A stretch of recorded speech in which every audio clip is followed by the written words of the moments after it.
presentation.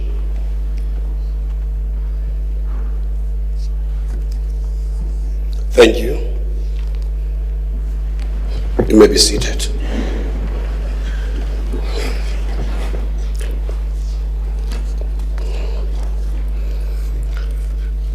Honourable members, you are all welcome. We have the following apologies today.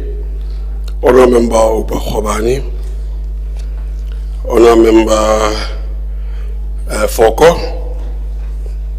and Honourable Member Mkabela.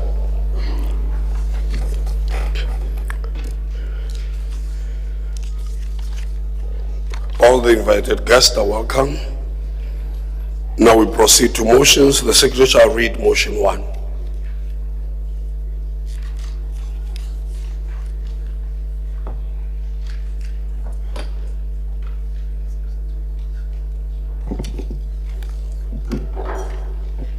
That the second reading debate on appropriation bill number 2 of 2024 be continued with vote 5, health. The vote before the House is vote 5, health. The Honourable MEC Mahlatsi may address the House.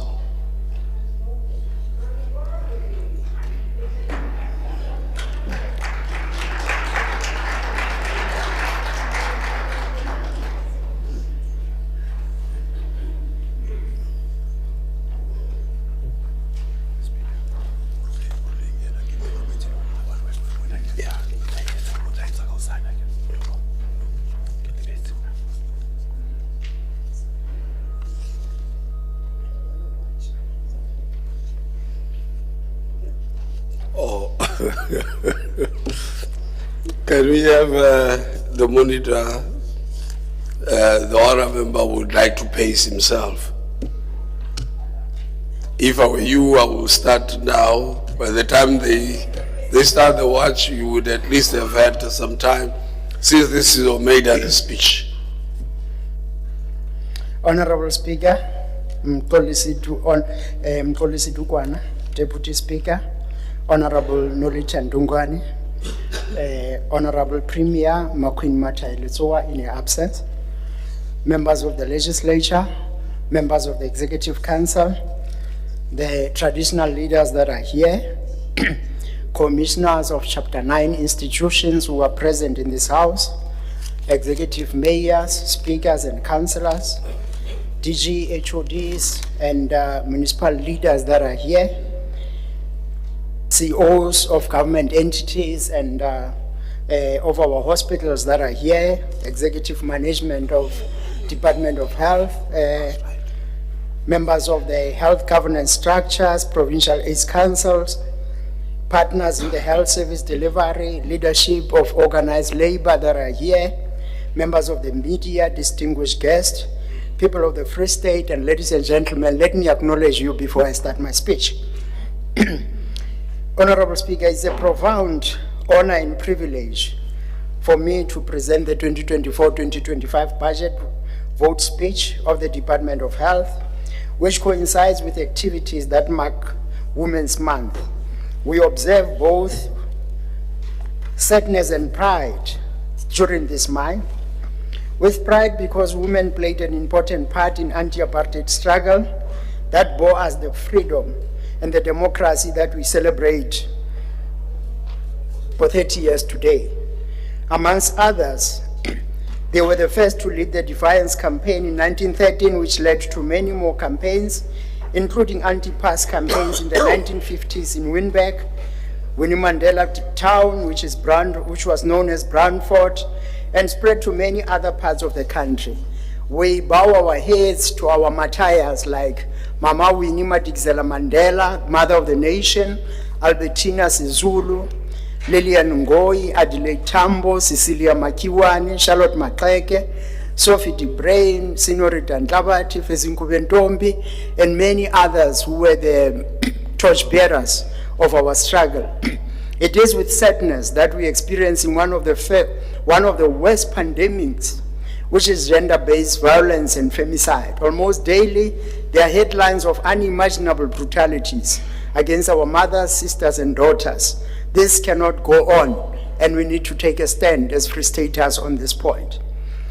In his Women's Day speech in 1995, the then President Mandela correctly reflected on the following: we must be open and honest about the power of relationship between men and women in our society. We must help build a more enabling and supportive environment that puts the role of women at the center stage of the struggle. Each one of us, as sister and brother, mother and father, teacher and student, priest, parishioner, manager and worker, president and prime minister, must add our voice to this call for action, close quote.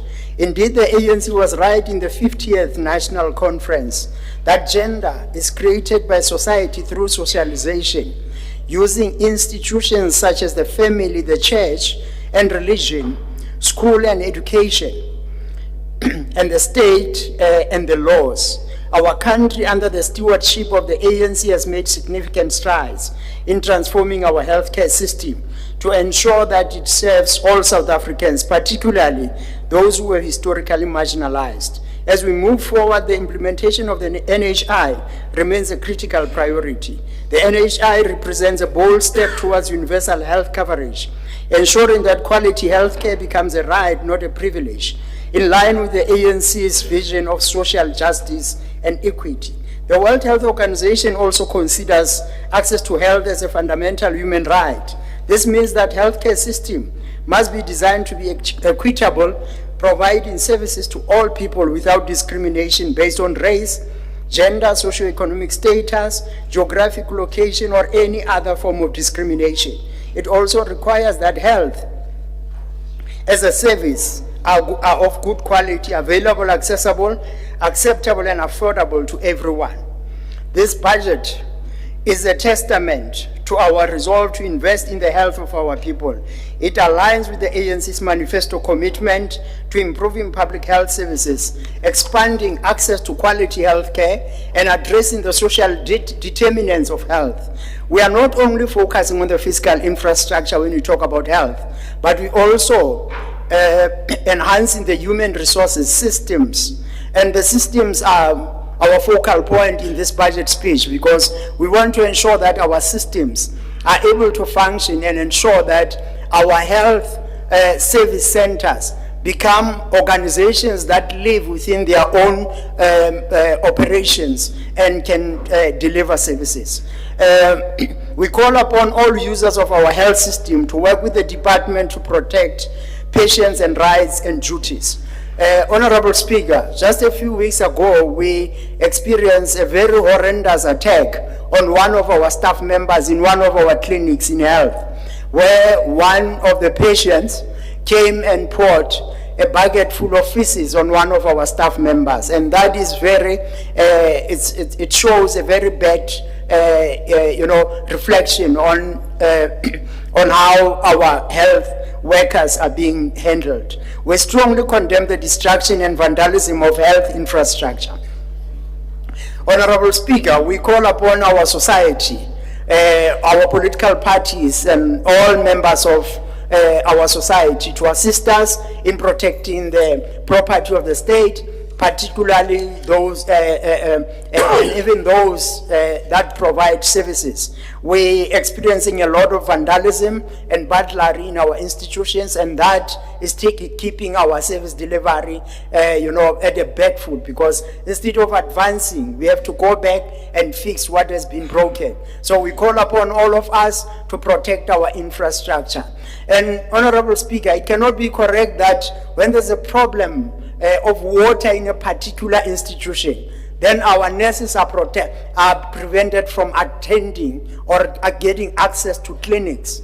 And that is becoming a practice in some parts of our province. We'd like to use this opportunity to call on our society to protect our facilities and protect our health workers.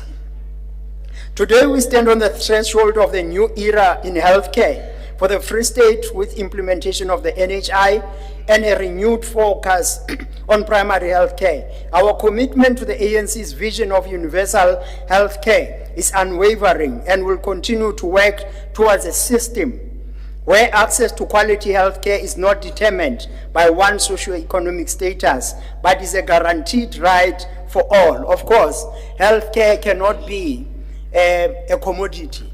Healthcare has to be a service that everyone can be able to access. And that's what we intend to achieve through NHI, where everyone would have access to quality healthcare. Honorable Speaker, I rise to table the 2024-2025 budget vote speech of the Department of Health. We have an allocated budget of 13.718 billion, and which represents a marginal increase of 4.82%. The budget is in accordance with the 8 budget programs of the department, which I'm going to talk to immediately after. On administration, we have 335.257 million that we have allocated to that program. Program 2, District Health Services, we have allocated 5.890 billion. Emergency Medical Services, we have allocated 964.246 million for that program. In terms of provincial hospitals, we have allocated 1.838 billion. In terms of central tertiary hospitals, we have allocated 3.136 billion. In terms of health sciences and training, we have allocated 342.602 million. In terms of healthcare support services, we have allocated 174.747 million. In terms of healthcare facilities, which includes infrastructure management, we have allocated 771.510 million. In terms of building a capable state, this is what we intend to do. The financial statements of the department for 2023-2024 financial year have been qualified with findings on immovable tangible capital assets and expenditure for capital assets, indicating that some discrepancies were identified during the audit. During the audit, Honorable Speaker, the only thing that held us back on this part is the immovable asset register. And as I stand in front of this house and account for what has been done, we have started a process of reconstructing our immovable asset register, and that process is at a very advanced stage, and the AGSA is happy with that. We're looking forward to a clean audit in the next financial year. The department has maintained an unqualified status, clean performance information reflecting management's commitment to continuous improvement. This makes us one of only 2 provincial departments in the country to have obtained this. Medical depot.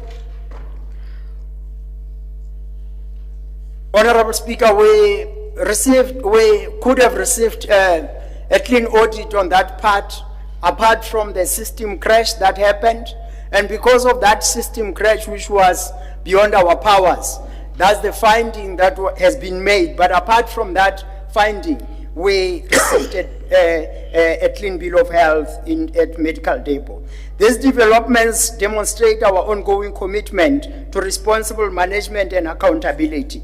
In this year, to further stabilize the department, we fill critical funded posts, including district directors and CEOs of various institutions. Our commitment to building capable state is evident in our concerted effort to ensure that our public officials possess necessary skills, qualifications, and experience required to meet the demands of the public sector. We have established departmental skills audit committee tasked with conducting a comprehensive skills audit across all personnel categories in line with the department's strategic needs.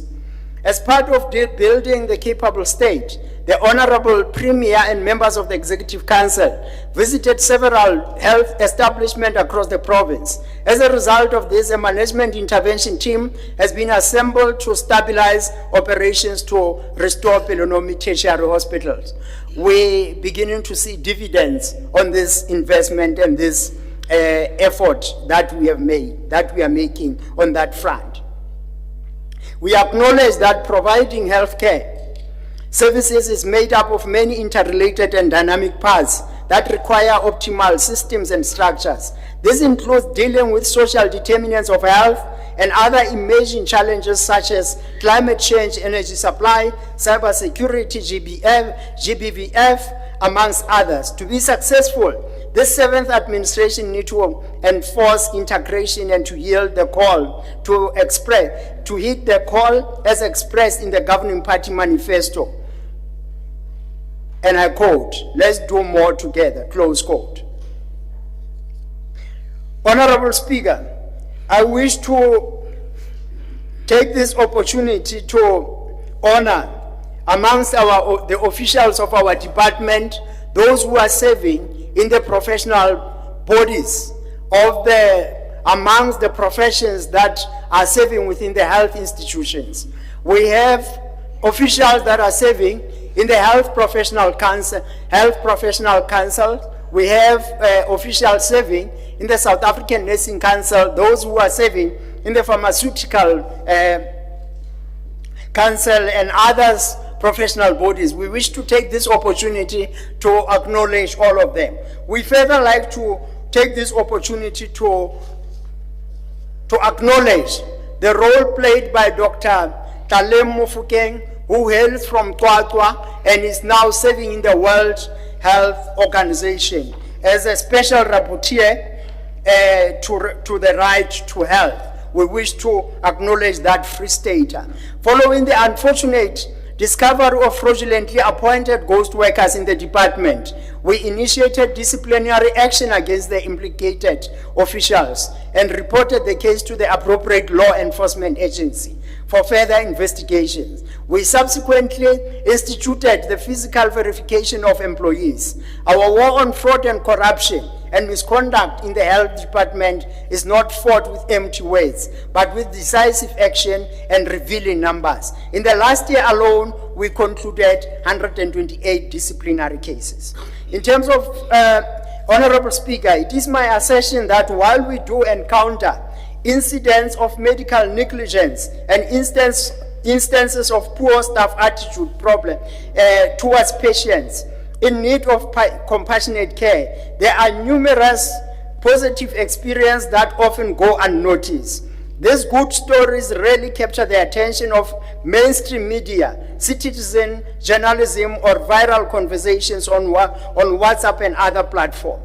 Let me mention just but a few of positive feedback that we have received.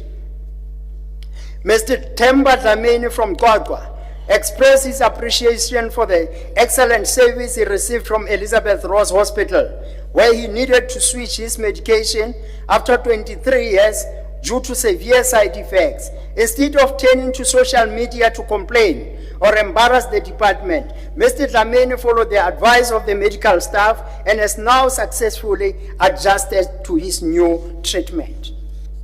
Mr. Molefi Mokoena, who's working in Bloemfontein, faced a significant challenge due to his inability to walk without assistance. He struggled with balance, making it difficult to move independently. Recognizing his need, the department provided him with special assistive shoes, enabling him to walk and regain his mobility. He's back to performing his normal duties. Inspired by the support he received, Mr. Mokoena has taken a proactive step to assist others facing similar challenges. He has created a WhatsApp support group for others facing similar challenges. He has created apologies for that, where they can share experiences, offer encouragement, and seek resources to help them lead independent lives despite of their disabilities. Now back in Buchedshaba, Mr. Mokoena is enjoying life with his assistive shoes. We are committed to improving patient care and reshaping our image by telling our story in a balanced way and address the challenges while highlighting success, to aim and to listen feedback and responsive to healthcare needs. Notwithstanding monthly average of 268,533 visit to our health facilities. A monthly average of 22 complaints and 131 compliments were received about our services in clinics, hospitals and EMS. Although we know many more patients quietly appreciate the good service that we receive. Honorable Speaker, we wish to just raise this point that on average, we see 268,000 patients coming through our facilities. Recorded, we receive about 22 complaints per month and 131 compliments per month. And unfortunately, the 22 complaints that we receive are the ones that receive most media attention. And if you were to check how much 22 is a percentage out of 268,000, it will tell you that as Department of Health, we are unfairly judged by our society. And we stand here to call upon our society to give us, to give us a chance to be able to provide services to our people. Infrastructure development. Honorable Speaker, we have a number of facilities that are currently under construction.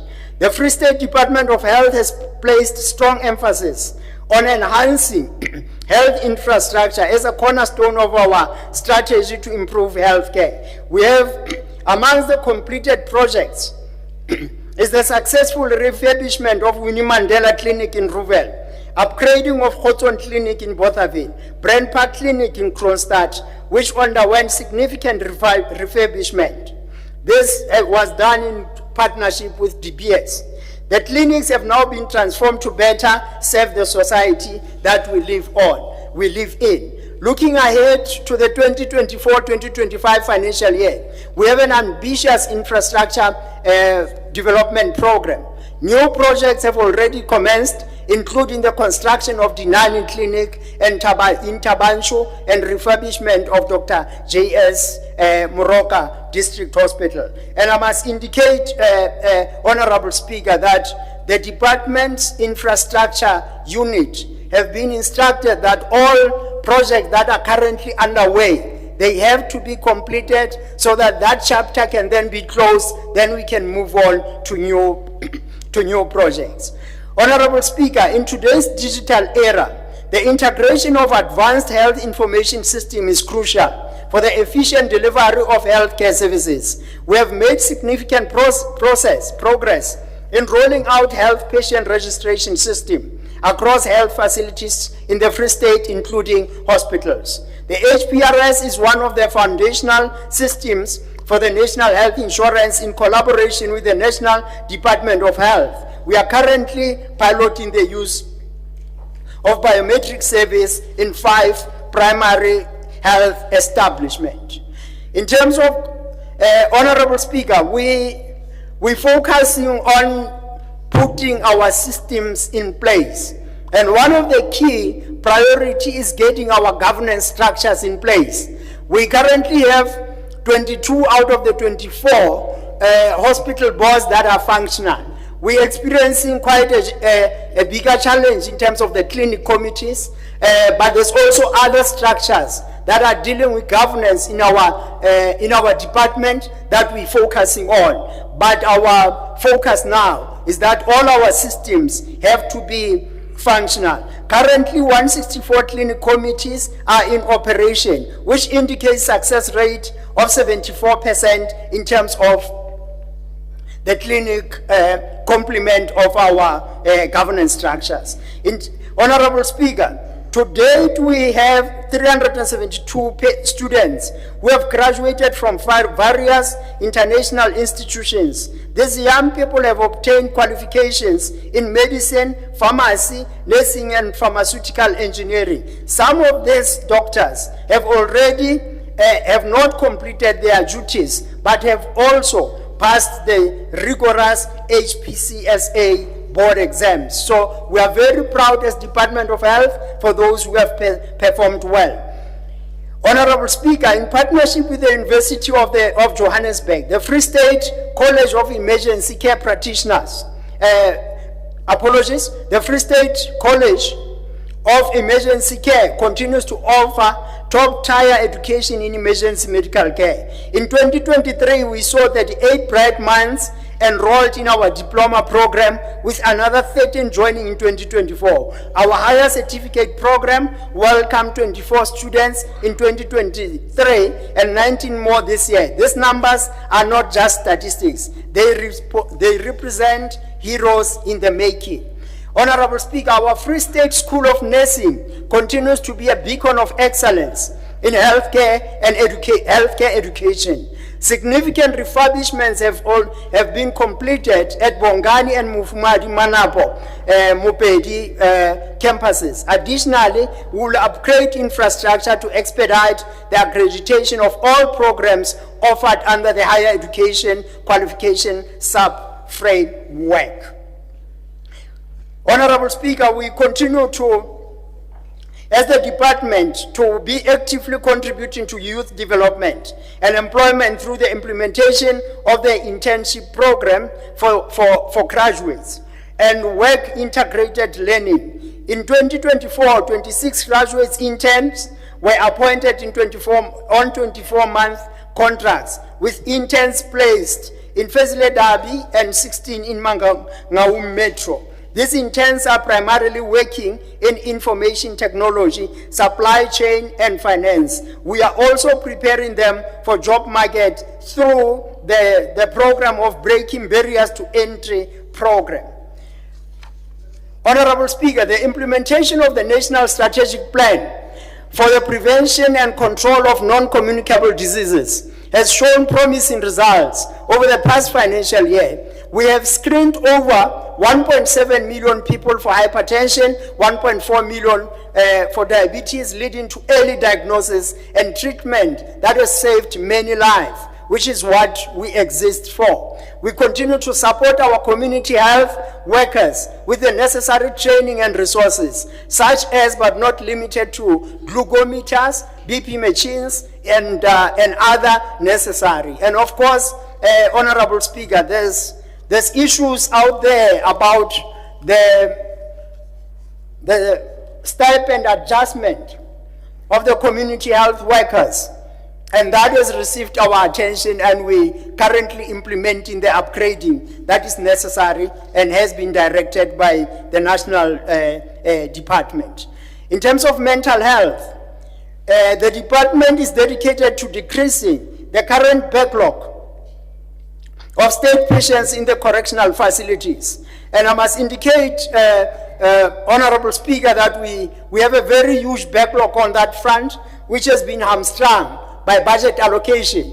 But we have started to reduce, to work on means to reduce that backlog. And we report into this House that we have identified the province has a total of 15 NPOs that have been inspected and subsequently licensed by the department to provide community-based mental health services. So we'll be partnering with them in order to reduce the backlog that we are facing.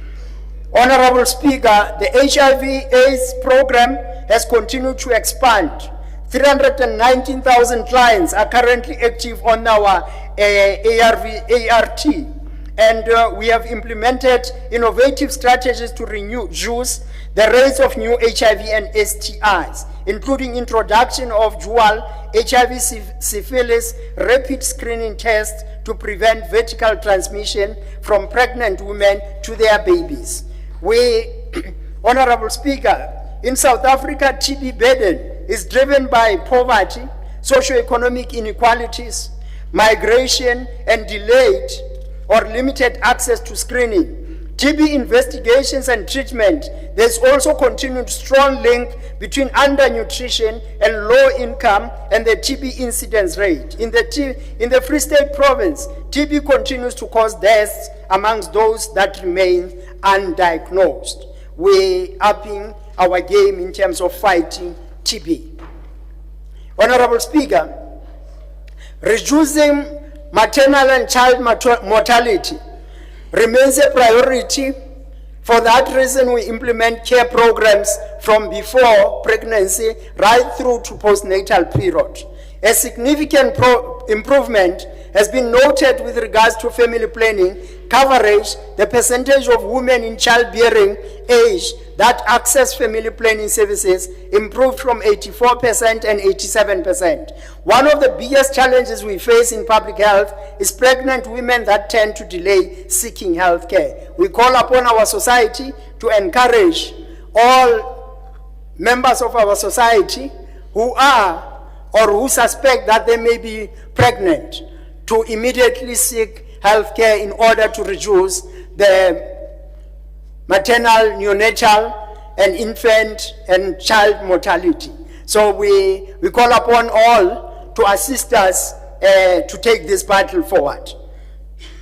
We have established 6 functional pediatric hubs at Pelonomi University's Dihlabe. Apologies. Honorable Speaker, we have established 6 functional pediatric hubs at Pelonomi, Universitas, Dihlabe, Mufumadi, Manapo, Mopedi, Bongani and Bitumelo hospitals, improving access to specialized health services across the province. We're investing in the future. In terms, the department has made significant strides in improving reproductive health services. We have conducted sterilization marathons across 5 districts to date, offering women who do not desire to have more children access to permanent contraceptive methods. Honorable Speaker, immunization is one of the most effective public health interventions in reducing preventable childhood diseases. Our recent measles campaign led to 282,972 children of school-going age up to 15 years, and we continue to strive towards improving immunization coverage. Honorable Speaker, gender-based violence and femicide has become second pandemic since COVID-19. This compelled our country to move with speed and decisively eradicate its negative effect on the soul of our nation. It erodes the values of our society and diminishes the essence of our being. In eradicating the scourge of the second pandemic, we must be sustainable in our approach by implementing the National Strategic Plan on GBBF. And we can account individually as a department and collectively as a province. To strengthen our Tutuzela centers, we have appointed 6 forensic nurses and plan to bring in more professionals to enhance security, to enhance the provision of healthcare services for individuals who suffered from sexual assault, rape, and domestic backlog. We currently have a backlog across the province, Honorable Speaker, in terms of surgical disciplines such as general surgery, urology, ophthalmology, orthopedics, which is trauma and elective, obstetrics, gynecology, ear, nose and throat, maxillofacial, oral. The department is working hard to address this backlog. Despite this challenge, we have completed 30,000 surgical procedures across just our regional and tertiary level hospitals. Honorable Speaker, we continue to face an increased pressure from renal diseases that are affecting our nation. And as a Department of Health, we are upping our game in that matter. And we would like to, Honorable Speaker, to welcome to the House, if the Speaker may allow, Ndade Thabo Michael Mvalo, who is a 32-year-old soldier from Kimberley, recently received a life-saving kidney transplant at Universitas Hospital. Through you, Honorable Speaker, if we may just allow Ndade Mvalo to stand and just be acknowledged.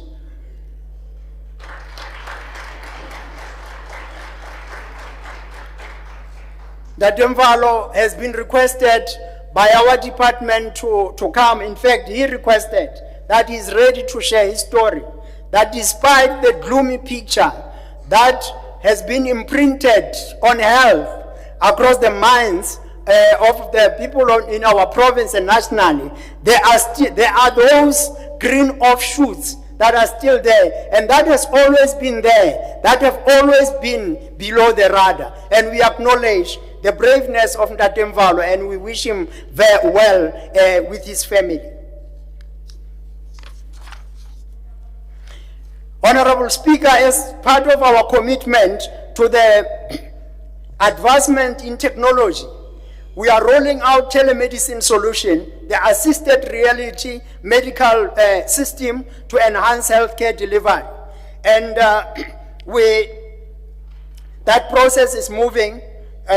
We're progressing with picture archiving and communication system, upgrade at Universitas Hospital, with plans to implement such upgrades at Pelonomi Hospital this year. Additionally, MinPAC systems are being introduced at District Hospital. Honorable Speaker, our clinical outreach programs have been significantly expanded to ensure that specialist care is accessible to patients in even most remote areas in our province. To this end, we have appointed 10 sessional doctors, 9 of whom are providing outreach services in our respective clinics. Honorable Speaker, we have a responsibility to implement the National Health Insurance. And as the Department of Health in the Free State, we are resolute that we are going to implement the National Health Insurance. And the National Health Insurance is going to be part of our DNA as the department.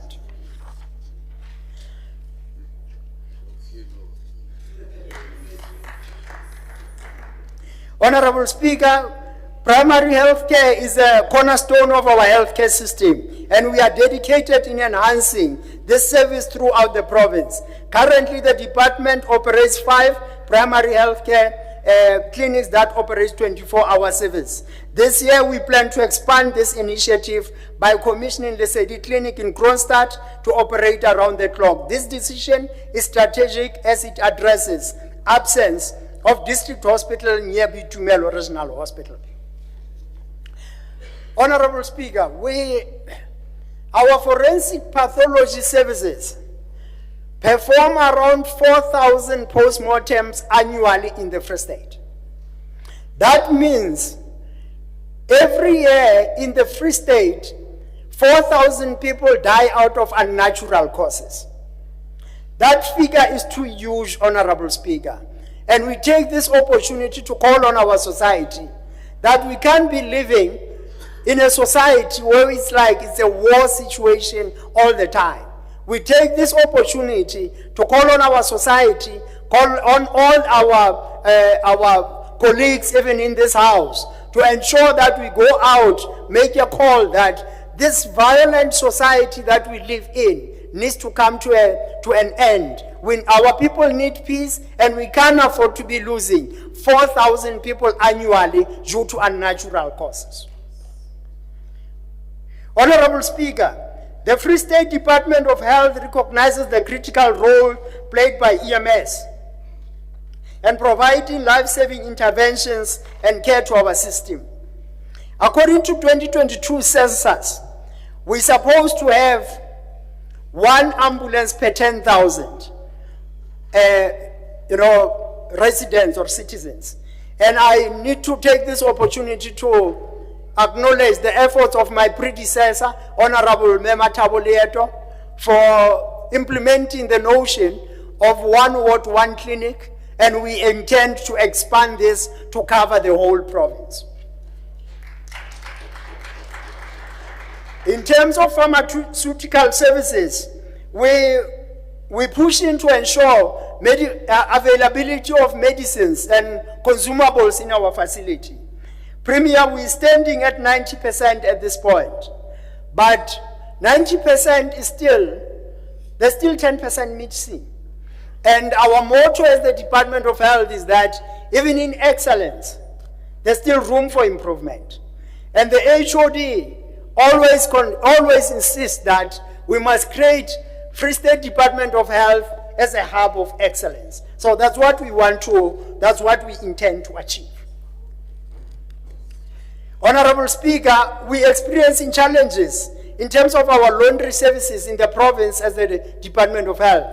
We have moved around as the executing authority and the executive management, as well as the HOD of the department. We have identified the problems. We have quantified the problems. We're gonna move full speed ahead to ensure that we address that shortcomings. What the situations which the Premier met and other executive members of patients not having enough blankets in the hospitals. Very soon that will be a thing of the past because our people needs to be treated with respect and care. But we have a responsibility to ensure that that environment is created. Honorable Speaker, we continue to face a serious challenge in terms of the medical legal claims.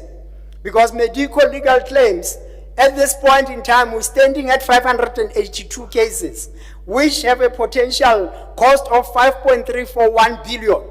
And remember, our budget is only 13 billion. So we're working very hard to reduce the possibility of medical legal claims in future. Honorable Speaker, while we have made significant progress, we must also acknowledge the challenges that lie ahead. Budget constraints, staff shortages, infrastructure backlogs continue to pose significant hurdles to our health care system. However, we are not daunted by these challenges. Instead, we see them as opportunities. Honorable Speaker, honorable members of the legislature, distinguished guests, as I conclude, I want to emphasize that the budget and plans I've presented today are more than just figures and strategies. They represent our collective commitment to health care, to health as the well-being of every citizen. Selemo sena ha se ya mafelong motsamaisi wa dipuisano re tlo etsa mokete wa ho ananela ba sebeditseng ka thata ka hare ho province mme re tlo sebedisa mosebetsi o ho rotloetsa basebeletsi ba bophelo bo botle ba sebeditseng ka thata tlasa maemo ana mme mosebetsi o re tlo phetha ha selemo sena se ya mafelong. Ke lakatsa ho nka monyetla ona, Honorable Speaker, ho leboha batho ba latelang. Ke lakatsa ho leboha African National Congress for giving me this rare opportunity to lead the Department of Health. It comes with an awesome responsibility, but I had made a commitment that I'll give it my best. I'd like to take this opportunity to acknowledge the platform that was created by the biggest federation in the country, COSATU. It created a platform for me to be recognized by the leadership, and I'll always be indebted to that. I'd like to take this opportunity to appreciate the efforts of the HOD, Ndate MNG Mahlatsi, and his guidance. As well, Ndate HOD, thank you very much. And I acknowledge the leadership of the Department of Health. I take this opportunity, Honorable Speaker, to acknowledge my family and my wife, and I'm indebted to your support, Mayor Mahlatsi. Thank you very much. Let us move forward with determination and compassion and a shared vision of a healthier Free State. The journey ahead may be challenging, but I have no doubt. Thank you very much, Speaker.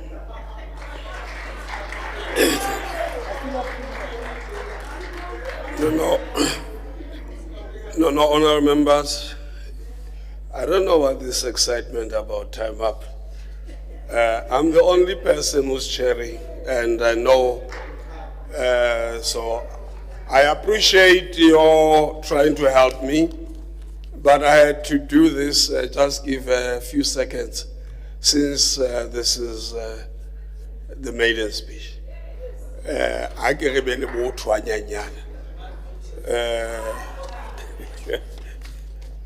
I will do so. I will give you maiden speech every time. Let's have Honorable Member Squabella.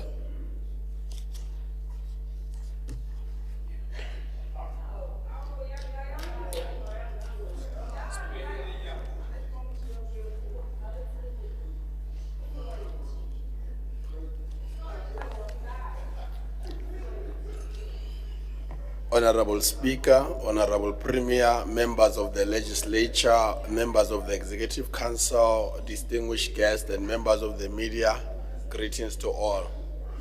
I stand before you this morning with humility and utmost respect to articulate the ANC policy in health, which has not only improved the healthcare services but constructed more health facilities with a clear intention to expand access to healthcare facilities for a quality healthcare services.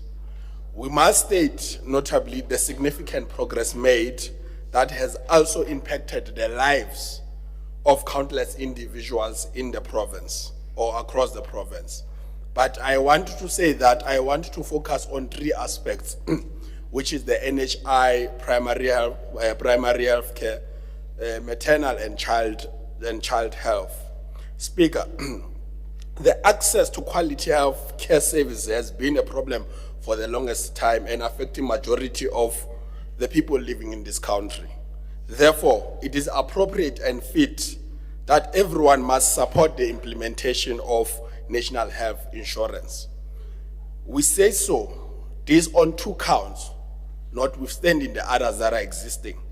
One, Chapter 2 of the Constitution, Section 27(1)(a) of the Constitution of the Republic states that everyone has a right to health care services, including reproductive health care. And secondly, we must deal decisively with the inequalities on access to quality health care services, especially for the poor and the working class who can't afford the forever rising high cost services in this sector. We are quite aware that this progressive move, it will not happen without the capitalist backlash, including companies and institutions that stands to benefit on the current status quo, because all of them are fixated in profits and prioritizing profits over human lives. Some of them are busy and hell-bent on propagating a wrong and skewed perspective about public health facilities, while when they are operating themselves, they continue to take advantage of public health equipment and facilities that which they do not have. We see them in some of the cases where they take their clients to public health facilities to use the machines that they do not have. It is only at this stage to them when they understand and it rings a bell to them that a life of a human being is a priority and it must be saved at all costs. Therefore, we are prepared to listen as the ANC, engage and discuss with those that stands to oppose to NHI, and further to demonstrate to them the vitality and the importance of NHI. But we must tell them, and will continue to tell them, that as the ANC, we support, not only support, but fully support and reaffirm the phased implementation of the NHI, prioritizing the establishment of NHI Fund and Section 57 committees, including the investment in the public health facilities, also the escalation of the implementation of the National Health Information Systems. Speaker, primary health care remains a priority and strengthening it also is very critical. We acknowledge the strides that are made by the department strengthening the primary health care. Over the past years, the Free State Department of Health has committed to ensure that every citizen has access to quality health care service regardless of their location. Some of the work that we see is on an infrastructure of including upgrading the hospitals and the clinics that the MEC has mentioned to ensure that they service our communities, and others are equipped with the modern equipment. And we acknowledge that the staffing, it is still a challenge, and it's still a challenge primarily because of the fiscal challenge that we have as a country, not only as a province, but where the department is capable of filling those critical vacant posts is going to move with that particular speed. The advancement in the maternal and child health, they are very important. As a province, or as the ANC, We support the reduction in the maternal and infant mortality rates through the implementation of targeted interventions. This includes the training and the deployment of more midwives, the establishment of maternal waiting homes for high-risk pregnancies, and the introduction of mobile clinic to reach remote areas where some of the health facilities, the population is more than the demand that the institution or the facility can serve. MEC, we know and we support this budget. We are supporting to see, or what we are supporting to see through this budget, we are supporting to see the expansion of immunization programs, ensuring that more children are protected against preventable diseases. This further goes more to educational campaigns aimed at promoting safe motherhood and children rearing practices. The success of this initiative is evident in improved health and well-being of mothers and children across the province. We would not want to discuss some of the issues without leaving the impact that the COVID had on the health care systems. And we recognize that the province has moved to ensure that it rises to an occasion through different initiatives that were initiated to ensure that saves the lives of the people. Where we've noticed the department implemented a comprehensive response plan that included mass testing, contact tracing, and the establishment of quarantine and isolation facilities. And some of these things, they are very evident with what we have achieved up to this far. Then the response of the department has been testimonial to the resilience and dedication of our healthcare system. In conclusion, the progress made by the Department of Health in the Free State is testimonial to the hard work, dedication, and commitment of the healthcare professionals, policymakers, including the partners. We have made significant strides in improving healthcare access, quality, and outcomes, and we remain steadfast in our commitment to building a healthier future for all. Therefore, we are saying, MEC pele ya pele, qhubeka, forward we go. We support the budget as tabled by MEC Viceroy Mahlatsi. Thank you. Thank you. We will now have, seeing that Honorable Member Mkabela and Foko are not here, we would now have Honorable Ndungane.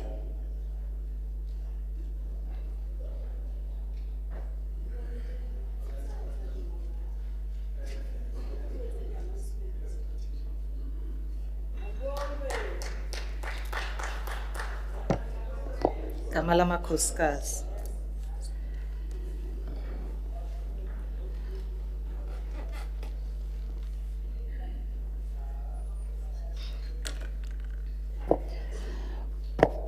Honorable Speaker, Premier Makhwindi Matai, honorable colleagues in the Free State Legislature, members of the media, invited guests, ladies and gentlemen.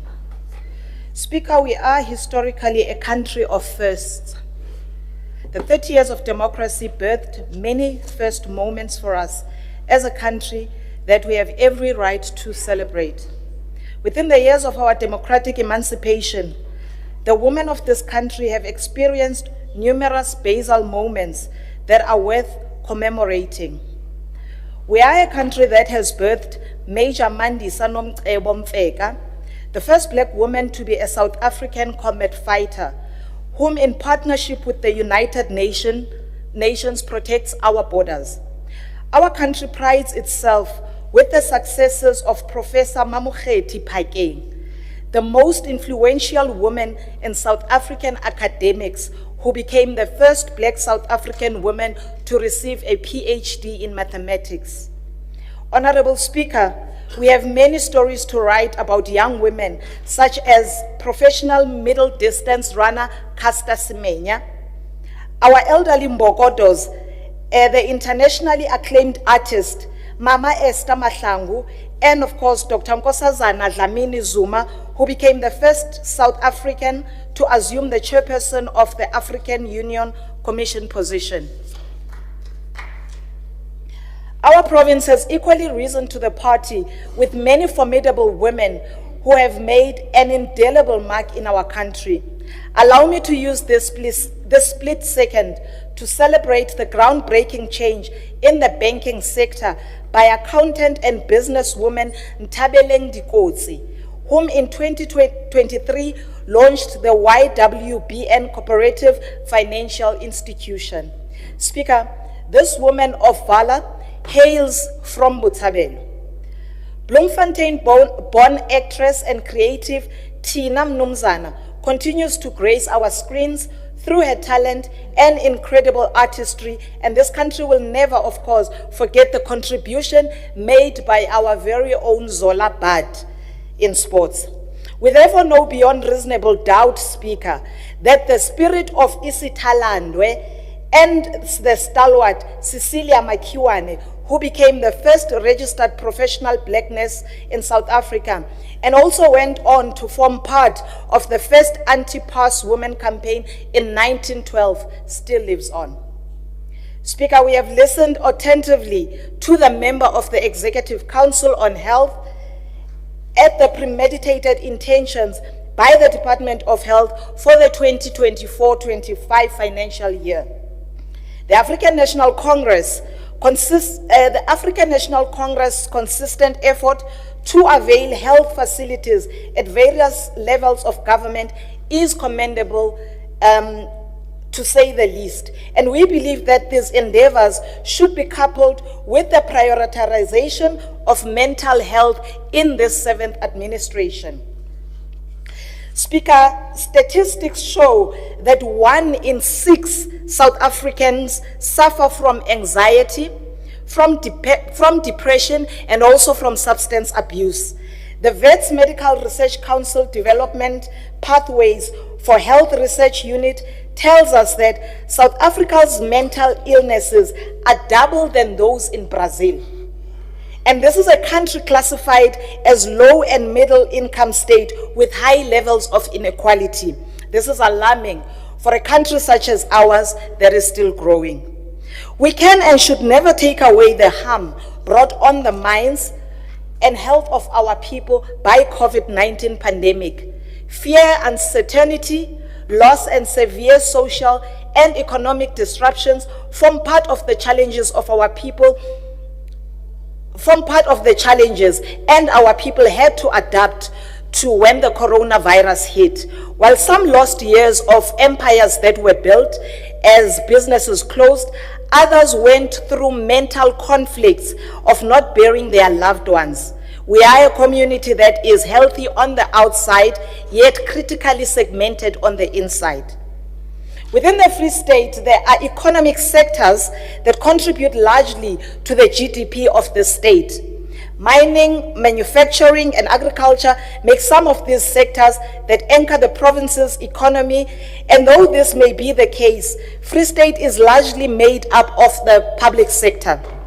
For the people of the Free State to be adequately serviced and realize its mandatory obligations, the Executive Council relies largely on a well-functioning public sector, and these include healthcare workers, whether primary or at local level. We are, however, a country robbed of a fully functional government system due to a growing phenomenon of being present.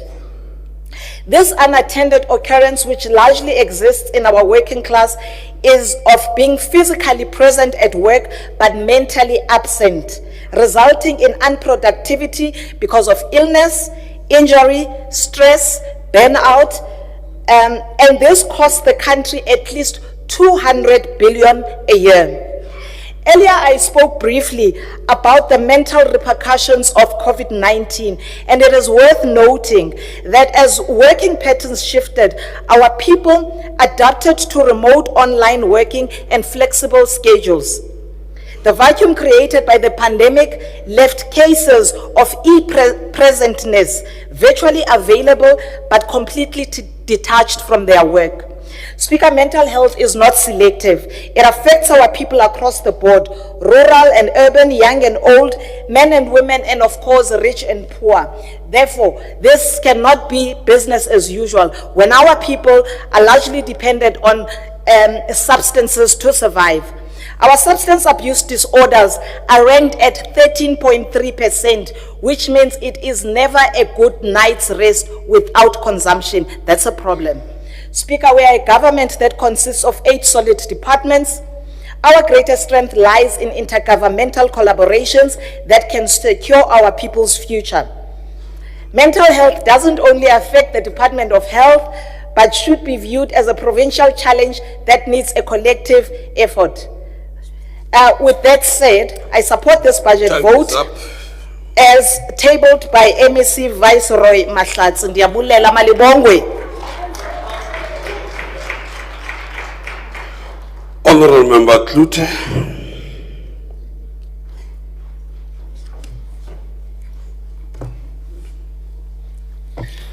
Speaker, through you, MEC, with due respect, your predecessor promised, and I quote, "Our vision is to gradually operationalize more ambulances to reach a target of 1 ambulance per municipal ward." Working towards the realization of this vision, we, she said, will in the short term deploy 1 ambulance to cover 2 municipal wards, end quote. That was for April 2023, Putari Chaba. And I hope you will reply to that as well as promises made by your department, not just only the clinics. 5 years, that's how long anyone in the Free State who need orthopedic treatment can wait for a procedure. 5 years. For general surgery, the waiting period is 2 years. This is according to the department and the MEC just recently. Backlogs in medical procedures have almost doubled in 2 years. Currently, there's a backlog of more than 5,000 procedures in this province. So let's have a look at those backlogs. Universitas Hospital, more than 2,900. The Dithabeng Hospital, what you call proof of concept of site for NHI, 629. Apparently, MEC, Universitas has not done any surgeries for the past 3 weeks because there are no theatre staff. MEC, if my sources are incorrect, I stand to be corrected. But if I'm right, I would listen to your reply. Speaker, this brings me to NHI. Currently, there's an issue of signing of the second presidential health contract, which was supposed to be signed today, but it was postponed by the president yesterday because stakeholders remain concerned about the overemphasis of NHI in the current version. Here's the reality of the Free State Speaker and Honorable Squebela.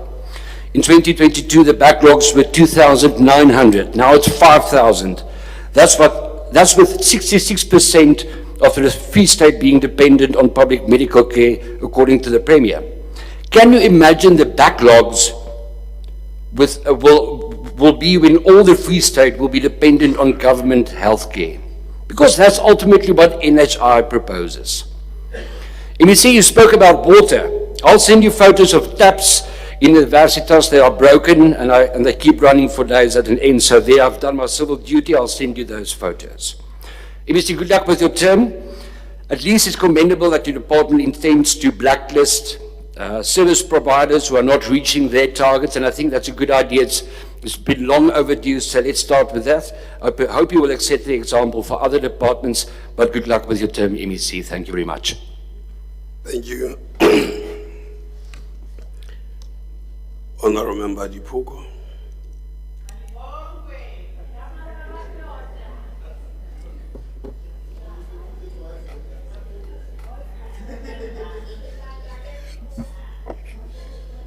Thank you very much, Speaker.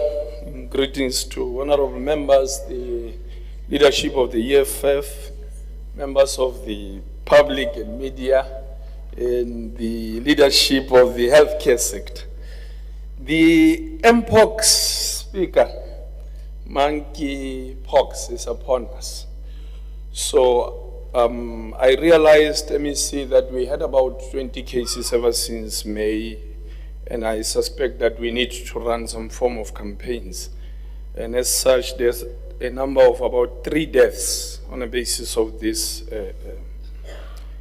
But let's quickly pass that and speak about the health problems in the Free State. The environment there, the hospitals, MEC, is unpleasant. It's disgustingly filthy. And that's the space where we treat our people, and I think that needs to be. And as I'm telling you this, Botshabelo, Itumelong, Roka, and Bongani comes to mind. 2 hospitals, Chile. I realize that at least you allocated something for the infrastructure, health. And perhaps we need to speed up this so that we can deal with a backlog that I've always come to this podium and complained about, that I've seen in Pelonomi, that I've seen in Buitumelo hospitals, where patients literally are on the floor because of shortage facilities to accommodate them. And I get to stop MEC Hubuaka Netcare private hospital early filling space kara the facilities are public. Something is wrong about that pitch. Netcare's only the better thing that they empty when your people are rolling on the floor because of a serious influx. Pelonomi and ours lately COVID to Melo, it's a mess. And the pediatric dental care, MEC. Lately we've lost a child, a 4-year-old child in Botshabelo, because it looks like Botshabelo is the only center, Botshabelo Hospital is the only center that gives pediatric dental care.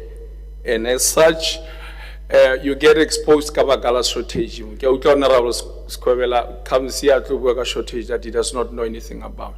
Those people are bakhated because what you give them is Spanish Sabatwa Kaban 6. Alemong say twang Taiwani asietang ko private. So we need to up our game on that when MEC. So in Botshabelo the story is an anesthetist. There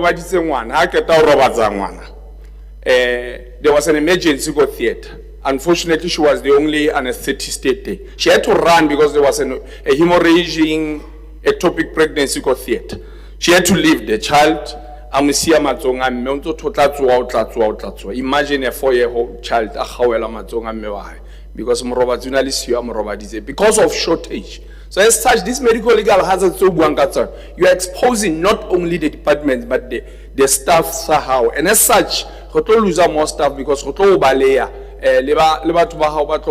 because the working environment, next time they will not even have practicing licenses. By the way, it quickly comes to mind that the same government, how MEC, it trained about 94 doctors. Same 94 doctors in the struggle, just the bogus institutions. In the struggle, test the HPCSA. So we're having a serious problem. And this shortage of personnel, it's so serious that you can't even counter it. Ukwezi Mankoff's nursing college. The one that you are having, Efson, shame, it's trying, but it's not coming to the party in terms of the number he producer. So we need to increase. I don't know if we can attract many nurses to come and assist. I've already told my story about nurses that way. There were no nurses at all. I don't know, I've not been to other hospitals. I suspect ratio of the patient to nurses, it's low. It's very low, and we need to up our game on that. It's a serious problem. We lost one life in Mufumari Manapo Mupedi, Kokwakwa, MEC, 2 months ago, because apparently, load shedding.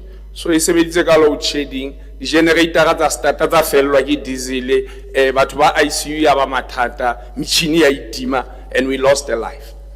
And if we speak of litigation, at times, Maro, we need to have heads rolling. We can't have such negligence, kadi lifestyle, and then we keep quiet. Clinics. O tse 5 MEC, for we say kana ka mathata batho ba kula ebile ba petetsane di hospital. Ko bo itumelo a ke fitla ba bane ba robetse le di stretchereng tse leng hore di hadina le mattress. That's how bad it was. So you need to counter this, because some of them are level 1 patients. You need to counter this ka ho bula di clinics. Majority of them must operate 24 hours. And you need to start paying your nurses well. Because ke a bona mona le limit le di hours tse ba di patalang for overtime. Ambulance services, the less I talk about them, the better. Your predecessor la tla mona re bolela ka 1 ward, 1 ambulance. Lo ena o ntse tla o bina e fantlhedi e 1 MEC. It's not seeing the light of day. We must fast track it. Our people are dying. I was in Poloro the other day, and that was when we won a ward. We lost a fighter there, we lost a community member. It's a ambulance. A person just got stabbed. Ambulance. So that's how serious things are. Psychiatric services, these are close to my heart. I think we must somehow speak about this nursing curriculum excluding psychiatric nursing services. So, o senya tšhelete ha o fitla mo lo efa, o fa your students ba R169 belong ha ba fitla one. They don't know anything. They're just general practitioners. Even go these studies and they were never even exposed to these psychiatric services. So, o tlo senya tšhelete mo. O wentse 15 MPOs. O etsa isidimeni engwe MEC. I think this we must talk about it thoroughly. I know you are an open, friendly MEC. So we must talk about these 15 NPOs to the approval. We are heading for the same disaster. Fall into the same pit. As such, you need to build a pharmaceutical company. We can't be the country roll out the antiretrovirals and we don't have a pharmaceutical company. We need to build it, MEC. And as such, that will also assist you low create a mesebetsi for people barona belong hore ba Freistata mona ha bana mesebetsi. But generally I think you are in a right trajectory, MEC, but however I'm forced to, that's why you're writing at tse kholo tsenana fanda ga go tlo raya this budget speech here. Thank you very much, Speaker. Thank you.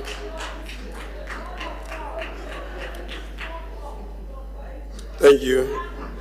Honourable Member Masweu.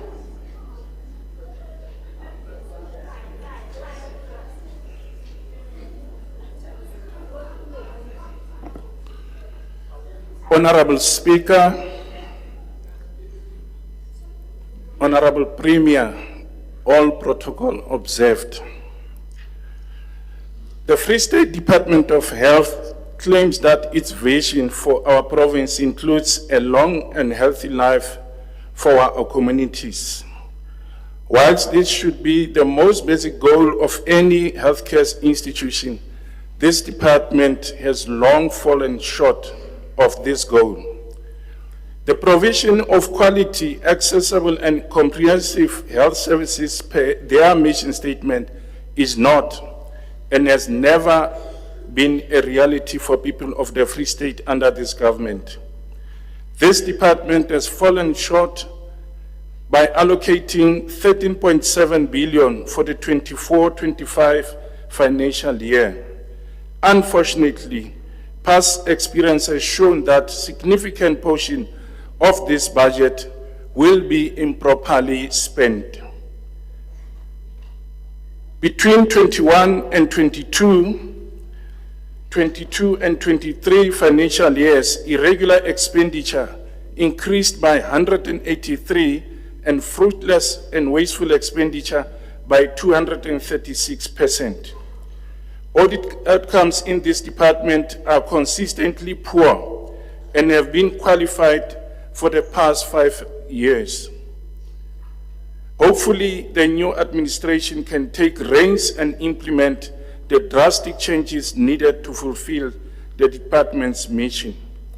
Healthcare facilities in the Free State are permanently understaffed, inadequately supplied, in a state of despair and unable to service their communities. Healthcare workers are overworked and underpaid, made to make do with what little they have, serving more patients than they can accommodate. Support services are also inadequate, as many patients complain of dirty, worn-out linen, inedible or scarce food and filthy facilities. Patients are left to die in dilapidated hospitals where medicine is scarce, equipment is missing or broken, and operating theaters are in such a poor state that they are completely unusable. Some facilities do not have the running water, constant electricity, or adequate sanitation. There is backlog of over 5,000 surgeries in the Free State, with some patients having to wait up to 5 years for surgeries in the Free State, with some patients having to wait up to 5 years, and I want to repeat this. This is a backlog of over 5,000 surgeries in the Free State, with some patients having to wait up to 5 years for life-saving procedures. In the meantime, many of these patients are unable to work and provide for their families. This department has been planning a surgery marathon to clear the backlog for several years, but this has never materialized. Another empty promise from an incompetent government. Ambulances are also in a short supply, leaving too many seriously injured and sick patients to wait and see if they will be lucky enough to be assisted. Some people must wait days for life-saving care to arrive, at which point it is sometimes too late. Even in districts where there are ambulances, there are not enough trained EMS workers. According to population norms, the Free State needs at least 296 staffed, equipped, and functional ambulances to meet the required standards. Per a reply from the former MEC in May 2024, the Free State has 138, less than half of the required amount. The former administration's one ward, one ambulance project in Kharib needs to be expanded to the rest of the Free State to ensure sufficient coverage, and a budget must be allocated towards this goal. This already cash-strapped department is forced to make do with an even smaller budget as a result of lawsuits, most of which arise from deaths, complications due to negligence, or delayed treatment. Between 2018 February and February of this year, the amounts paid out total to 48 million rand. The Auditor General report assessment in 2023 of the department highlighted the non-functional ethics committee, which lacks coordination in implementing ethics management. More robust consequence management is needed to curb medical negligences and ethic violations. Ghost workers have been a serious issue within the department, and stricter controls and consequences are needed to crack down on this problem.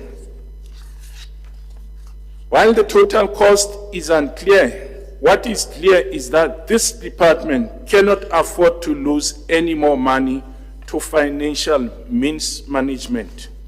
Government bursaries, which send students to study medicine abroad, need to be reviewed. This government spends millions of rands to achieve this, only for these students to come back unqualified and unable to perform at the required standard. Meanwhile, qualified and competent graduates are left without jobs, and many of them cannot find placement to do the required community service term. The Free State public healthcare system has a wealth of homegrown human capital at its disposal, but instead the government chooses to outsource its recruitment and education to subpar institutions. The Free State public health sector is unable to appoint and retain much needed medical specialists. The unfortunate reality is that this province is currently not at an attractive employment opportunity.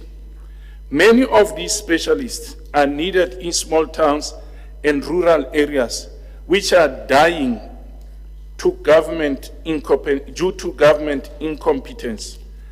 Highly educated, competent professionals do not want to move to areas where their children may not receive proper education, where roads are impassable and where their working conditions are only poor but rapidly deteriorating as well. They also fear for their safety, considering the number of attacks on staff at healthcare facilities. This includes theft, assault, rape, and attempted rape. Security is a serious concern at public healthcare facilities.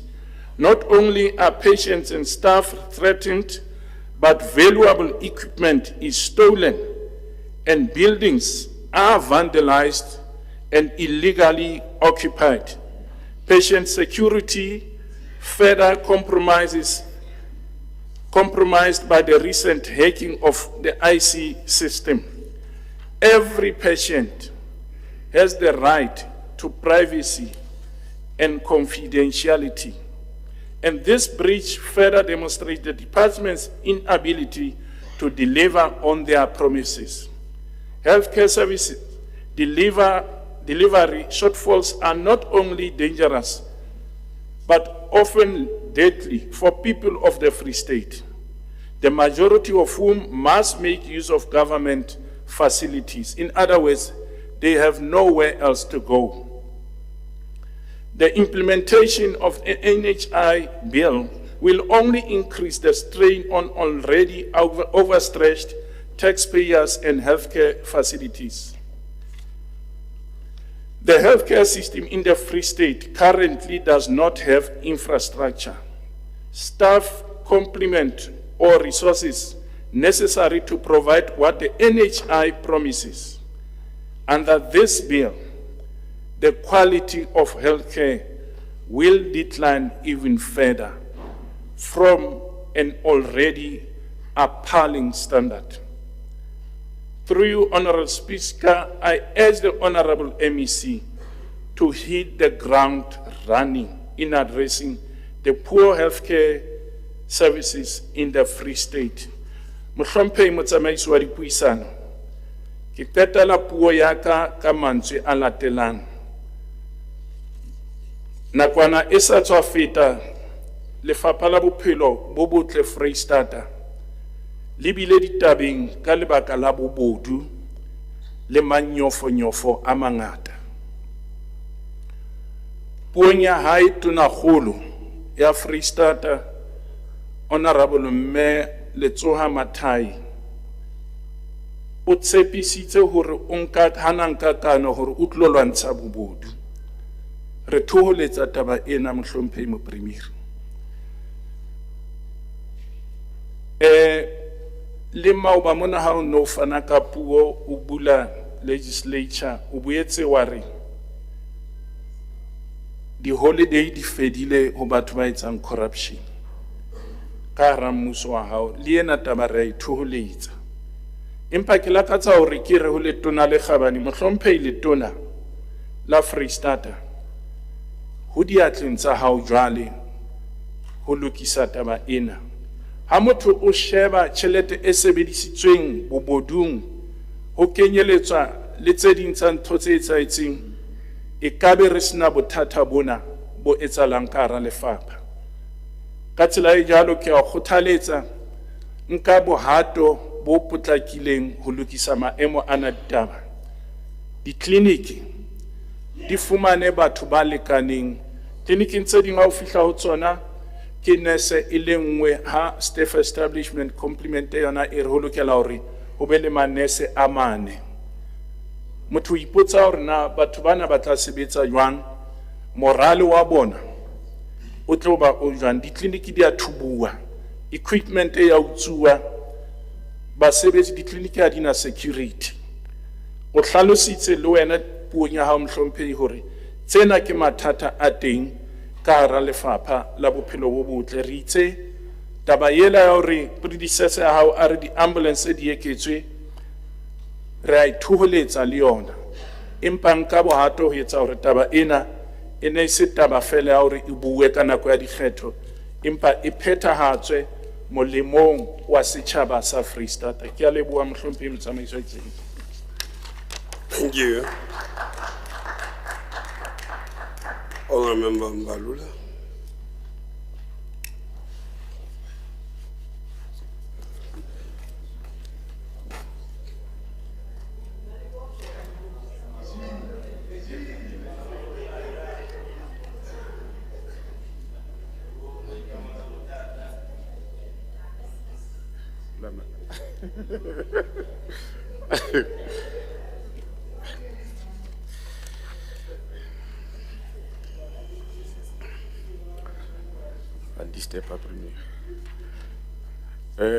Honorable Premier, lemong tse mmalwanyana tsa ho feta, nna le ntate Mosweu ne re sebeletsa lefapha la bophelo bo botle.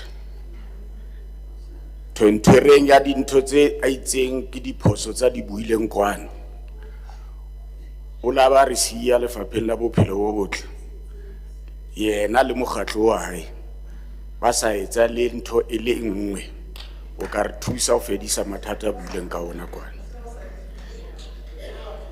Thank you, Honorable Speaker.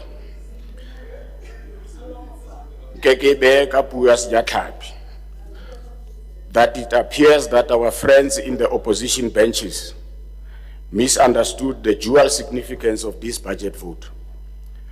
On the one hand, it represents a solid statement of intent on the part of our government to improve the lives of our people.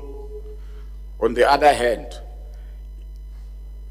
it is a celebration of the fundamental progress the ANC government has achieved in healthcare since the dawn of democracy. We are telling a story of immense suffering under the fascist regimes of the past, defeating apartheid and registering notable progress in transforming the lives of millions of our people. It is perfectly understandable that the beneficiaries of apartheid will misdirect themselves in this manner. In one of seminal works, Black Skin, White Mask, in 1952, Frantz Fanon responded to some of the issues raised here today, when he said, "The black man wants to be understood, but he does not want to be a target of understanding. He wants to be recognized as a man, not an object of study," close quote. To borrow from this meditation of Fanon, we refuse to be objectified. We want to be seen as full and equal human beings. Honorable Speaker, we have not forgotten the grim reality we inherited in 1994. The apartheid regime, a system that some of you benefited from, installed a legacy of inequality in our healthcare system. Hospitals and clinics were segregated, with proper ones being preserved for Mr. Mosweu's people, whom he represented today here. The converse was true for black people. Healthcare centers reserved for us were underfunded and ill-equipped and were basically death traps. The burden of disease disproportionately fell on black people, with infectious disease, maternal mortality, and infant deaths far exceeding acceptable levels. The ANC government could could have easily chosen to return the favor. But we are far better than that. We understood then, as we do now, that the price of maintaining freedom and equality is less than the cost of suppressing and oppressing people. Honorable Speaker, the goal of the ANC government has always been to rectify the imbalances created by apartheid and ensure that the historically marginalized social groups receive the necessary health services that restore their humanity. Since 1994, our government has transformed the healthcare system into one that is accessible, equitable, and focused on the well-being of all people, regardless of their race and class. Our government has invested in building and upgrading clinics and hospitals across the province to bring healthcare facilities closer to the communities where our people reside. We provide free healthcare for women and children, including especially the poor masses of our people. Our government has ensured that our people receive quality primary health care.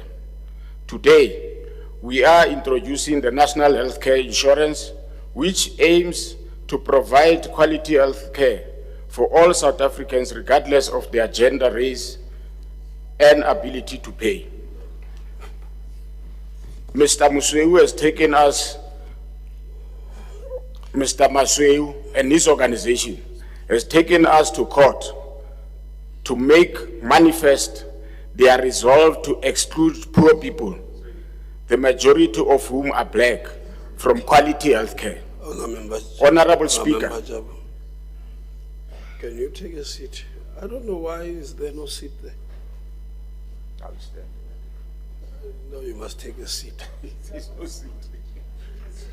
Thank you, Speaker. I think it's to keep them healthy. Can you arrange that seat? Just a moment, please. I see you that. On the ground.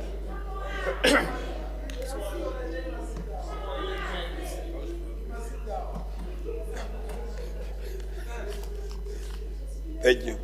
Thank you, Honourable Speaker. Maybe just when we start off, the Honourable MEC maybe doesn't know it, but it's just decorum and respectful to refer to another member as Honourable in this House.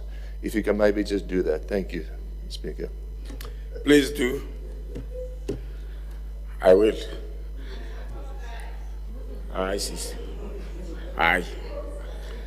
Honorable Speaker, Aye, comrade. the ANC government has made remarkable progress in combating the scourge of HIV and AIDS with antiviral treatment reaching millions of people living with this virus.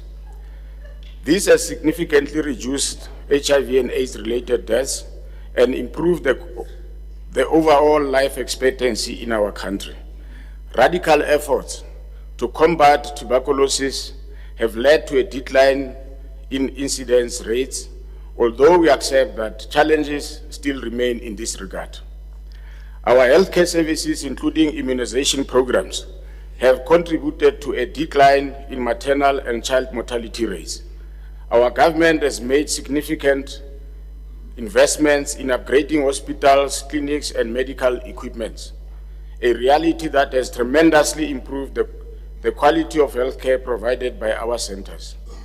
We have trained and deployed thousands of healthcare workers, including doctors, nurses, and community healthcare workers across all racial groups to address the shortage of personnel in our facilities.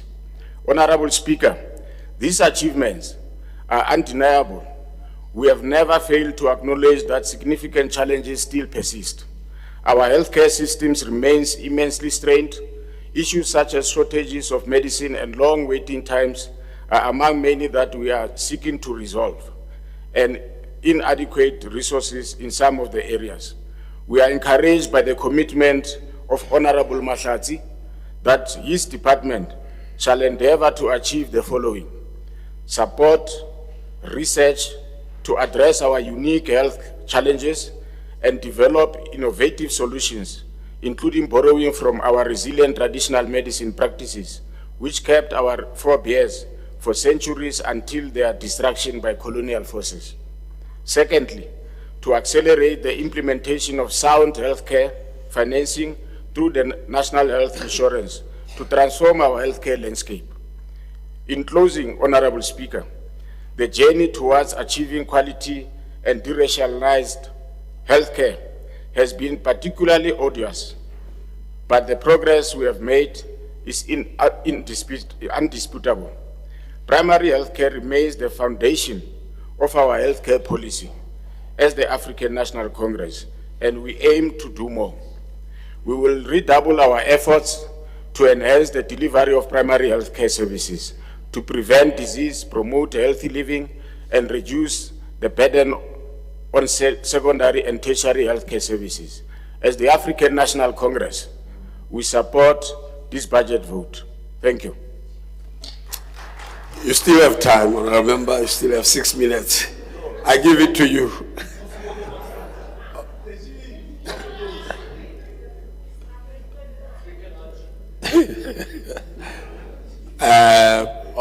Let me see, you may now reply.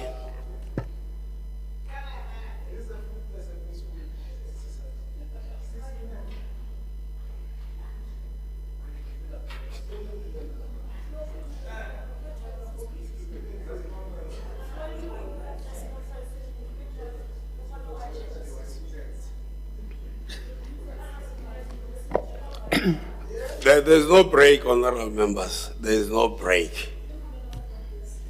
So you are here up until the last debate, the vote, education. So get ready. Okay, this excitement will wear down. As you get hungry, you will be more quiet. Now I know now we've got energy. Don't waste it, spare it. Because there's a lot. You still have 6 more hours to go. Please spare the energy. Honorable, Honorable ABC, you may proceed. Honorable Speaker, thank you very much. I think I appreciate the questions and the issues that have been raised. Number one, the issue of one ward, one ambulance. My predecessor was not doing something alone. It's something that we intend to continue to implement within the limited resources. So it doesn't mean that if she's no longer in health, that project is going to collapse. No, that's not how we're going to do things. The issue of water in various institutions, I think you were talking about leakages and other things. We working together. The Premier has instructed us to work together, not as in silos. We're working together with Public Works to resolve that problem. And there's a lot of progress that we have made in the past few weeks in implementing that instruction from the Premier. Yes, we welcome the offer to lead a campaign on MPOX. In fact, we need a campaign on many other things that we need to be doing jointly and not tearing each other apart in this platform. The Netcare issue, I think we've noted it. We'll look into that as well.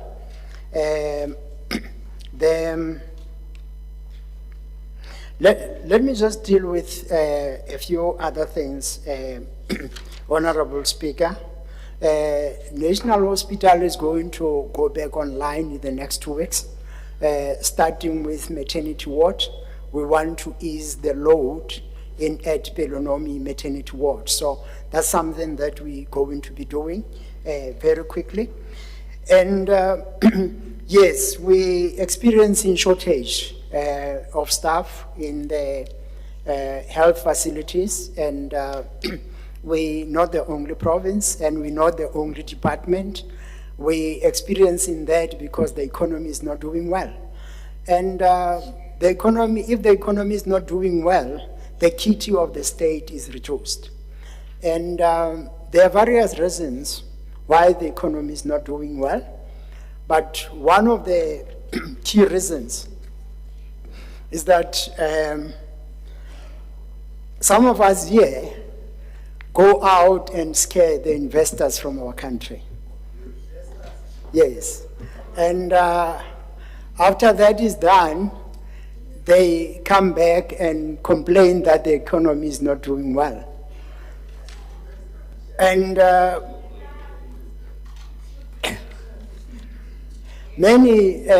so I think one of the key people who are doing that, Honorable Speaker, is our colleagues from the DA.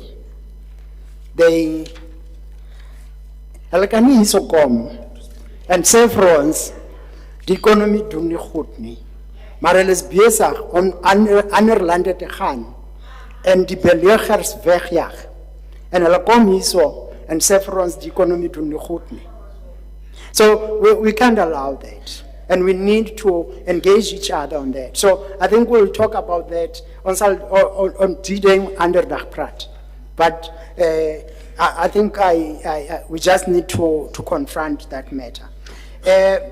The issue of cleanliness in hospitals and other facilities. I think it is important for honorable members to acknowledge that a movie is not a scene. A scene is a portion of a movie. And you can't analyze and acknowledge the movie by just one scene. There could have been days where you went to Moroka Hospital, and I must declare that Moroka Hospital is one of the cleanest hospitals that we have in the province. So if you went to Bitumelo Hospital and you experience a scene, that's not a movie, my class brother. It's a scene. So, Honorable members, just as an advice, acknowledge the movie, not a scene. We're doing better. We're getting our system to be working. And I know that it will give you less to talk about, and that makes you uncomfortable. But we're happy that you have less to talk about. But Tunasia Kuba, we're doing our work. The issue of... Honorable Mahlatsi, may you take a seat? Okay, should I sit on the floor, EFF? There's a chair there's a chair. next to you. Thank you, Honorable Mahlatsi. The honorable member from the Economic Freedom Fighters. Thanks, Deputy Speaker. I just want to check with the Speaker who's currently on the platform as to whether is he willing to take a question. Honorable Mahlatsi, are you willing to take a question?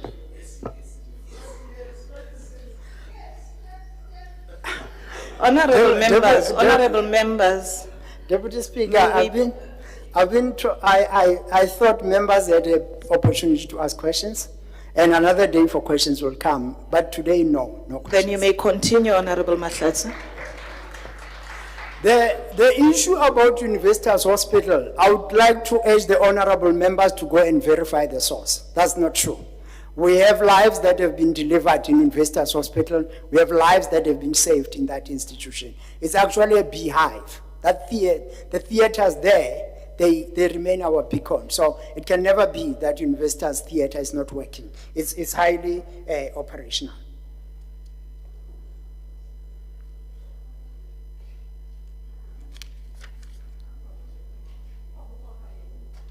Yes, I think other things have been noted, Honorable Speaker, but as the Department of Health, we continue to push and to do our work better, and we would appreciate it if we could get some level of support.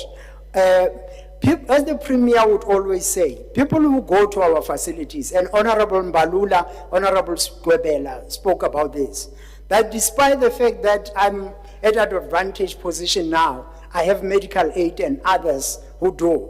When that fund gets depleted, all of us will end up in public facilities. And it's important that as we engage, as we post issues on social media, let's be careful not to kill the hope of our people let's continue to give our people hope that as they go and attend to our facilities, their lives are going to be saved and people are going to live better. As I indicated, we receive only 22 complaints per month out of the 268,000 members that walk through our facilities. We cannot be crucified for less than 1% of the things that we don't get right. So we definitely have achieved a passing mark because we are at 99 point something percent. So it can be that we treated in a particular manner. Honorable Speaker, Honorable thank you very much. Mahlatsi, may you take a seat. The Honorable Van Vuuren. Thank you, Honourable Deputy Speaker. I think it's unparliamentary for the Honourable Member to stand here and mislead the public. I mean, he's saying things that's not happening, and I'm actually, I want to challenge him to use those facilities himself. Honourable- He must leave his Honourable card, Member, his Honourable permit card at home. Honourable Van And you Vuuren, get sick. Honourable Van Vuuren, we are not debating now. We are not Speaker, point of debating. order. Thank you, Honourable Mahlatsi. You may continue or you may take your leave. Honorable Speaker, I've made my point. I'll take my leave. Thank you very much. Thank you. Honourable members, may you try to refrain from interrupting a speaker when they are on the floor. I'm pleading with you, honourable members.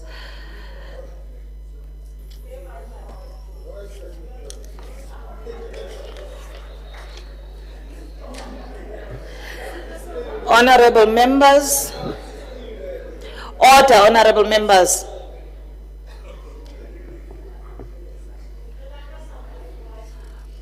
Honourable members, the reply of the MEC concludes the debate on vote 5 of health. The secretary shall, honourable members,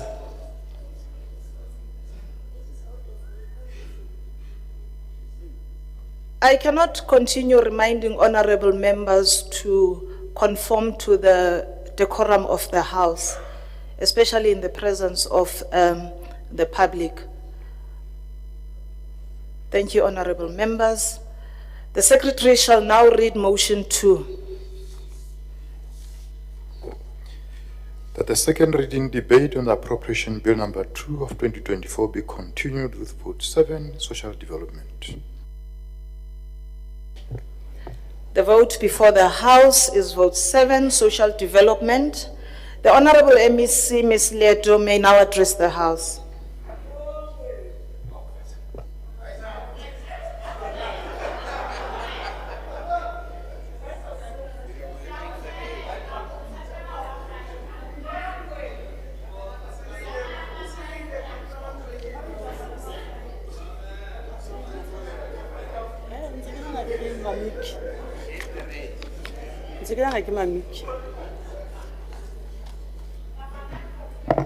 Thank you very much, Honorable Speaker, the Deputy Speaker, Honorable Premier of the Free State, the Honorable members of the Executive Council, members of the Legislature, Executive Mayors, Mayor Speakers and Councillors, House of Traditional Leaders, the DG, all senior managers and HODs, NPOs in the House and the civil society, leaders from the African National Congress and all political parties, leaders from the labor movement, Setjhaba sa Freistata, ladies and gentlemen, Dumelang, Bommel Bontate. Honorable Speaker, we humble ourselves as we present budget vote 7 speech for 2024-25 financial year, 6 days after the commemoration of the Women's Day.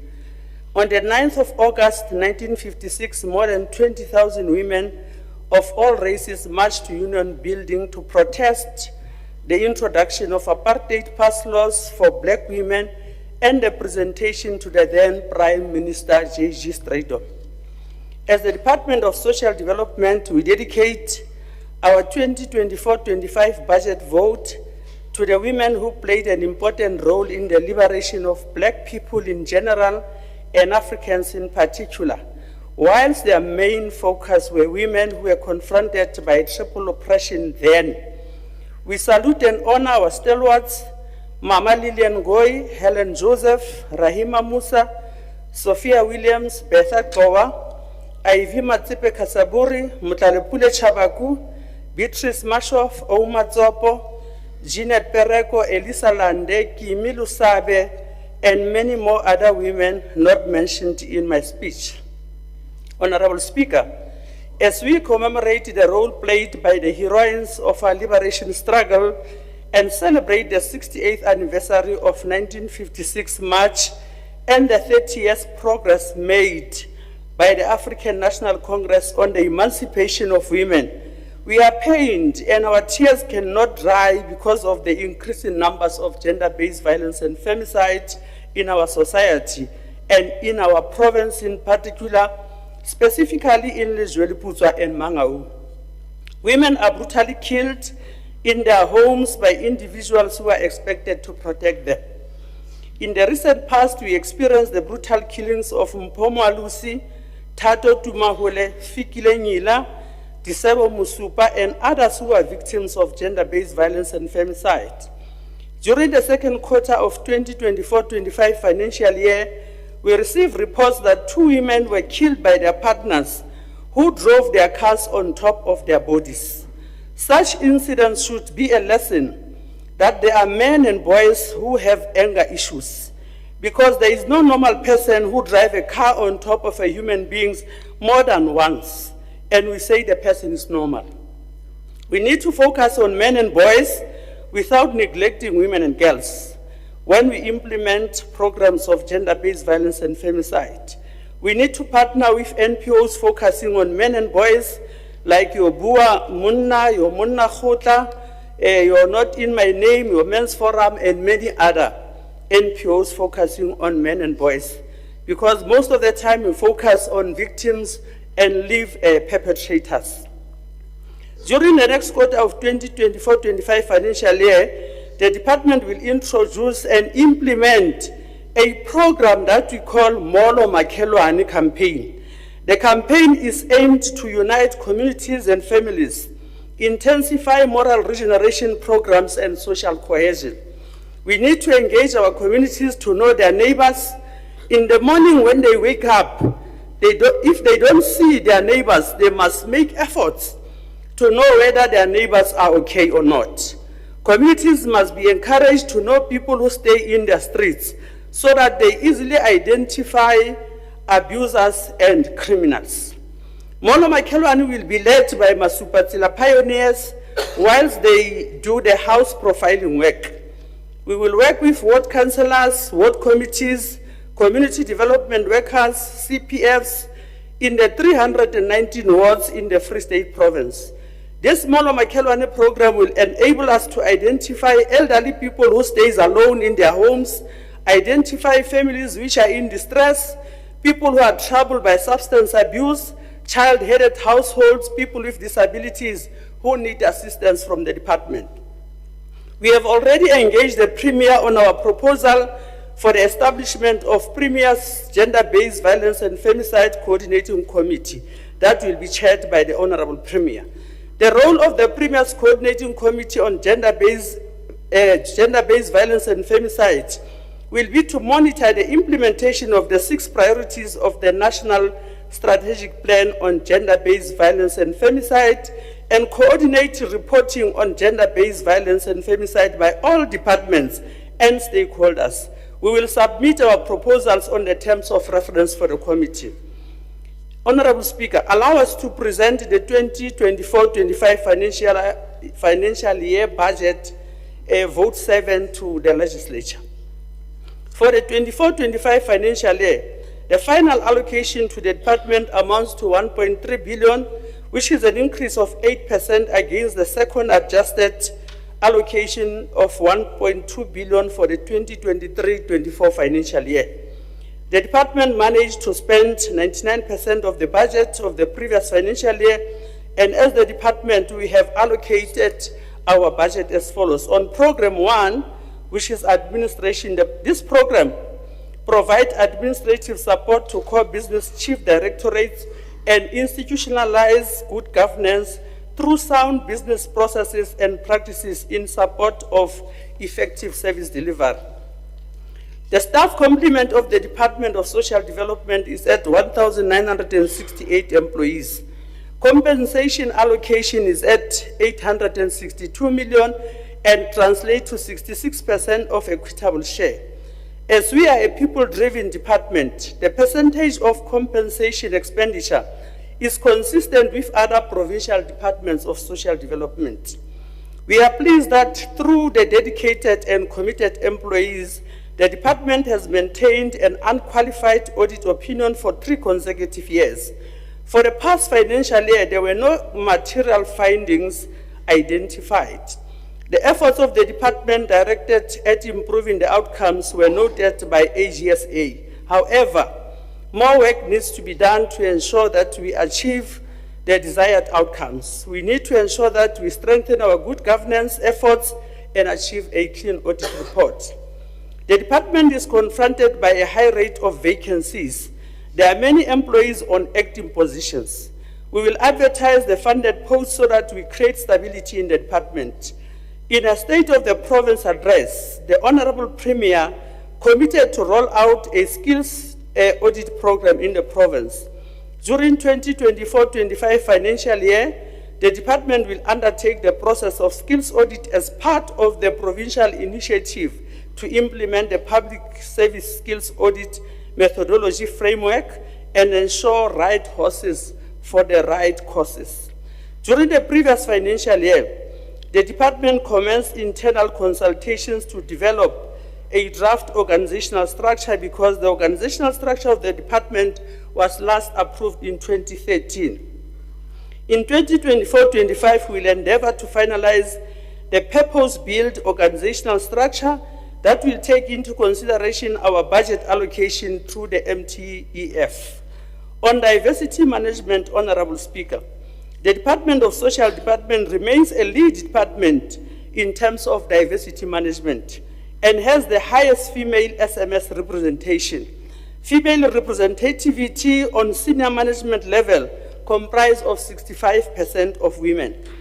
Persons with disability representation is at 5.3%, which is above the national norm of 2%. As the department, we have previously committed to appoint social work graduates who were beneficiaries of government bursary program and were appointed on contract as COVID-19 contract workers. We are proud to report that the department appointed 83 social workers on permanent capacity as from the 1st of June 2024. These appointments increased the number of social workers in the department to 495 social workers, excluding 38 social work graduates who are serving graduate internship. With this number of social workers, the province is well on track to comply with the norms and standards for social workers, especially in rural areas.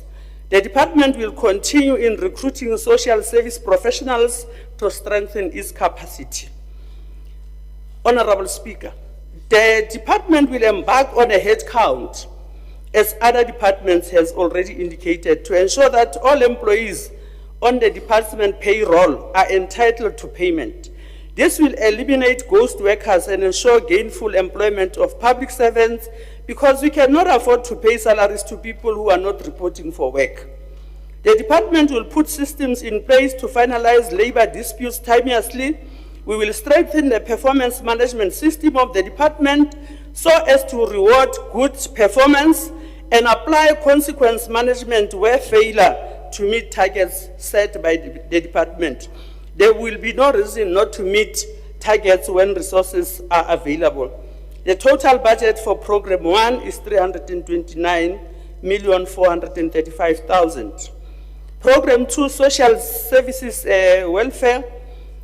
Honorable Speaker, the Older Persons Act 13 of 2006 is intended to protect, promote, and maintain the status rights, well-being and security of older persons. It is an act that aims at combating the abuse of older persons. The amended act gives us a responsibility to ensure that old persons are provided with quality services and are afforded the necessary protection by society, including community-based organizations. An increase of elderly abuse has been observed in our communities, and to mitigate this scourge, the department will undertake different preventative programs while incorporating the Mono Makelwane program to strengthen protection of vulnerable older persons, conflict management, and promote family values. Elderly people deserve to stay in their homes without being forced to stay at old age homes. We call upon our communities to look after elderly people at their neighborhoods, because if we create a culture of taking care of elderly people, we will also be taken care of when we are aging, because one day we are also going to be older people. Honorable Speaker, ka Sontaha sena se fitileng re batla ho leboha Brigadier Motsielwa ka ho re tsebisa ka nkgono a mo fitileng tseleng ka Labohlano a ya mo yang teng. Ha khutla ka Sontaha nkgono kha le tseleng a tsamaya, ha ba emisa ba mo botsa hona o ya kae, o ne a le 10 kilometers from Tlokolene, 10:04 ya le Kgalo la Mantsopa, a re o ya Clarence. A re tsebisa ka taba eo, hommeng ga isa di social worker le maponesa nkgono ga monka ga mo beya sebakeng se lokolohileng. Re a leboha hore tseleng moo ha ka ba kopana le bahlekefetsi ba ileng ba mo beta kapa ba mo etsa ho hong. Ke ka hona re ipiletsang hore ha re hlokomele maqheku letsatsi le leng re tla be re le maqheku le go. The department has partnered with 188 NPOs to provide community-based support, social services, and residential care services to older persons. A total amount of 58 million is allocated for this purpose in the current financial year. The Free State Province has government-owned elderly people homes in Botshabelo, Tabanshu, and Qwaqwa.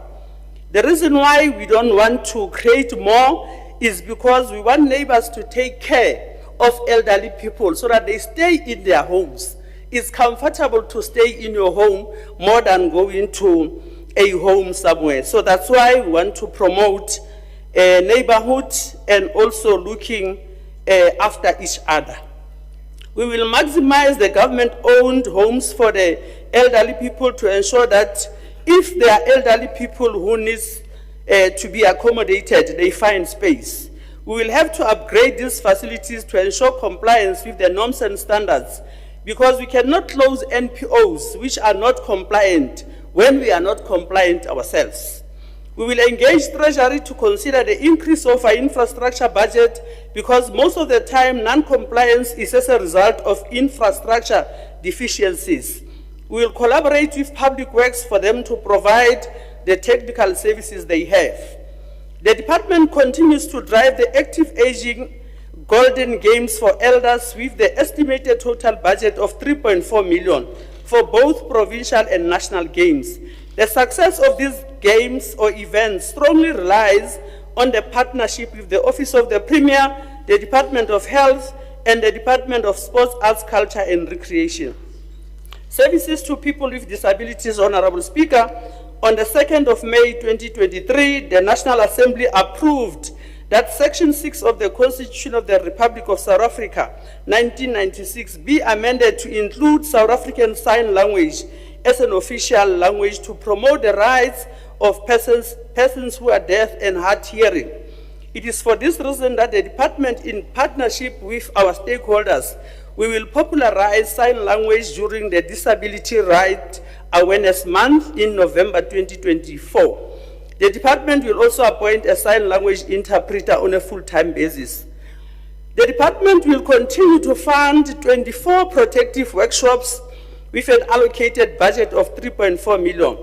These protective workshops are meant to equip persons with disabilities with skills to become economically active and provide them with social support services. We will continue to protect the rights of persons with disabilities from any form of abuse because their rights are enshrined in the Constitution.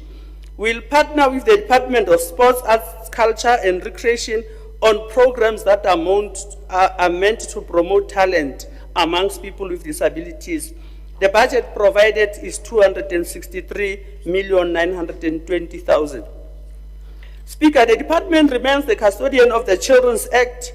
We are mandated to provide prevention, early intervention, and statutory services to vulnerable children in communities, as well as child and youth care services.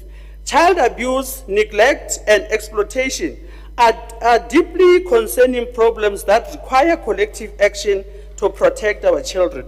Ndate Mandela once said, I quote, "Our children are the rock on which our future will be built, our greatest asset as a nation. They will be the leaders of our country, the creators of a national wealth, those who care and protect our people," close quote. Remember, addressing child abuse requires a multifaceted approach involving education, awareness, and collaboration across sectors, including funded NPOs. A budget of 150,958,000 has been allocated for services to children, which includes adoptions, services to children living and working on the streets, drop-in centers, child and youth care centers, and overall integrated social work services that are legislated. But we want to call upon fathers who have neglected their children, and their children are in the street. They must go and adopt those children because ke bana ba bona ba. Ha ona ngwana a lefatsheng a sena ntate. So bontate le ha be le nyetse le ba entse strateng, go kopa le ba late because ke bana ba lona. The department spends a significant amount on statutory services. It is crucial. Baba isa ona mo wa dulang teng. Hono le monate ba itsuwa, so baba isa ona mo. The department spends a significant amount of statutory services. It is crucial that we strengthen prevention and early intervention services. Hence, we partnered with Sitshabelo Family Care Services to implement the RESISHA program, which basically aims to build resilient communities, especially children.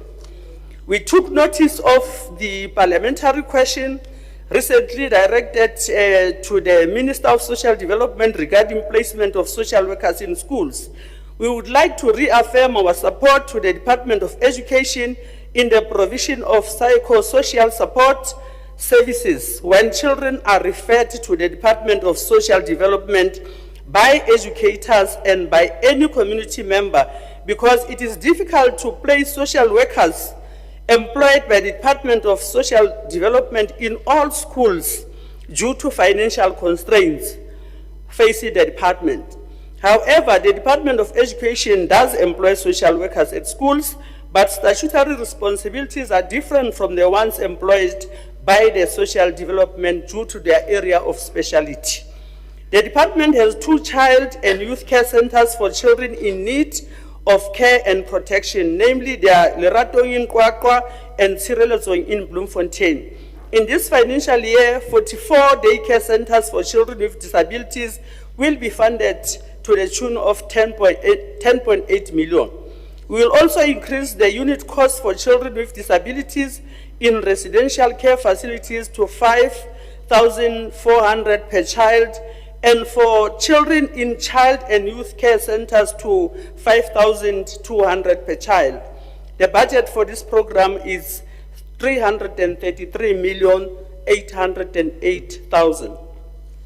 On restorative services, today we are confronted with a crisis that threatens the social and moral fiber of our communities, families, and thus causing a strain on social services.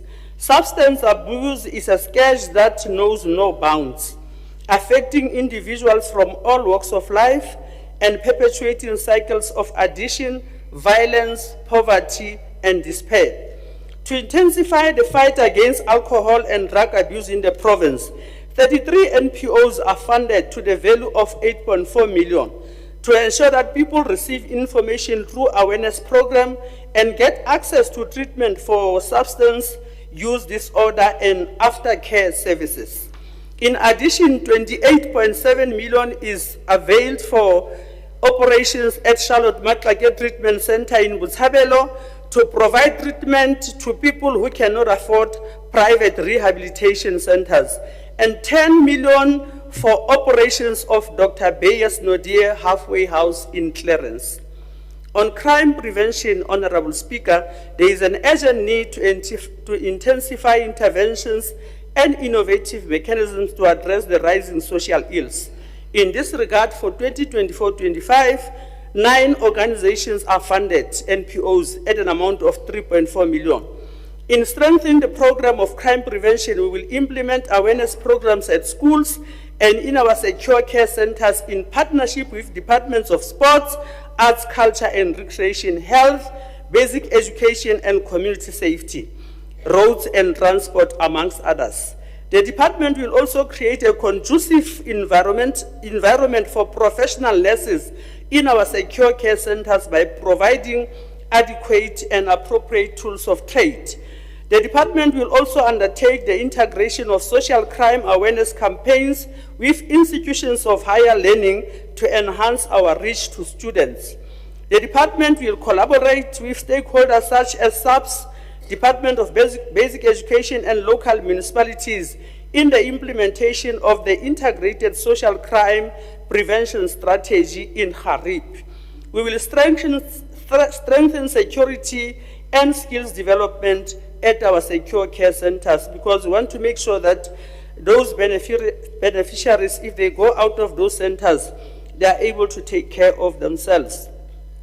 On victim empowerment, the department continues to support NPOs which provides shelter to victims of gender-based violence and femicide. The department, amongst other strategies, will continue to strengthen and improve the capacity of all gender-based violence shelters. In 2023-24, the department established a shelter in Harib and a safe house in Botshabelo. 1.6 million has been allocated under equitable share for 6 gender-based violence and femicide shelters and 1 safe house in the current financial year, in order to avoid second victimization by perpetrators. The security system at the shelter in Bethlehem, Tshepo ya Rona, will be upgraded. We have budgeted 702 million has been budgeted for this purpose. An amount of 7.8 million has been allocated to 35 community-based victim support organizations. Restorative Services Program dealing with victim empowerment has been allocated an amount of 3.2 million for 7 organizations dealing with violence against women and children. Our commitment is clear. We will not rest until every woman and a girl can live free from fear, from violence, and free from being victimized and getting their full potential. On HIV and AIDS interventions, in 2024-25 financial year, the department plans to commemorate the International Men's Day through the Men Championing Change program in November 2024 as a way of sensitizing men to the fact that their input for the prevention of HIV and AIDS and gender-based violence is needed. The department will continue to mitigate the impact of HIV and AIDS in the communities by rendering prevention as well as care and support programs.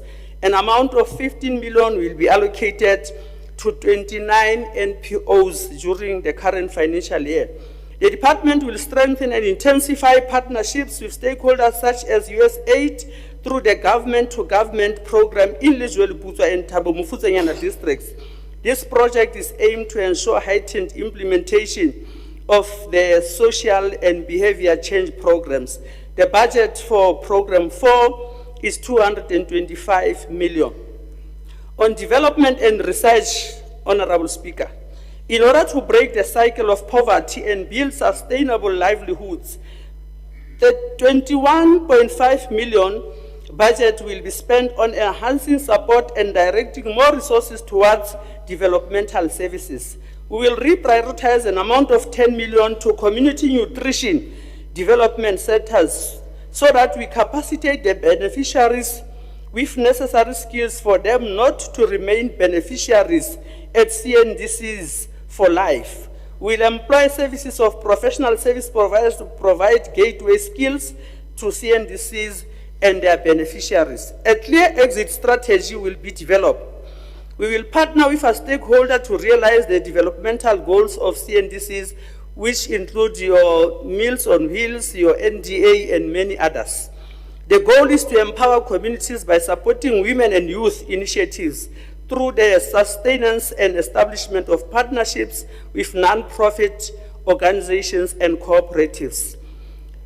We are pleased to report that to further enhance our efforts following the launch of the Provincial Food and Clothing Bank in Hamilton in Bloemfontein in partnership with Red Cross, the department will focus on the establishment of district food and clothing banks in partnership with relevant provincial departments and NPOs. This strategic approach to enhance our ability to address emerging challenges and ensure that effective real-time support reaches those that are supposed to be assisted and those that are in distress. We will incorporate non-perishable food and clothing donations in our Molo Makelwane door-to-door campaign to request our communities to donate to our food and clothing banks, because there is a lot of communities who have excess clothes who can donate to food and clothing banks. We will also request the public servants and members of the legislature to voluntarily donate, because you have it today, you don't know tomorrow. We will popularize our food and clothing banks so that communities knows where they are, so that when they want to donate, they just go straight there and give their donations. On the reduction of malnutrition, I'm sure the Department of Health has reported on the problem of malnutrition. Honorable Speaker, hunger and malnutrition among children and women in the country in general and in the Free State in particular remains a significant public social issue influenced by factors such as poverty, inadequate food security, and high rates of infectious diseases. Despite the economic progress that we are making, disparities in wealth and access to resources persist, contributing to high levels of malnutrition.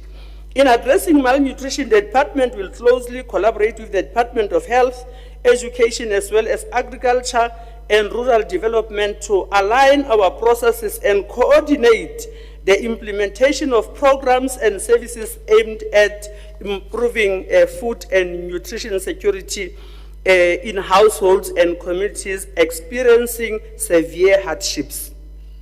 We will focus on children, elderly people, pregnant mothers, people living with HIV and AIDS, TB, as well as families severely affected by food insecurity.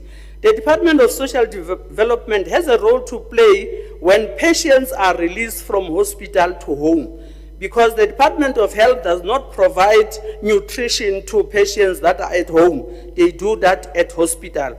Now, when they're at home, is the responsibility of social development. We'll intervene through the provision of healthy supplements and nutrition to households. Working together with our partners, we'll prioritize our budget to reduce malnutrition. Honorable Speaker, we are proud to announce our partnership with the South African Social Security Agency, which is SASSA, and the National Development Agency on a Generating Better Livelihood pilot project in Lejweleputswa, Cyprus, and Harib Oppermansgronde. The initiative is currently focusing on child support beneficiaries, aiming to link them with relevant stakeholders for additional economic opportunities, subsequently enhancing their social protection and livelihoods. It is our intention as the department to roll out the program to other districts in the next financial year. On poverty and unemployment, Honorable Speaker, addressing the persistent challenges of poverty, especially with high unemployment rates, remains a significant focus for our department. We are committed to supporting the 51 currently funded community nutrition development centers to provide nutritious food and developmental programs, acknowledging the reality that too many households live below the poverty line. The conditions of some CNDCs in the province leaves much to be desired in terms of their structure, management, and quality of services. We will continue with our efforts to address these challenges with a special focus on developmental aspects that are meant to serve as an exit strategy from these centers, as I mentioned earlier on. In partnership with our sister agencies, NDA and SASSA, provincial departments such as agriculture, DSTEA, NPOs, cooperatives, and private sector. Honorable Speaker, the department, in collaboration with the National Department of Social Development, partners such as NDA will continue support the NPOs funded by the department. The department currently funds 487 NPOs at 305,152,000. These are NPOs which have signed an MOU with the department. During the current financial year, we will advertise to call for proposals for funding NPOs which are at areas where social ills which are not sufficiently covered by the currently funded NPOs. The call for proposals will also consider transformation of the funded NPOs landscape. The department will strengthen our NPO monitoring to ensure support and compliance of the NPOs, as it remains our responsibility to ensure that they get necessary support to ensure that they continue providing the much needed services to our Free State communities, because NPOs are a strategic partner of the department. We will continue to facilitate registration of provincial NPOs and provide the necessary support to ensure that they retain their registration status where possible. Through a partnership with a transformed, improved social sector, we can target and address the social ills that are crippling the province, paying particular attention to those areas that are affected. Honorable Speaker, as the department, we had to deal with a drastic reduction of EPWP incentive grant allocation. As undesirable as it is, it was to be expected following the migration of ECD programs and the associated work opportunities to the Department of Basic Education. In this financial year, we will use the incentive grant of 3.1 million to create work opportunities, supplementing it with our equitable share. The budget for the program is 152,965,000. SASSA plays a critical role in providing safety net for people who live below breadline. In the Free State, 53% of the population, which is 1.5 million people, are dependent on the grants. The total amount of social grants paid in the Free State amounts to 1.2 billion per month, inclusive of social relief of distress. This totals to 4.7 billion per annum. Speaker, it has come to our attention that among different grants, many beneficiaries were not adequately informed about the grant in aid. During the first quarter of 24-25 financial year, SASSA Free State issued only 1% grant in aid. Honorable Premier and myself, working with SASSA and all other stakeholders, we undertook an outreach program in Tabong in Velcom to raise awareness to eligible on this important intervention. Communities were given an opportunity to make applications for the grant in aid. We will roll out the program to all towns in the Free State. We will ensure that every stakeholder relevant to the application is present, including doctors which are supposed to examine applicants, so that our people are not taken back and forth in order for them to access grants and pensions provided by government. In Harib, SASSA is spending 43 million, in Mangaung 306, Lejolipuza 251, Thabo Mofokeng 295, First Lady Abi 196 million. Honorable Speaker, our role is to serve our people. We must always be available to serve. The department serves the most vulnerable communities who need our services 24 hours. The department will strengthen its communication and accessibility to establish a call center which will be available to communities who need help from the department for 24 hours. The modalities of the call center will be announced in due course.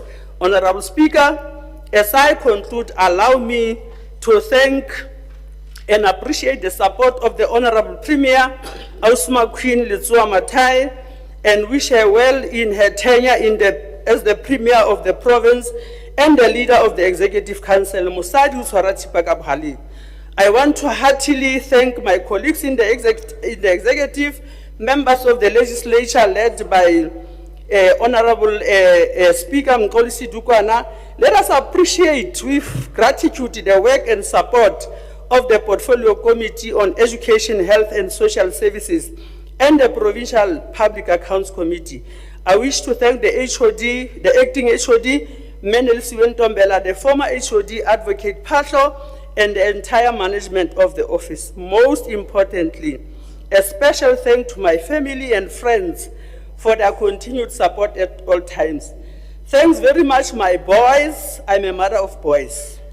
Sipo, Tabo, Papa, and Junior. And thank very much to Zanele, my cousin's daughter who stays with me, who always gives Bible studies to us at home. She's such an inspiration to our souls. Ayabulela madlo. Ati makube khos, makube hele. Kamaku, makutetu bumnyama, kuvelukai. Thank you very much to the African National Congress, which gave me an opportunity to stand here and present the budget vote and lead the people of the Free State.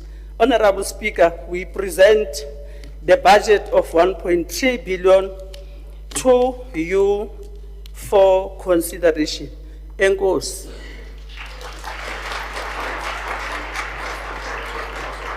Thank you, Honorable Lieto. Honorable members, that is the budget vote, that is budget vote 7 of social development as presented by the Honorable Lieto. This then opens our debates on that vote. I will then recognize the Honorable Ketso Makume.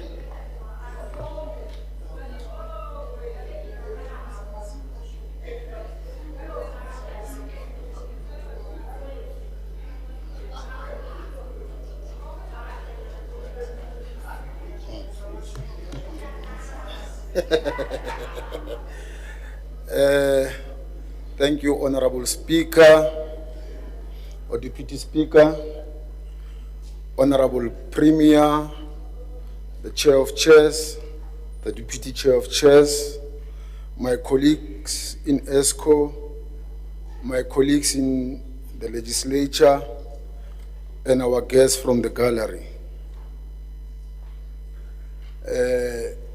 As we are also continuing to celebrate Women's Month, I learned that also today is the birthday of Meshope Ketruchope. She's getting 99 years. She's one of the women who led the struggle against women inequalities and the GBV and just the exploitation of men by the society in general. So join me to wish her birthday.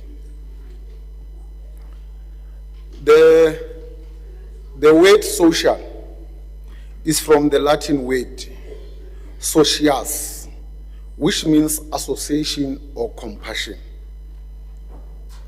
So once you debate the social development issues, we must always give a context of what is it that we are talking about. So we are talking about a companionship and association of individuals in the society. How each and every one links to the other, and how each and every behavior have an impact or effect on the other person. So that is why we are going to support the budget presented, because it has those links in between. You will remember that the department used to be called the Department of Welfare. The reason why it was changed, it is because it was doing the following negative impacts. It was not allowing the association of cadres and activists who are involved in developing the society. Because with welfare, you only have people who are just going to receive and who are not taking an active part in the social development of the society.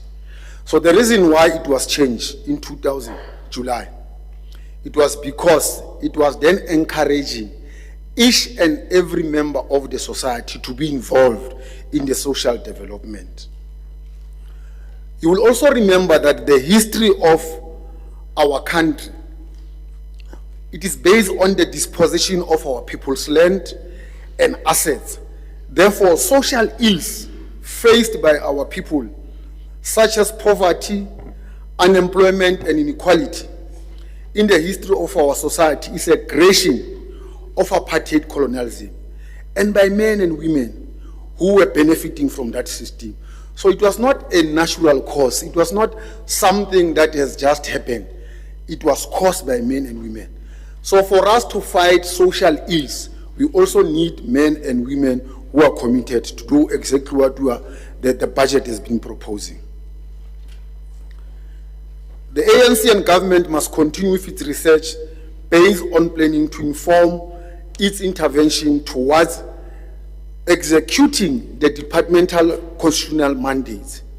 It is important that for every intervention that we are going to do moving forward now, we need a depth research, because you can't resolve social issues and social ills without the research. We have to have the research. So we are happy and content that MEC has also raised the issue of the research that is going to assist the department to reach the interventions, particularly towards executing their constitutional mandate.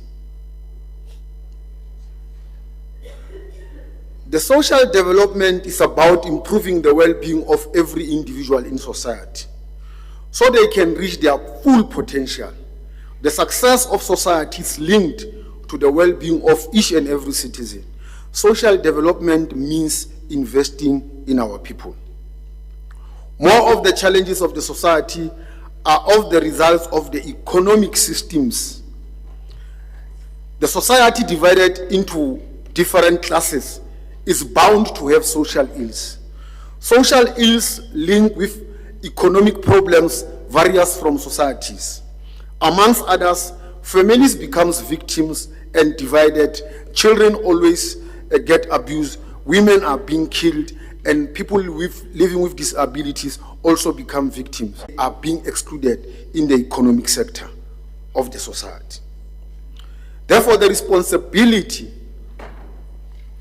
of our government, or in particular the Department of Social Development, is therefore to protect the vulnerable groups mentioned above through various programs mentioned by MEC Leeto. Social ills are man-made and can only be rectified in a very radical manner by men and women who do care about building a society that care, and knowing that care is the highest form of love. Former President Nelson Mandela once said, in line with what I've already said, I quote, "Like slavery and apartheid, poverty is not natural, it's man-made, and it can be overcome and eradicated by the actions of human beings." Honorable Speaker and the House at large, social institutions created under the ANC-led government were created to ensure that there has to be a conscious intervention to help the poor. We do so because under the apartheid system, millions of our people were denied every day basic necessities such as education, food, jobs, water, shelter, that gave birth to unemployment, poverty, and inequalities. Let me repeat again, care is the highest form of love. Communities-based services, social services, residential care services to older persons must be supported by all, because we are all going to be older persons one day. God's will, obviously. We will definitely need such kind of care. We also need to discourage the fly-by-night centers because they steal away from those who really need the services. We're also not immune to living with disabilities. Anything can happen to every human being, caused by many things. Natural disasters, diseases, accidents may also lead us being disabled.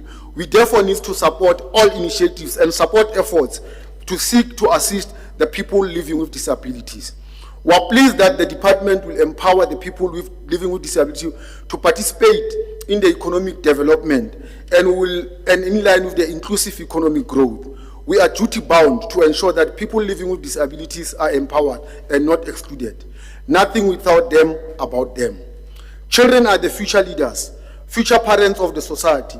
How we grow and treat them is very much important. From when they are born in their classroom and when they play during culture and sports activities, when they do all these other various life activities, we must always bear in mind of the fact that we are preparing future generations. Therefore, we can't continue to abuse young children. We are agreeing with the UMEC that we need a collective action to prevent our children from social ills and protect them from copying the wrongs in the society. It is for that reason that we support UMEC. One of the greatest challenges to the future is the substance abuse. This challenge is, if it's not confronted by all of us, our society is doomed and we're in trouble. Consequences of substance abuse for the young people are so immense and they steal away the future. The same goes to GBV against women and children. We need to stand up and support the department in the fight against femicide. Men and boys, they must be the first to advance against GBV and the last to retreat. I want to repeat this. Men and boys, they must be the first to advance against GBV and femicide and be the last to retreat. The time comes where the poor will have nothing to eat but the rich. This was said by Jacques Rousseau, one revolutionary franchise. In so saying, the cost of living is also very high. Therefore, we are supporting UMEC by ensuring that we push the malnutrition program that we have initiated. This will help us to mitigate factors of the feminine that we are seeing now of late, and the poverty, inequality, and unemployment. In conclusion, we support this budget for only one reason. It is about bringing a better life for all our people. Thanks very much. Thank you, the Honorable Getso Makume.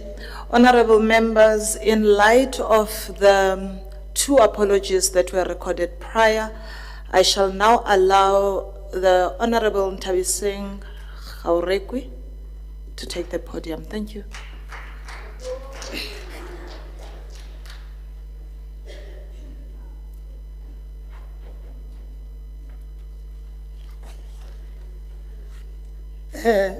Honorable Speaker, Deputy Speaker, Honorable Premier, Honorable Member of Legislature, House of Traditional Leaders, officials of government present here, and all guests invited. Good morning.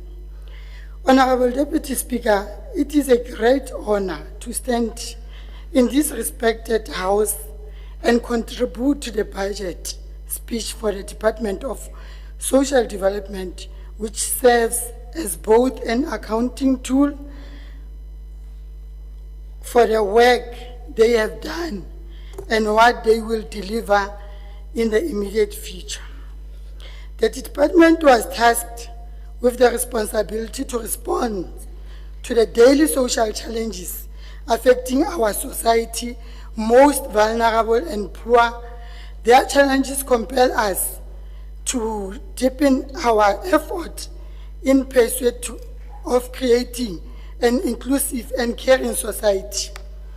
And so to us, this is not a mere routine exercise, but it's a critical moment where we must review our social contract of giving effect to a developmental state where there's transform, reconfigure, reimage, redress to give effect to our spirit of building and caring society. Honorable Deputy Speaker, as champions of social development, the government led by ANC is committed through delivering on our mandate to the realization of the goals set in the National Development Plan and the clarion call of not leaving no one behind. As we gather in this August House to pronounce on the service delivery outlook, we also take this opportunity to reflect on the progress that has been made by the department and its partner over the years. I'm pleased to announce to the people of Free State that the department is on track in terms of achieving the target that we set out at the beginning of the sixth administration as per the objectives and target on different priorities and outlined by MEC for social development, Honorable Leeto. On governance, we applaud the department for achieving unqualified audit opinion for 3 consecutive financial years. Through promoting employee engagement, we are confident that the Department of Social Development has the capacity and caliber of employees to deliver clean audit outcomes in the near future. We must ensure that capital optimization is introduced to build workforce that is resilient and human-centered. On diversity management, we applaud the effort and achievement of the department in ensuring a clear exit strategy for our social workers, bursaries holders through the department appointment and internship programs. This is a radical step to increase our services to the people. Honorable Deputy Speaker, social workers' responsibilities are noble and it's an essential professional that plays a vital role in the betterment of society, particularly in South Africa, where complex social challenges abound. Social workers are dedicated professionals who work diligently to improve the lives of individuals, families, and communities facing various adversities. We applaud the department. On services to older persons, in recognizing the plight of older persons in the province, partnerships with the Older Person Forum and clubs must be strengthened, giving them an effective voice in decisions that directly affect them. Furthermore, the department needs to promote solidarity among generations and intergeneration partnerships, passing of the positive values, promoting moral regeneration, keeping in mind the needs of older and young ones, and encourage mutual responsive relations between generations. The departmental achievement were placed on record to this House by the MEC, and it is clear that the department is on course to achieve their objectives in this regard. We also see positive contribution of the department funding Lanchuan Club in different districts. Among others are Mufulatepe Lanchuan Club in Smithfield, and then it's Vukuzenzele Lanchuan Club in Betuli, Harasi Bay Lanchuan Club in Ittenberg, and many others. Honorable Kharekwe, will you take your seat? Honorable Dipuku, you're recognized. Thank you very much, Speaker. Point of order, fellow. The members, just before they come to the chamber, Baskaba party all night. It makes it difficult for us to hear what they say. Thank you very much. Please sit down, Honorable Dipuku. You may continue, Honorable Kharekwe may continue. Thank you so Order, much. honorable members. Honorable members, order. May we allow the speaker to continue with her debate?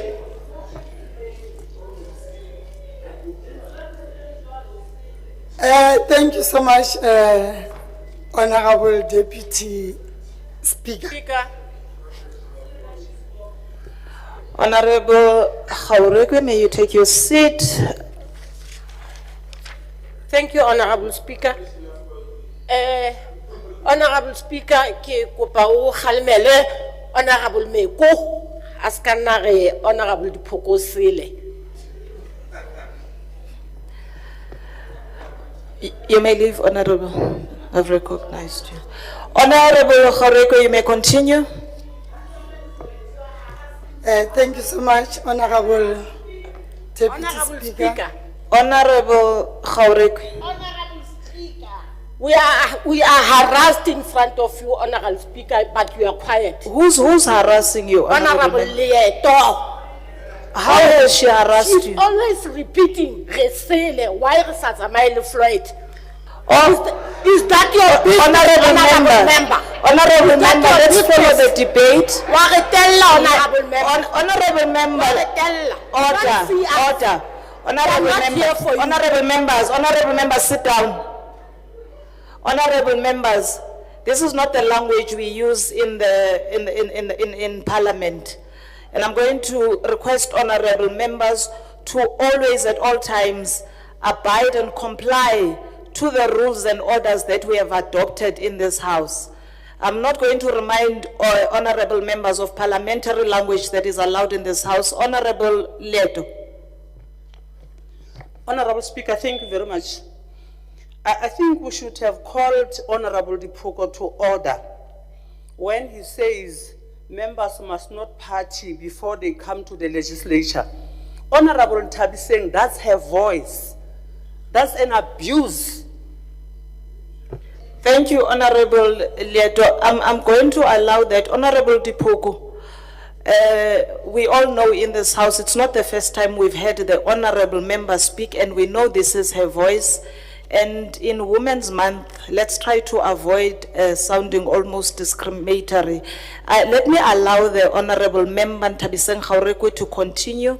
Honorable Speaker, On the honorable member from the EFF.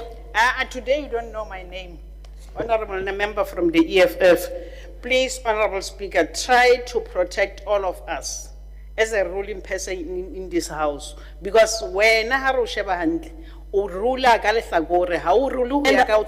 I doing that, honorable member?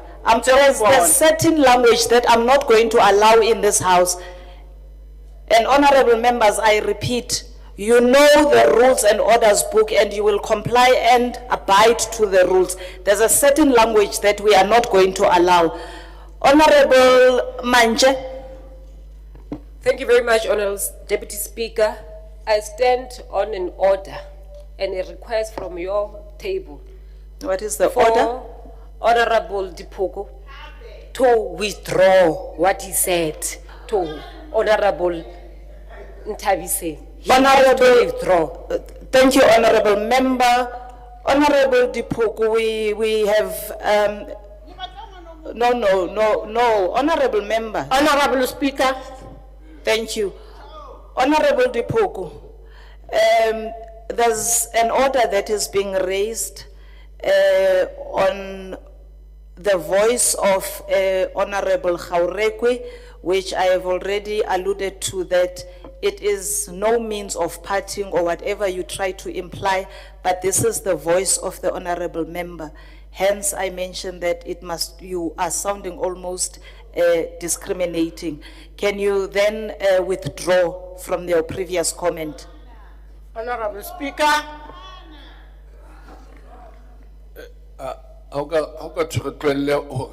Speaker, I think they must also withdraw, however withdraw. Thank you very much. Thank you, honourable member. Honourable Speaker. Honourable members, on this one, I'm glad that you did withdraw. Honourable members, we are all, or not all, but we are in Women's Month and we are women and we are raising an injustice against another woman in this August House. I'm not taking an order. I'm allowing now the Honourable Khaurekwe to continue. Honourable Speaker.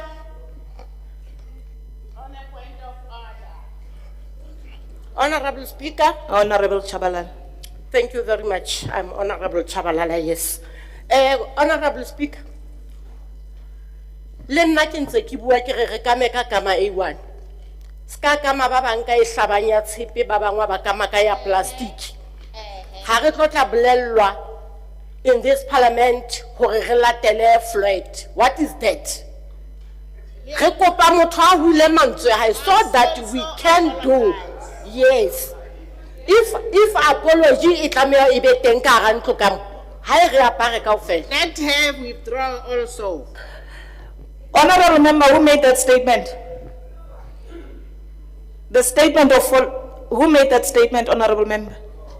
Honorable Leeto Mathabo. Thank you, honorable member. Honorable Leeto Mathabo, may you withdraw the statement? Honorable Deputy Speaker, it is not a secret that at 12 o'clock we're getting news. That's none of your business. No, honorable member. Floyd will be resigning. Honorable members. It was an advice just to say, please follow. Honorable Mathabo, will you withdraw that statement? No, honorable members. Honorable Mathabo, will you withdraw? Honorable Speaker, with due respect, I will withdraw. Thank you. No, it's an Thank you, honorable Mathabo. And with that, I will then allow the honorable member to continue with her debate. Thank you so much, Honorable Speaker, Deputy Speaker.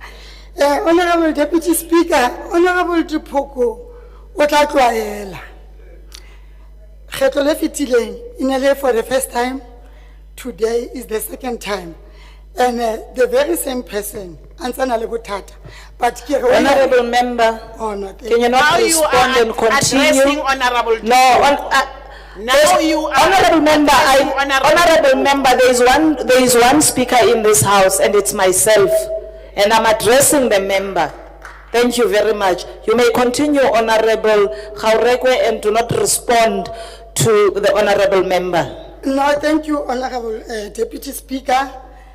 That's my voice. It's like that.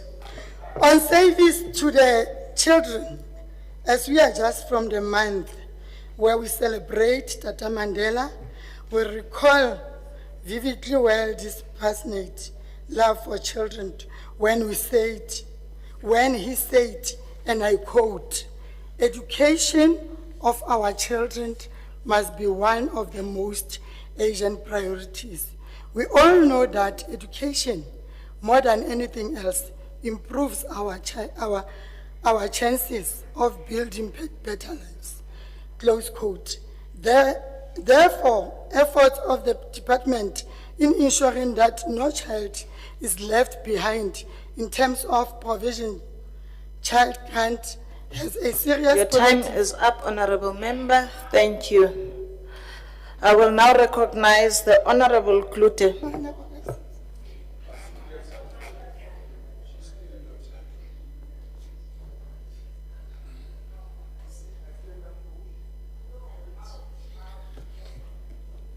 Thank you, Speaker. She calls out to the man in the street, "Sir, can you help me? It's cold and I've nowhere to sleep. Is there somewhere you can tell me?"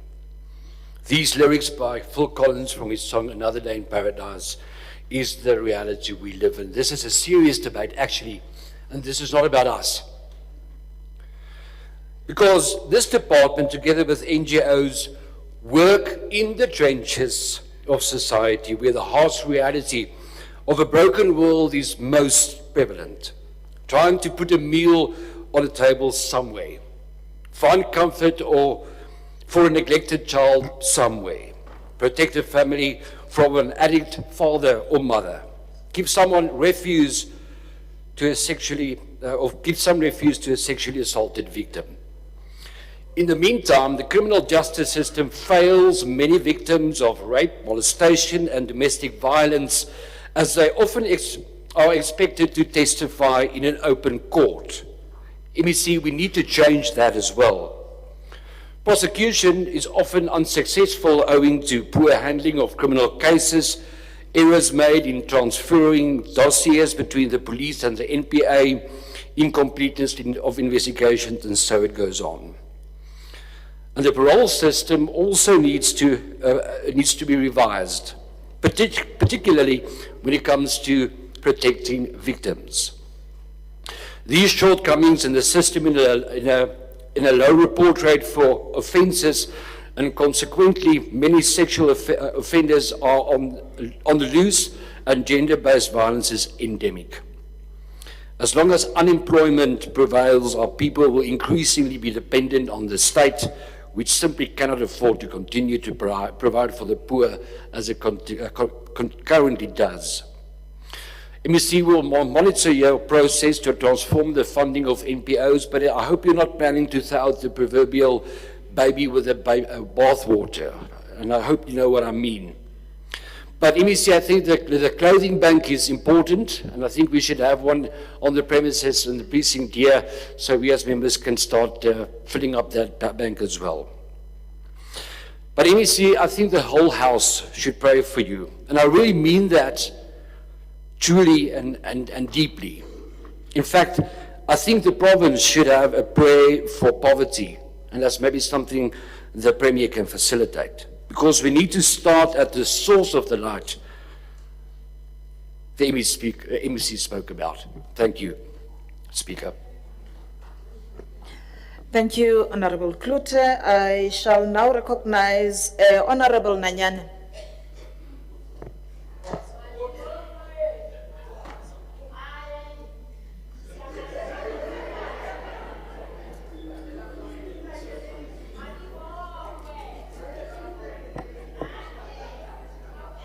Honorable Speaker, Honorable Premier, members of the Free State Legislature, distinguished guests, I greet you. Speaker, the Department of Social Development plays a critical role in ensuring well-being of individuals and communities. Its mandate extends beyond contribution of social grant. It also focuses on providing comprehensive social services that address and diverse needs of vulnerable groups. These services include child protection, family prevention, preservation, care of elderly, and support for people with disability. Honorable Speaker, re lokela ho utlwisisa ho tswa ho MEC wa Social Development a ska tla tlo ema mona a re bolella ditaba tse re sa di tsebeng. Re batla hore ha a ema mona a tebe ka botebo ka botlalo hore lefapha la hae ke maphelo a makae ao a fetotseng a batho ba phelang ka bokoa, ke maqheku a makae ao lefapha le a hlokometseng ka hara province ya rona ya Free State. Bongata ba dibaka tsa bodulo tseo ho ntsong ho fanwa ka tsona ha jwale, Honorable Speaker, di hloka dikolo. Dikolo tse ahwang moo ha di fetswe.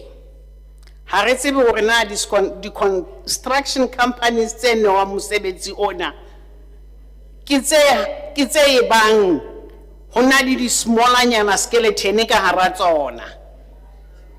Hobane Premier o buile ka bobodu a tobeketsa hore o tlo botonela mahlo ka bo madimabe hayo ne ke re ke tlo mmolella hore a chimme o tlo tlameha hore o tone mahlo dinthong tsena. Honorable Speaker, I raise this concern. There is a school in Bothaville. Honorable Nanyane, may you take your seat? Let's allow Honorable Meko. Deputy Speaker, thank you. Honorable member, o debate a speech is wrong, so I'm going to let Will you take a question? Yes, Honorable I Member? You may continue, Honorable Meko. Thank you. Sit down. How precise our Department of Social Development yetsang? Why a Kenya ho ha di kolo ko Department ya Social Development? Impa a etswa hantle hore na department e o etswang. E be ke speech se ba mongoletseng sona jela a gone o se tšhintšha eme mo o se balance le jwalo ban ento General Dipoko o tla kwatana. Honorable Member, there was no order there. Continue, Honorable Nanyan. Thank you to protect me, Speaker. Speaker, I raised this concern because there is a school in Botterville that has not been completed for years. And there have been construction coming in and out and never finishing the job.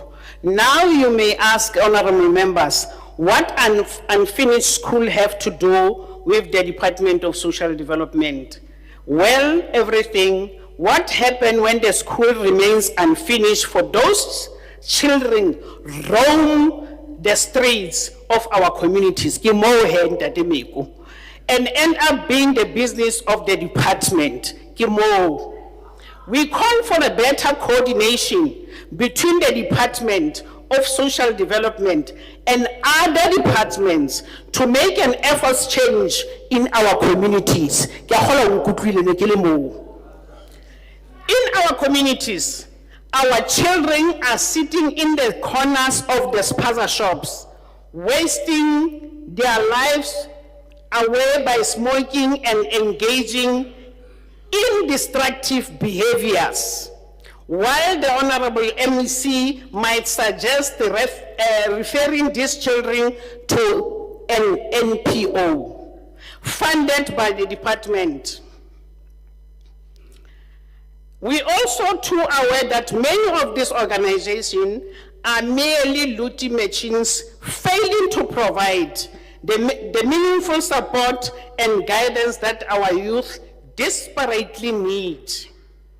Instead of addressing the root causes of their issue, this NPO often becomes a vehicle of corruption and mismanagement, leaving our children without the help they deserve. Honorable members, ke utlwile ditšhelete tse ngata mona tse leng hore MEC wa Social Development ha ema mona o buile ka tsona kapa ene le hona ho itheoletsa fela, we don't know.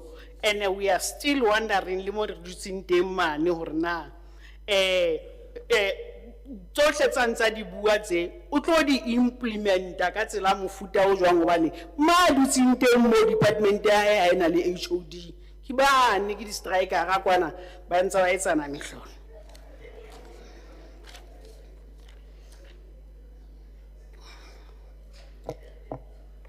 We must hold the department accountable and demand urgent reforms. We need better oversight, stricter financial control, and renewed commitment to delivery on promises. It is time, Honorable Speaker of the Department of Social Development, to refocus its efforts on the people it is meant to serve. Honorable Speaker, I stand before this House extremely concerned about the women and children are hunted like prey in this province. Violence is order of the day and it threatens peace in our communities. How many more protests and marches must we endure in this province? How many more memorandums must we deliver to the offices? At this rate, with these relentless and brutal murders of women, this may soon be none of us to raise our voices to demand justice. The blood of our sisters stained the street, yet still we are met with silence and inaction. How many more lives must be lost before we see the real change? If this continues, the voices crying out for justice may be silenced forever. Haeba nyaneng re tlo thola ka nnete-nnete, mantswe a batho ba rona kaofela ntseng re lla re ya kwana le kwana re matjha re etsa dintho tsena kaofela, e tlo ba tse tlo fellang fela ho sena le hore ho etsahetseng e betere. Speaker, ha re bua ka basadi ba ileng ba kena tlhekefetsong ena e ya bontate ba seng ba feletswe ke maphelo, re ka bua ka batho ba bangata ka bo Aus Cholofelo from Botshabelo, re ka bua ka Mametsi Matli from Bothaville, re ka bua ka Aus Musupa from Velkom, and many others. Wena, Madam Speaker, nka bala mabitso ho fihlela qetellong ya mosebetsi wa ntlo ena. Honorable Speaker, Premier and her executive on GBV. And your time is up, Honorable Ao Nanyane. batho ba modimo. Fela jwalo. Thank you, Honorable Nanyane. I shall now recognize Honorable Masweu.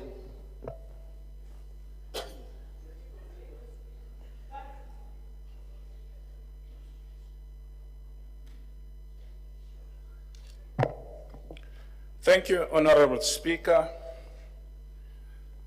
Honorable Speaker, with the 1.3 billion budget allocated for 2024-25 financial year, the Department of Social Development should play a pivotal role in ensuring that the most vulnerable members of society are cared for and uplifted.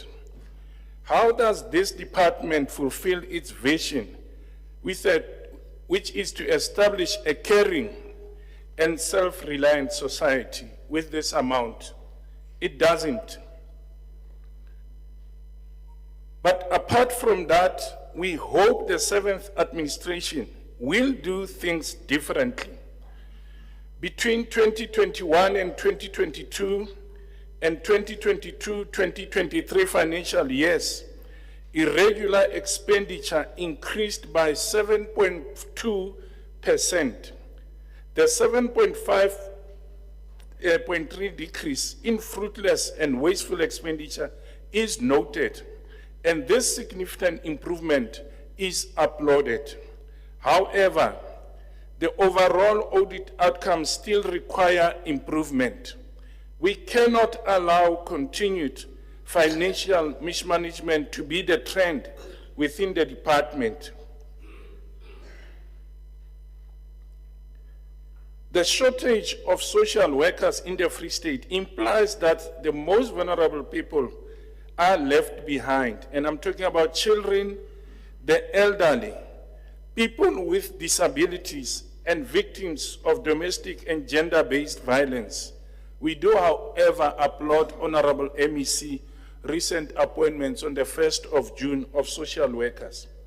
Even if the department can still fill all vacancies, these employees have the necessary tools and resources to properly do their jobs. The people of the Free State are innovative and hungry for opportunities.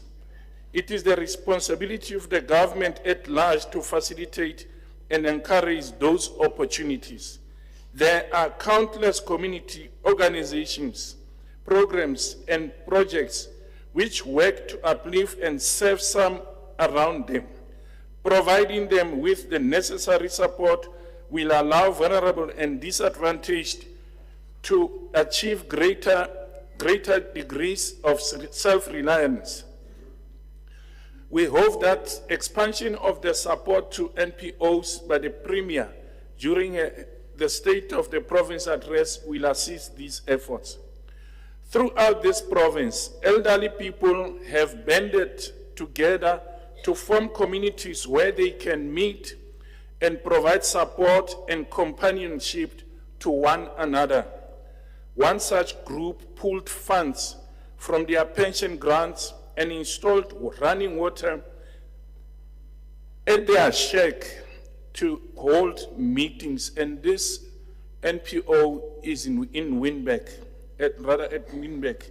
Many towns in the Free State have dilapidated and vacant government buildings which can be repurposed and refurbished to serve their communities.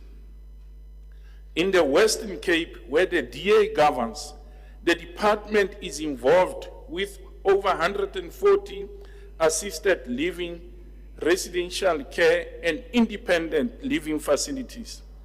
These, or rather, they provide some to over 200 service centers throughout the province, which provide community-based care and support services for older persons. These services, or rather service centers, provide older persons with the opportunity to engage in a range of activities and services such as exercise, recreational activities, cultural, spiritual activities, awareness campaigns, educational and skill activities, as well as lunches. In the city of Cape Town, shelters supply support to homeless people, and the number of shelters have been expanded. Municipalities in the Free State should have similar programs in place to give shelter and meal to people who are literally dying of cold and hunger in the streets alongside our roads. Communities throughout the Free State have shown that they are desperate for similar centers and are readily and willing to contribute whatever they can to make this a reality. It is the responsibility of this department to give them the support and resources they need. Building and maintaining strong community ties is a cornerstone of functional society. Active community centers are desperately needed to ensure that people at all levels of society have access to the necessary resources and support. When communities band together, they form an additional safety net which ensures that vulnerable individuals do not fall through the cracks. The vital role of NGOs and NPSOs cannot be overstated. These organizations desperately need help to keep their doors open, to keep helping people.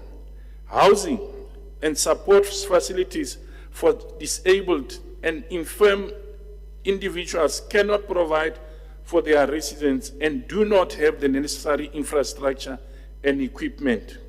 If these facilities shut down, their residents will literally be left on the street. It is essential that these organizations are paid adequately on time. I do, however, agree, Honorable MEC, that money paid to these organizations must be used for the purpose it was meant for, and not for other things that they were not meant for.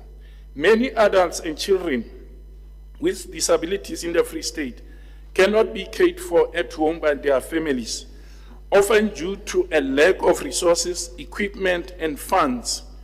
It is necessary that there are short and long-term facilities to house and care for these individuals. The state has a responsibility to these people and their families to ensure that they receive the best possible care and support. We need more facilities such as these in the Free State. And I'm talking about Free State, like Free State Residential Care Center in Bloemfontein, which are adequately equipped with trained staff to assist as many people as possible.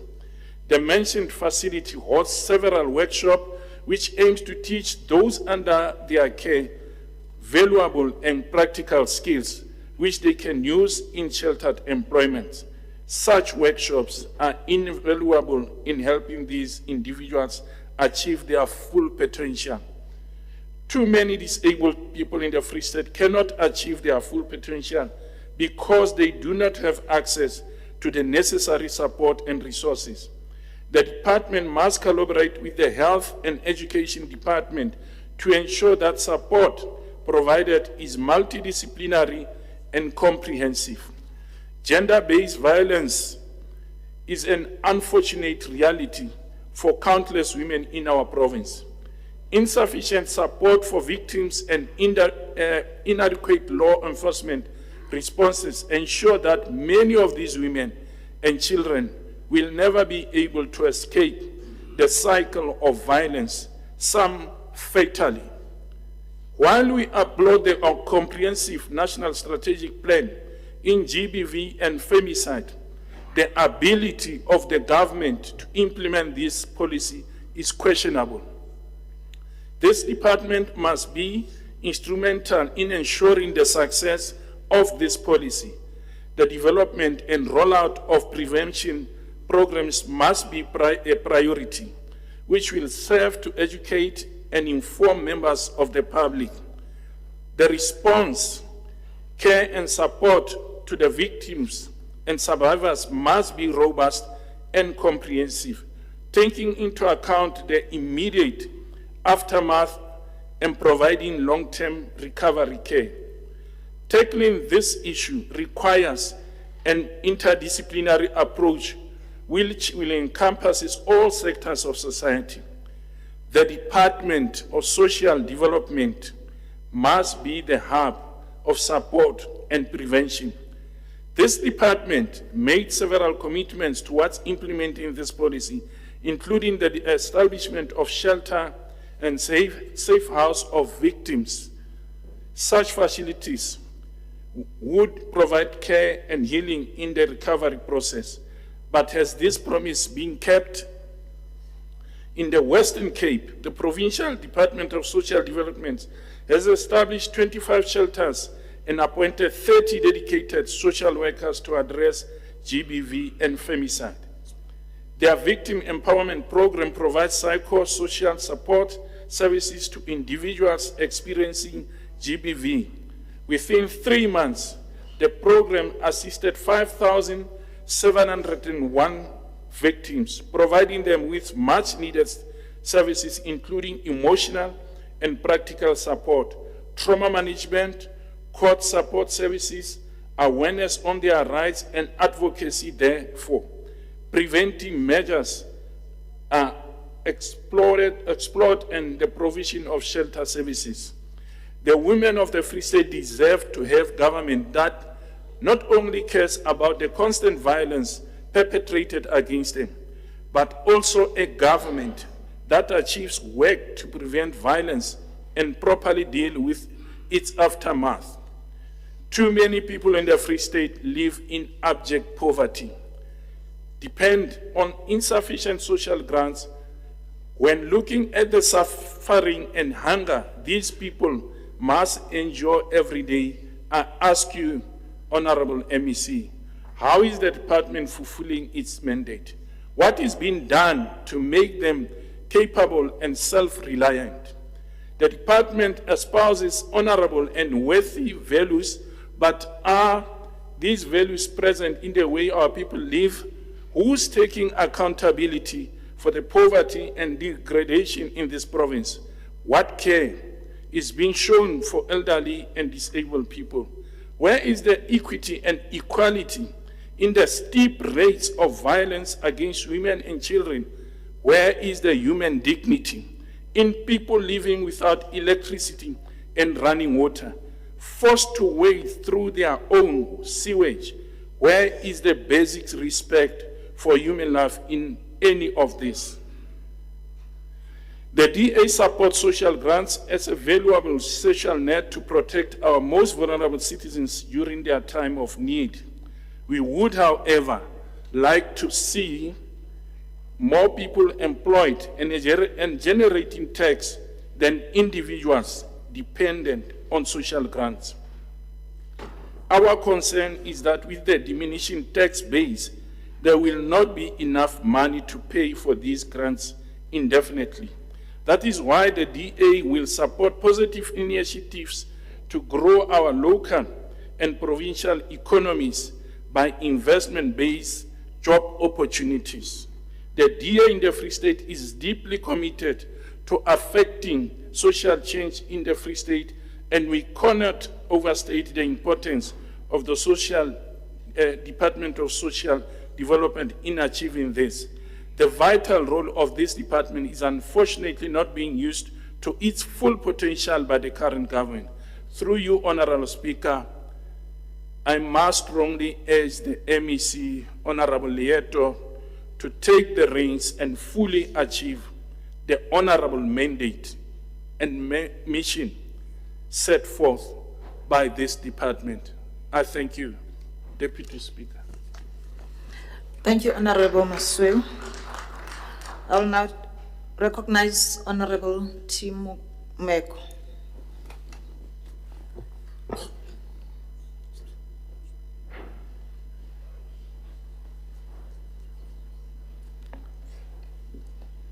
Deputy Speaker, let's thank the opportunity. The ANC is going to present its input to the budget vote at a very difficult time in the political life of this country. Mematabo, I am very sad to indicate that indeed 12 o'clock has passed. People have resigned, have gone to MK. The ANC can't celebrate any disintegration in politics, especially during the time of government of national unity. It's not in our nature. We vouch for a country that moves forward and everybody participating. So we will miss some of these inputs.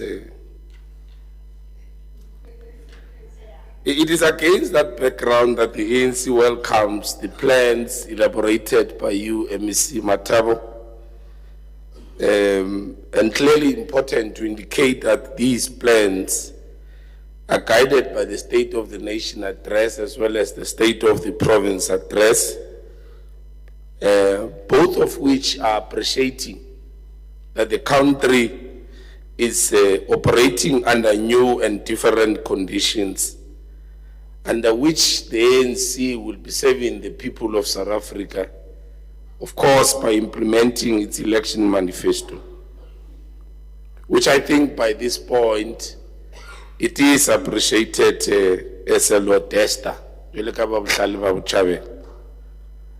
And indeed, as the ANC, we find solace in that under the leadership of the ANC, the parties in the GNU agreed on a statement of intent as a basis for the work of government, which remains in line with the people's vision and aspirations as espoused in the ANC manifesto. We wish to make a point that this is buttressed by the fact that the country's constitution, as a founding principle, frames the ANC mission and policy, and this is inscribed in government policy and legislation. Very important that as we appreciate the moment, we must make those points. But over and above that, the ANC made a commitment to our people that our agenda remains.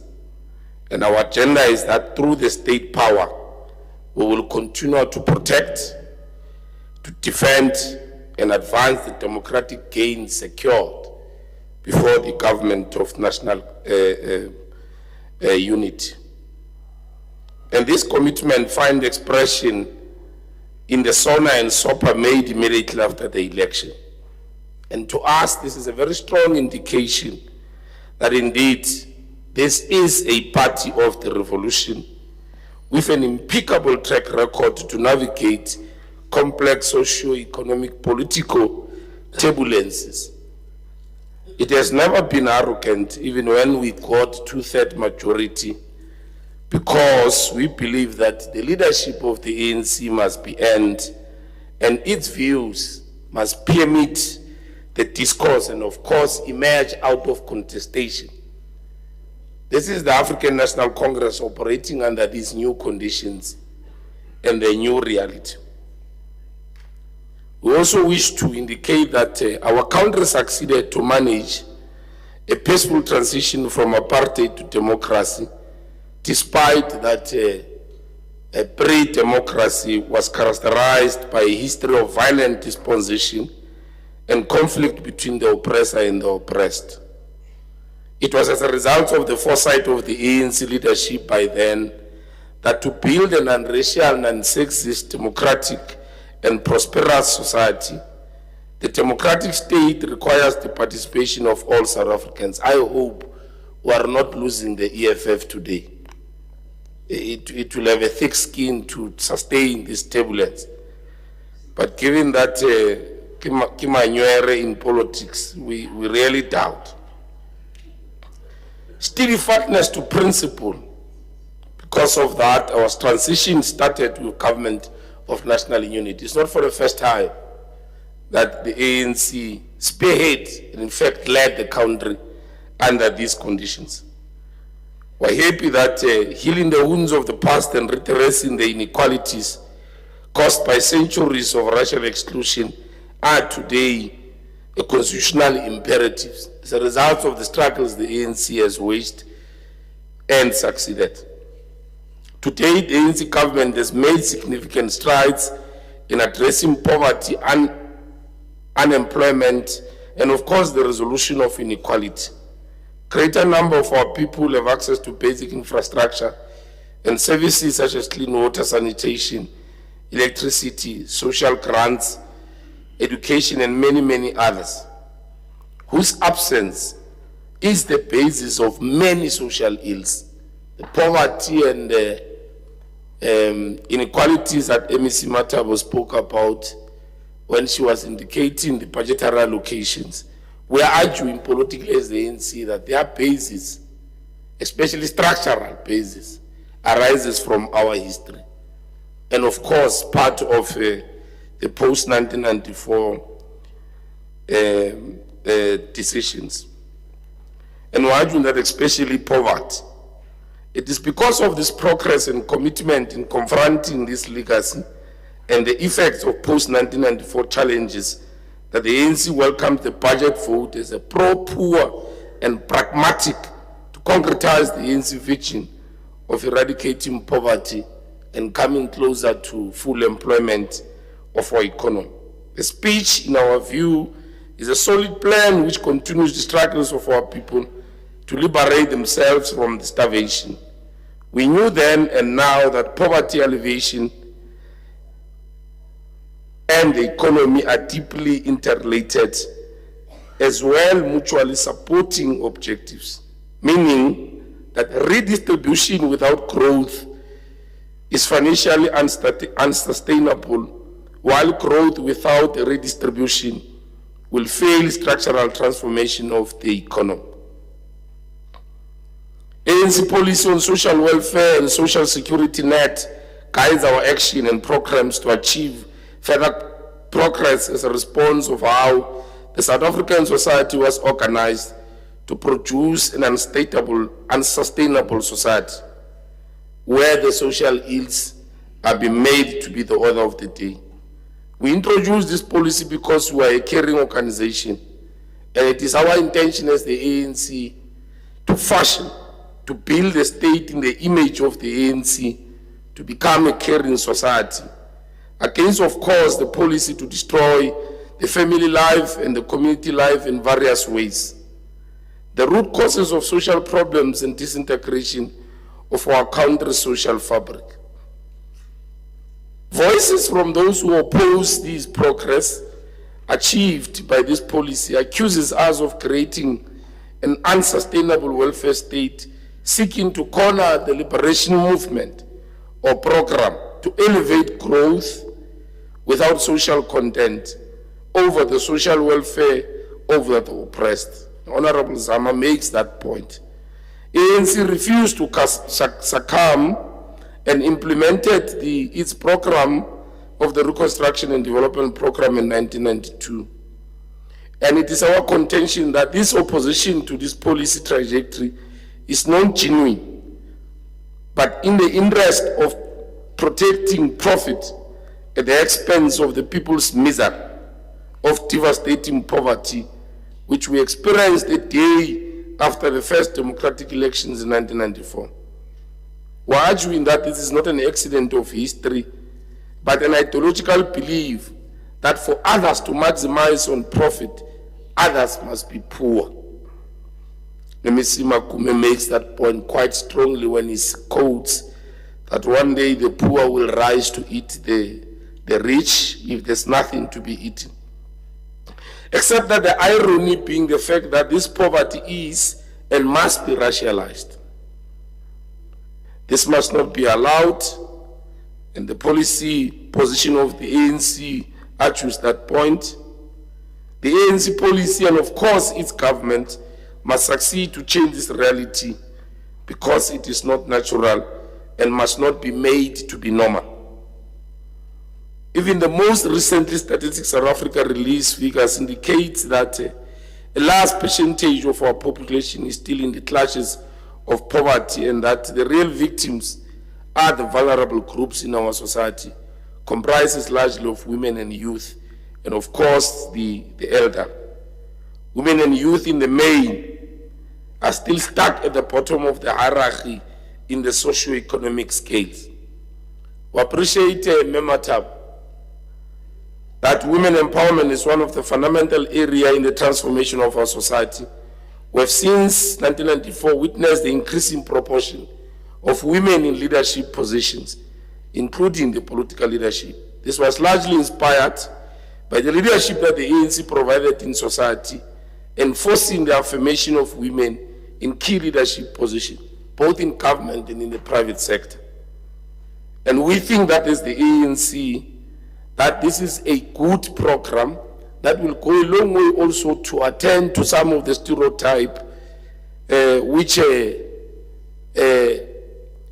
accounting for some of the masculine arrogance of some amongst us as men in the communities we live on. Speaker, we welcome an increased allocation against gender-based violence. It is our belief that incidents of abuse suffered by women, children and elderly defines us as a barbaric society incapable to protect the most vulnerable.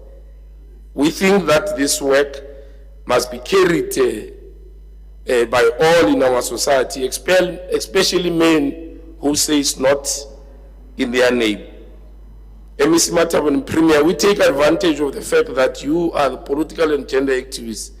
The transformation of the NGO sector is very key and urgent. NGOs and NPOs funded to provide social services to our people must be the ones who understand wholeheartedly their conditions in the areas where they live. We're expressing a disdain of NGOs that whose offices are not even in the areas where our people are living. And as a result, we think it brings about a paralysis in terms of the problem, the resources allocated, and the real work that must be done.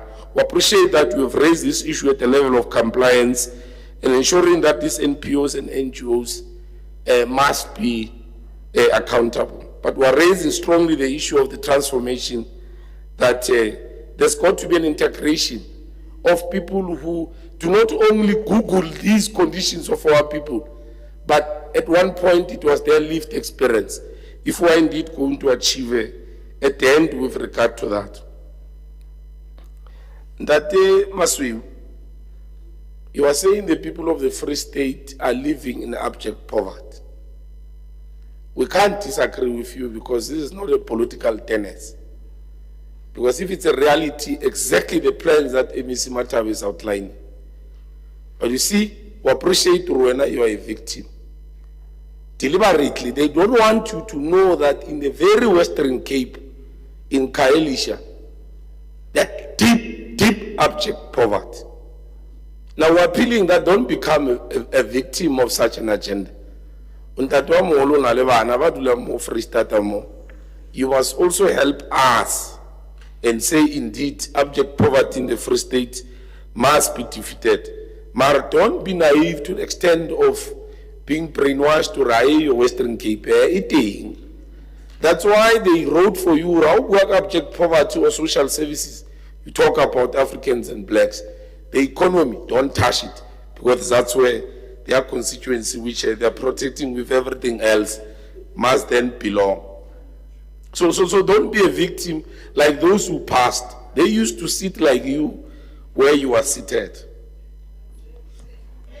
And it will help you that you broaden your scope in thinking and you become the real leader of our people. Member Thabo was very clear around the program of the department with regard to income generation and poverty alleviation. All of us depend on the state. You can't argue as if it's only those who are poor. State provides even security services. But this program is deliberate because these ones are victims of the structural legacy of our history and of course how the economy is arranged such that it doesn't favor to deal with the problems of the poor. So it is not wrong that they're depending on the state. It is a role of the state to ensure that indeed, guided by the leadership of the ANC through its political program, we defeat poverty and unemployment and of course achieve inclusive growth in our country.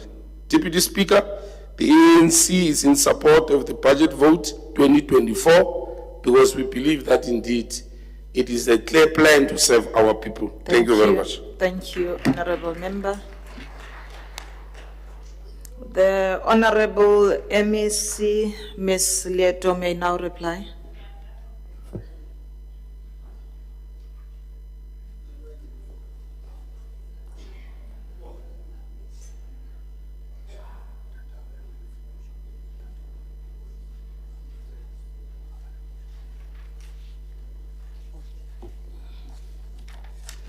Thank you very much, Honorable Speaker. Let me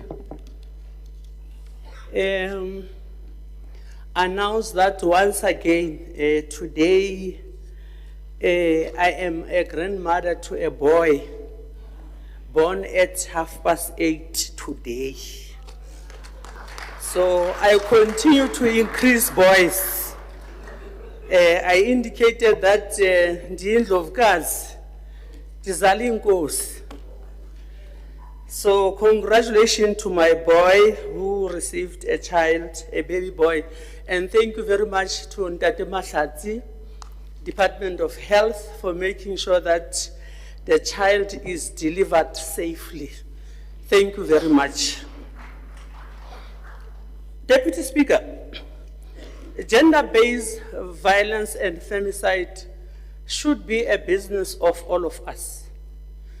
We should not come to the House and want to achieve cheap political scores. Instead, we must be able to make meaningful and positive contributions on how we can deal with gender-based violence and femicide, because all of us are saying gender-based violence and femicide is a pandemic which is confronting our society, especially women. The Freedom Charter guarantees everyone that there shall be peace and security. And all of us agrees that our women are challenged. They can't walk freely in their streets. They are even threatened in their own households. So we don't know, maybe in this house there are some who are also perpetrators of gender-based violence and femicide, because it presents itself in different forms. Now, we must really not do that, but unite against gender-based violence and femicide, because the department also welcomes the National Strategic Plan on Gender-Based Violence and Femicide, because it's a way forward towards implementing strategies and mechanisms that needs to address gender-based violence and femicide. So that's why I'm saying, please, when we come here, let's do positive contribution towards that. And of course, yes, Honorable, next door to Honorable Jankelson, Masweu, Honorable Masweu, that the budget is not sufficient, all of us knows, and we did mention in our budget that we are working towards achieving a clean audit. We all need to come together and eradicate poverty and alleviation, because as poverty and unemployment rises, then the department is overburdened, because those people are looking for the assistance from the department. I'm really not going to respond. I have Honorable Deputy Speaker, like Honorable Meko Ditka, Western Cape, Cape Town. All members who are in this house were elected by voters of the ANC to represent them for the interests of the Free State, as much as South Africa is a unitary country. Now, for someone to come and tell us about Western Cape every time, when you go to Western Cape, when you enter, you meet so many people who are staying in the streets. So that's a reality. So we must not come and mislead people here about the Western Cape as if Western Cape is heaven, when the Western Cape is taking care of the few. So let us not do that, because honestly speaking, yes, we will ensure that NPOs do comply with norms and standards. We'll advise them about their deficiencies. If they don't correct them, we are going to close those NPOs which does not comply. Honorable Klute, we welcome your proposal for the establishment of the food and clothing bag here at the legislature, so that members are able to access it easily here and give what they would want to give to those people who need their help. The prayer service against poverty is welcomed, because as Christians, those that are Christians do believe that as you act, you must also pray. But we should not only focus on praying without necessarily implementing programs that will alleviate poverty and make our own people to be self-sustainable. We said through our CNDCs, we will now, because remember CNDCs used to be your soup kitchens, but today a developmental part was added. Now we need to strengthen the developmental part so that people don't rely on going to CNDCs and just eat for life. So we are going to do that. And Honorable Nanyan, I do understand why you came here and presented a speech which is not relevant to social development. You know, resignation of a deputy president in a party, it shows that that party is in chaos. It shows that that party is going to be, is weak and is going to perish. Now, I pardon you, my honorable sister.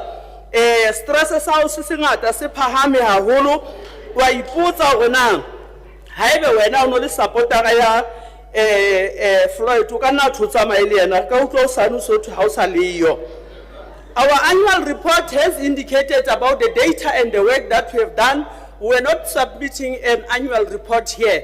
Information is available and it will be availed to any member who wants it. Taking land, Honorable Nanyan, illegal, and place people without addresses, it increases poverty, because there's no infrastructure there, and you are making it difficult for the police to do their work, because those people don't have addresses when they want perpetrators. It's a gender-based violence, so you must stop putting people illegally where there are no addresses. And I want to say, I want to comment. Honorable Leto, kindly take your seat. What is the order, Honorable Member? Honorable Speaker, Honorable Leto, will you take a question, Honorable Leto? Honorable Deputy Speaker, I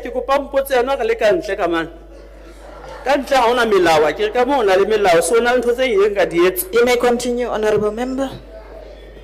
I want to applaud the Honorable Premier and MEC Jabu Mbalula and SAPS for the good work that they did yesterday to discover a hub of Dagga, illegal hub in Bloemfontein, where Dagga was being prepared to be distributed in our schools in Bloemfontein to be sold to our children. We really need to be impies of today.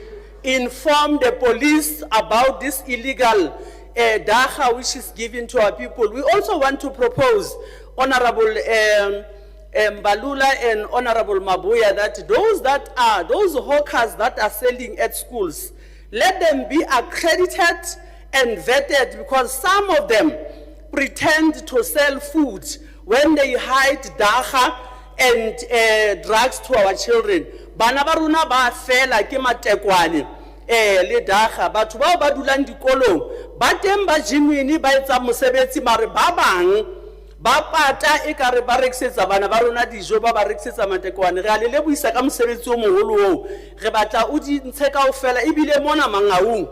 That's why beke le beke o tla fumana ho bolauwe batho Mangaung, matekwane le dagga di ngata haholo mona ho bana ba rona, setjhaba sa rona se a fela.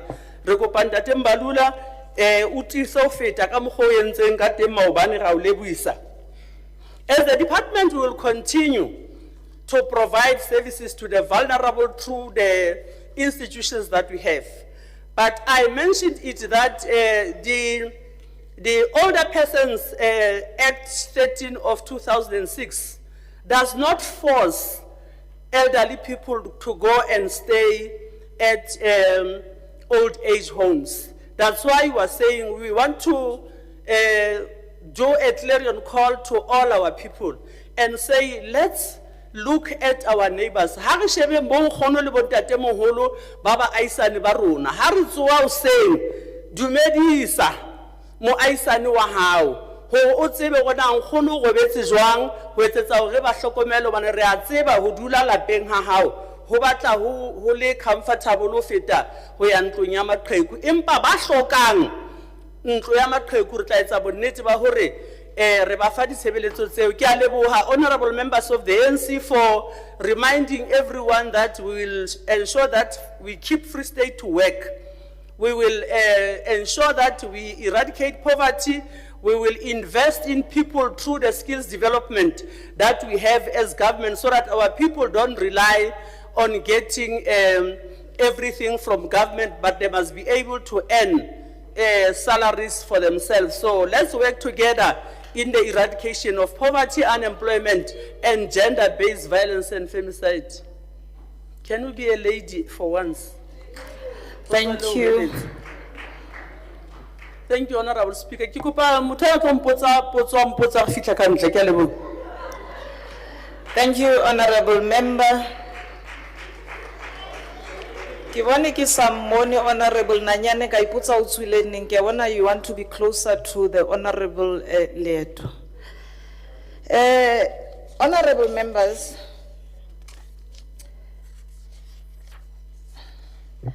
the reply by the MEC concludes the debate on vote 7 of social development. The Deputy Secretary shall now read motion 3. That the second reading debate on the appropriation bill, Bill 2 of 2024, be continued. Vote 6, education.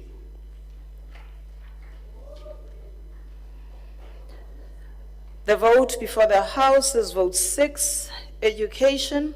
The Honorable MEC, Dr. Mabuya, may now address the House.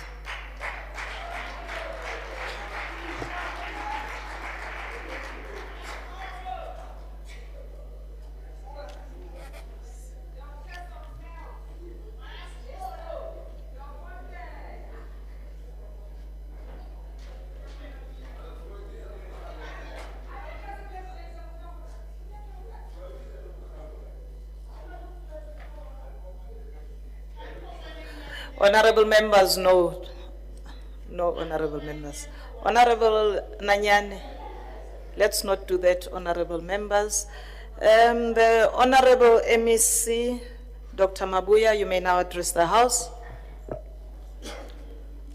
Honorable Speaker, Honorable Premier, honorable members of the Provincial Legislature, honorable members of the Executive Council, the House of Traditional Leaders, organized labor, school governing bodies, our partners in education, principals, teachers, and learners, distinguished guests, the people of the Free State, greetings to you all, and a happy Women's Month.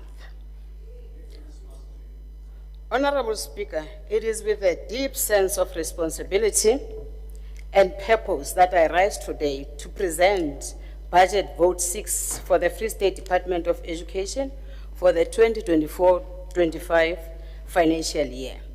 This occasion marks a critical moment for reflection, planning, and recommitment to the noble cause of educating the future leaders of our province and of our nation. Honorable Speaker, as we convene during this significant period of Women's Month, it is imperative that we honestly acknowledge the profound influence of what we usually call feminine energy, which is currently rising globally and challenging existing societal norms. This powerful shift represents not just a symbolic resurgence of the divine feminine, but a real tangible force driving change across all sectors, especially in education. Arguably, our society has been shaped by a tireless efforts of women revolutionaries such as Charlotte Maxeke, who once said, open quote, "This work is not for yourselves. Kill that spirit of self and do not live above your people, but live with them. If you can rise, bring someone with you," close quote. As a department, we heed these words and commit to rising with our girl learners and women in general, ensuring their protection, wellness, and safety, both within our schools and in their communities. Honorable Speaker, I can confidently affirm that the department is unwavering in its commitment to providing quality education to all learners, ensuring that no child is left behind. We need to be reminded that the African Union has designated 2024 as the Year of Education in Africa. In this context, we will continue to place a high premium on supporting our schools to achieve high-quality teaching and learning with a view to maintain an ongoing improvement in learning outcomes.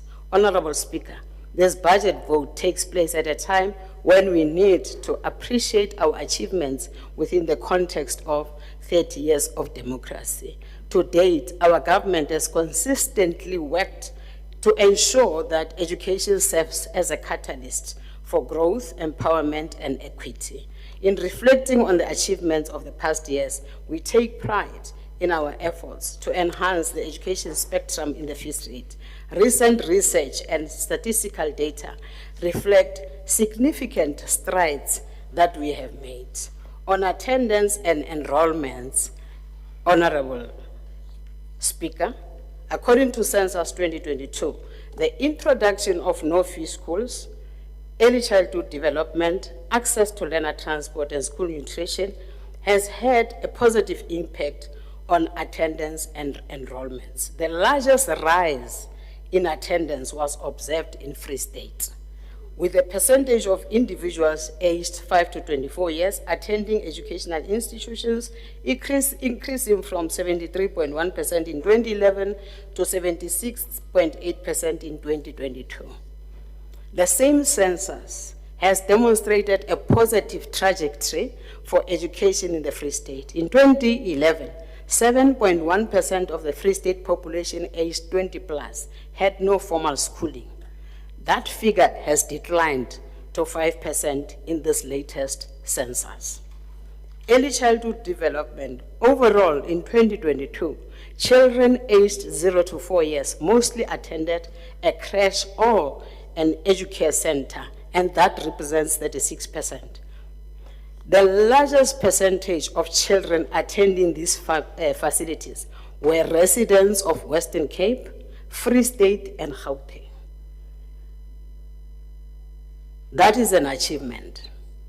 The migration of ECD to the Department of Education has been a major achievement from the work of the 6th administration.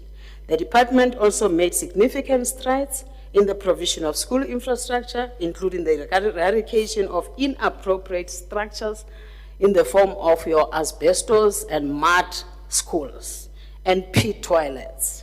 We completed the construction of several new schools, ensuring that more learners have access to safe and conducive learning environments. Additionally, we enhanced the integration of ICT in education, equipping schools with digital resources that are essential for 21st century learning. Honorable Speaker, we are the first to admit that Much as we have made strides, there's much that needs to be done to achieve total transformation for a better future. Our focus now is to consolidate and enhance our achievements with a view to ensure that we leave no child behind. We are delighted to recognize that President Cyril Ramaphosa, in his opening of Parliament address in July 2024, foregrounded the imperative for a well-functioning and quality education system to improve the socio-economic conditions that continue to confront our communities. Despite these achievements, we faced considerable challenges. The persistent issue of overcrowded classrooms, particularly in urban areas, continue to strain our resources and affect the quality of teaching and learning. The dropout rate amongst high school learners remains a concern, particularly in economically disadvantaged communities. Furthermore, the safety and security of our learners and educators have been compromised by incidents of violence and crime, both within and outside school premises. Speaker, the following remain our concern. The percentage of children aged 0 to 5 not attending any form of early learning. Learners who are unable to read for meaning, especially our 10-year-old who are in grade 4, but our belief is that some of the learners who might be maybe in your senior phase could also be sitting with the same problem. Participation of learner in your science, technology, engineering, and maths subjects is very low. The low throughput rate as well as quality of our matric passes.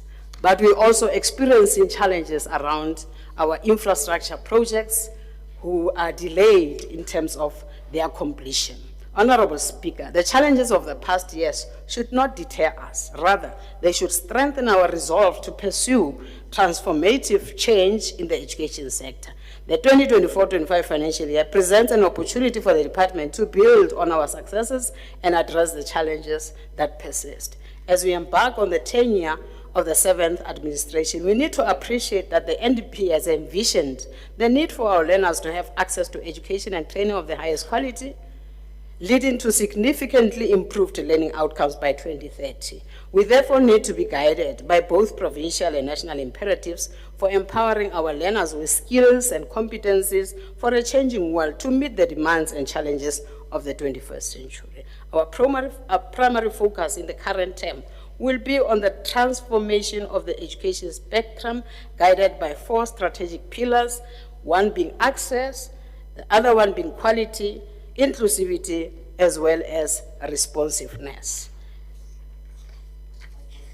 Honorable Speaker, it is important to pay tribute to more than 20,000 women who marched to the Union buildings on 9 August 1955 in protest against the extension of past laws to women. During this month, we will be honoring 1,000 young women in the ECD sector for their contribution to child development. We'll also be hosting dialogues on gender-based violence and femicide, as well as learner pregnancy, targeting grade 7 to 10 learners. Honorable Speaker, as you might recall, on the 30th of June 2024, we buried a young female teacher from Tsoseletso Secondary School, the late Miss Mpho Mwalusi, may her soul rest in peace, who was brutally killed by someone who was supposed to love her. As social partners in the education sector, we need to take a collective and collaborative approach to condemn any form of GBVF with the contempt it deserves. I therefore wish to take this opportunity to invite honorable members and the society at large to work with us to stop GBVF once and for all. Motsamaisi wa dipuisano. It is essential to reflect on the vital role played by our school governing bodies. Selemong sena, di SGB tsa rona tse ntseng di serva di qetile terme ya tsona. Mme re rata ho isa tlhompho ho bona le ho ba leboha ka mosebetsi o motle o ba o entseng, le ho amohela di SGB tse ntjha tse qadileng mosebetsi wa tsona ka 2024. I'm pleased to report that the SGB elections, which took place in 2024, went smoothly, and the new cohort has been oriented and inducted into their roles and responsibility. This robust structure of governance will continue to play a crucial role in the advancement of our education system.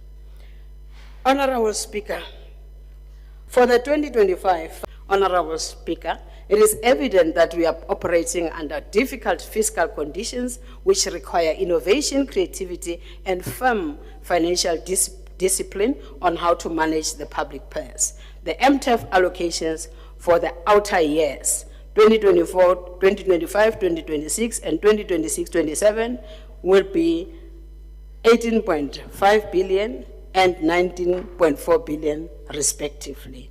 A detailed breakdown of this budget is attached as an addendum. Honorable Speaker, in the next 5 years, the department commits to building a solid foundation towards an education of high quality, which is inclusive and responsive to the needs of the economy. Batu, Bafreistata, we want to declare here and now that we are not the Department of Matric. We are the Department of Education, which serves all children from ECD through to the FET band.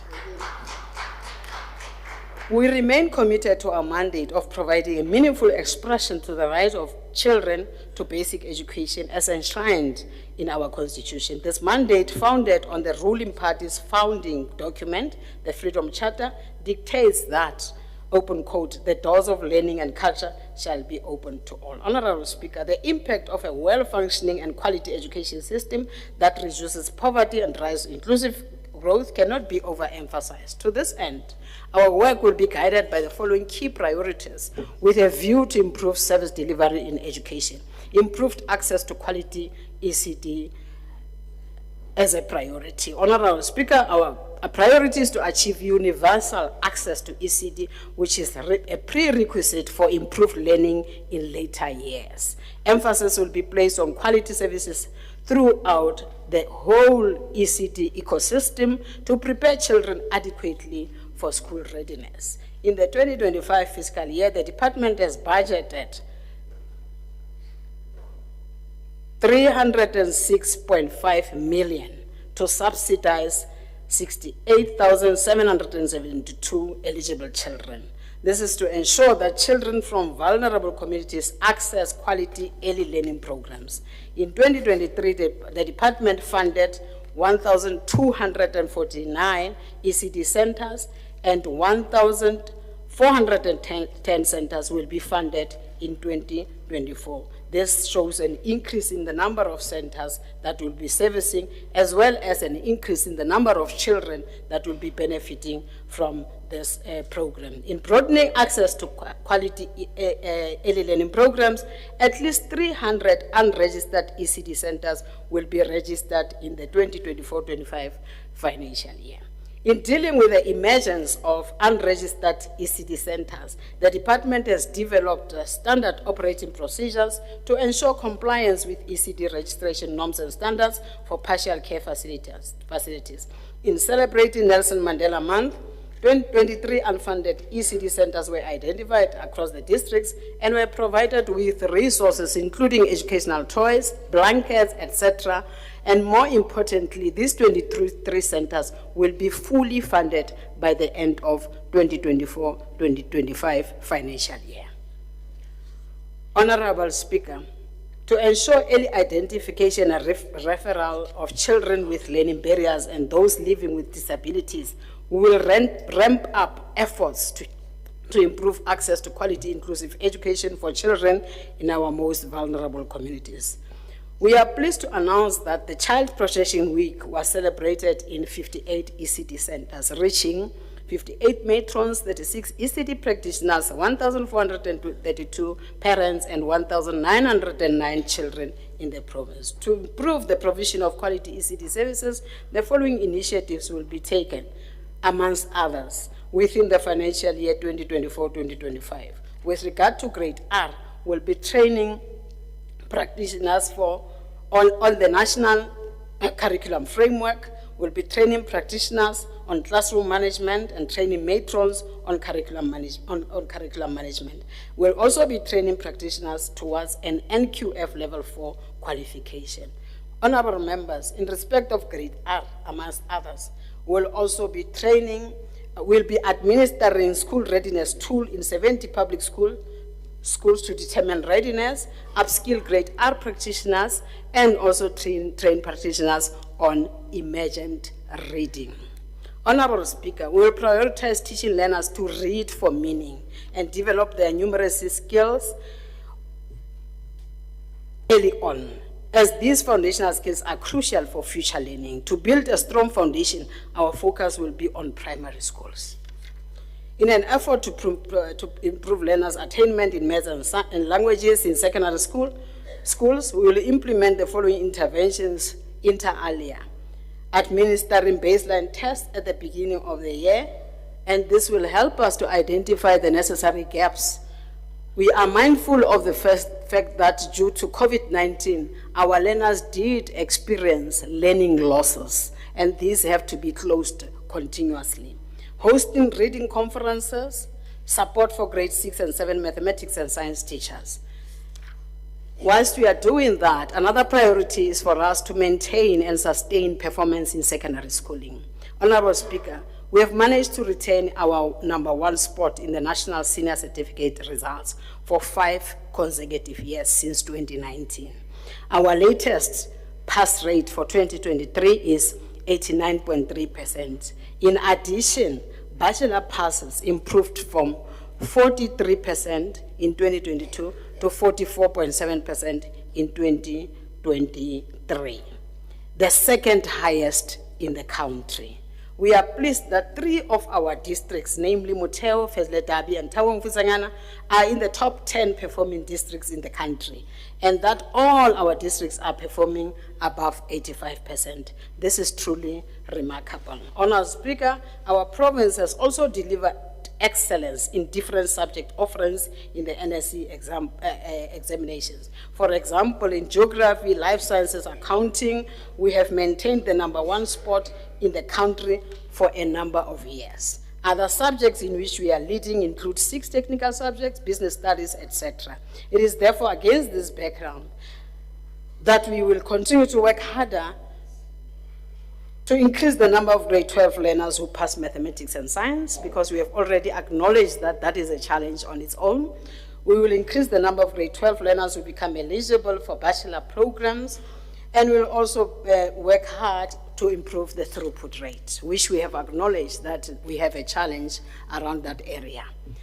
In terms of skills and competencies for a changing world, Honorable Speaker, the foundation of economic growth and job creation lies in the skills produced by our education system. We cannot hope to improve the life chances of our learners if we don't align their education with the skills and competencies demanded by our economy. The skills revolution is not just an option.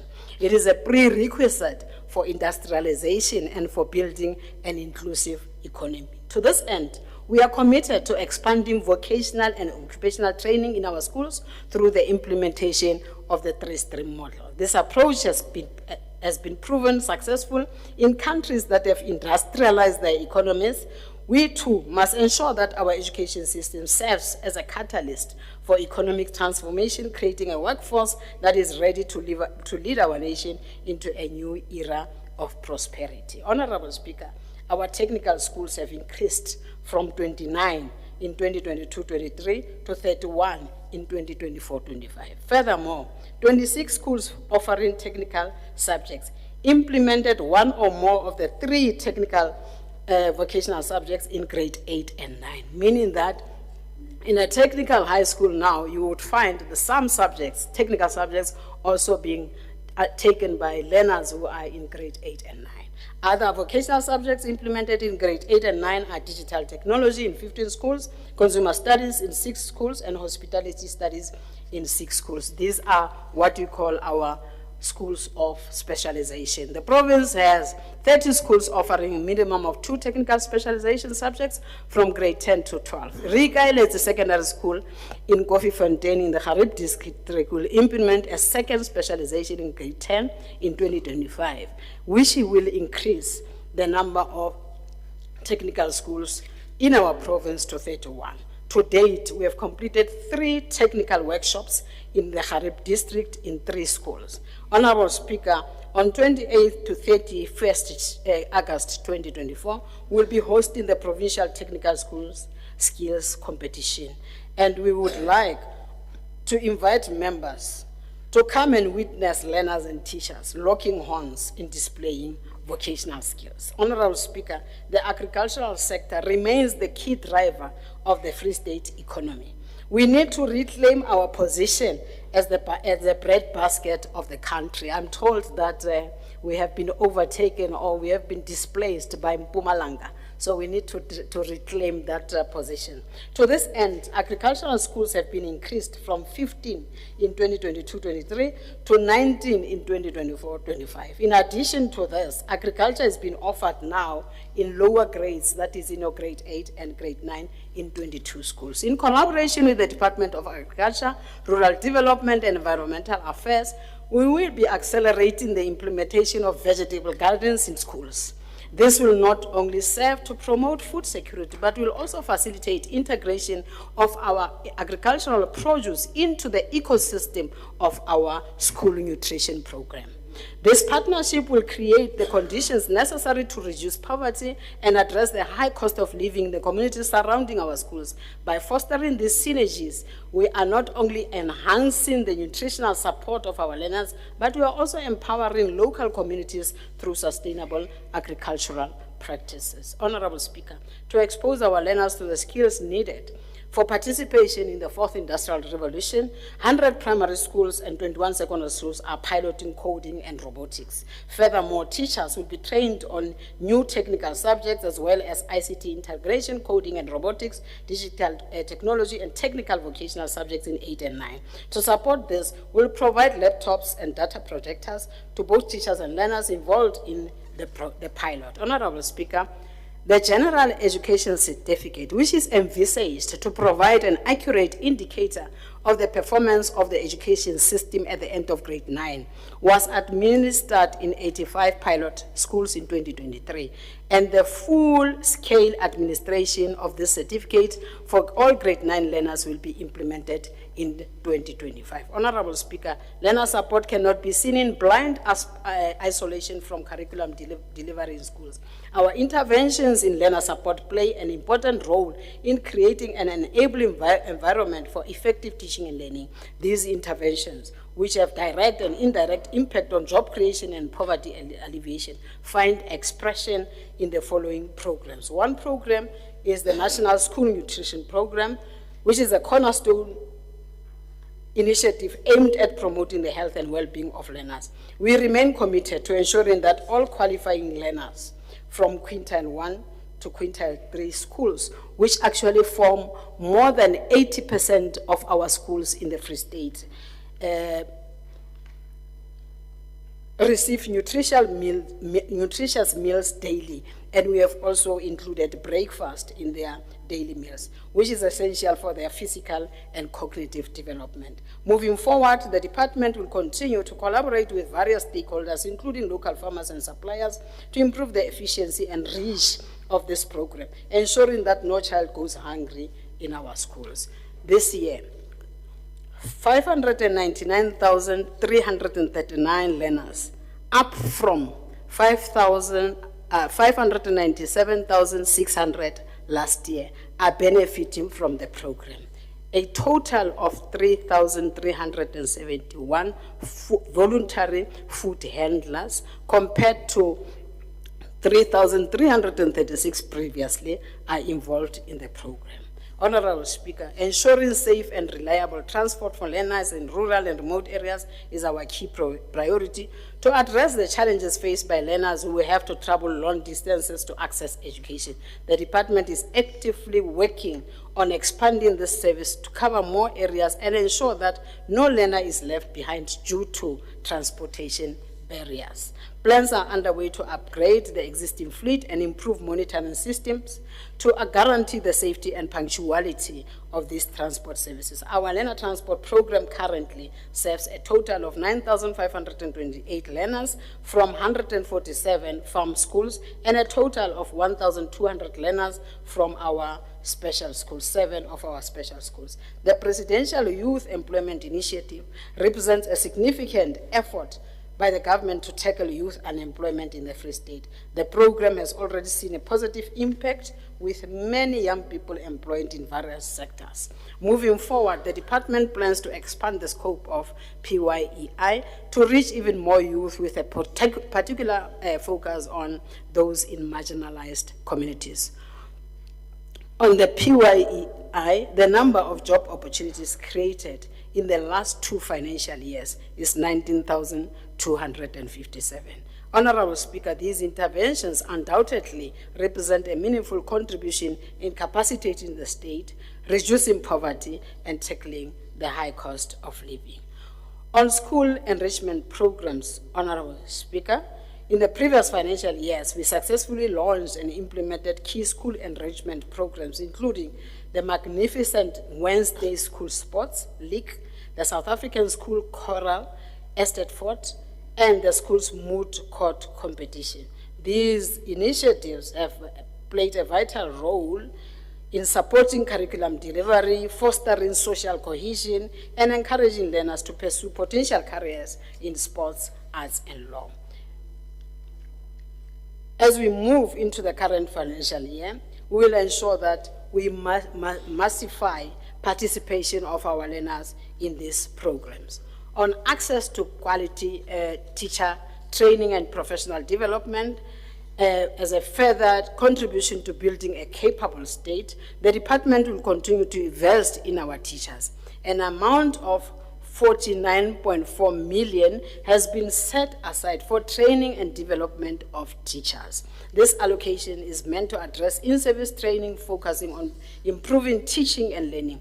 2024 will witness the implementation of teacher induction program for 500 new teachers across the province. As part and parcel of reorientation in approach to teacher professional development, teachers will benefit from the listed initiatives. One being ICT training integration, and the other one being on social emotional learning, with the understanding, Honorable Speaker, that our teachers ba imetswe mme le bona ba hloka hore ba fumane care and support programs. So this social emotional learning is one of the trainings that we'll be taking our teachers through. We'll also be enrolling school management teams in an advanced diploma in education in school leadership and management. Honorable Speaker, we are ready to explore partnerships with the private sector and sister departments in our province to digitize our teacher development systems. Such digital platforms will provide support to both learners and teachers in relation to subject-specific content knowledge and pedagogy. Honorable Speaker, re na le program e leng program e ananelang le o theoletsa mosebetsi o motle o etswang ke matitjhere a rona. At the center of this program is the National Teaching Awards, in which teachers' work and excellence are recognized. Honorable Speaker, let me take this opportunity to congratulate the following teachers who hoisted the flag of the province high at the 2023 National Teaching Awards. Renale Me Shezel Clausens, who got position 1 in grade R teaching category from Onzeres Primary School in Moteo. Rebe hape le Marais Johan Petro, who got position 1 in teaching mathematics from Boshop Combined School in Lejwelipuzo. We also have Ms. Dube Fezeka, who got position 3 in special needs teaching from Tibulua Special School in Tabungfusangana, and Ms. Chaka Matlakala, who got position 3 in primary school leadership from Mikhilem Primary in Thabo Mofusanyane. And notably, all of these winners are women. Malibongwe. The 2024 provincial ceremony of this NTA will be held on the 16th August 2024 at Bonn Hotel Bloemfontein. Through the NTA, we salute all teachers for their extraordinary efforts. We are pleased to announce that we have introduced as the Free State a new category, which is excellence in teaching agricultural subjects. This will be introduced for the first time by the Free State in the 2024 National Teaching Awards. Honorable Speaker, the department remains committed to raising the bar, closing the gap, and supporting learners in all grades.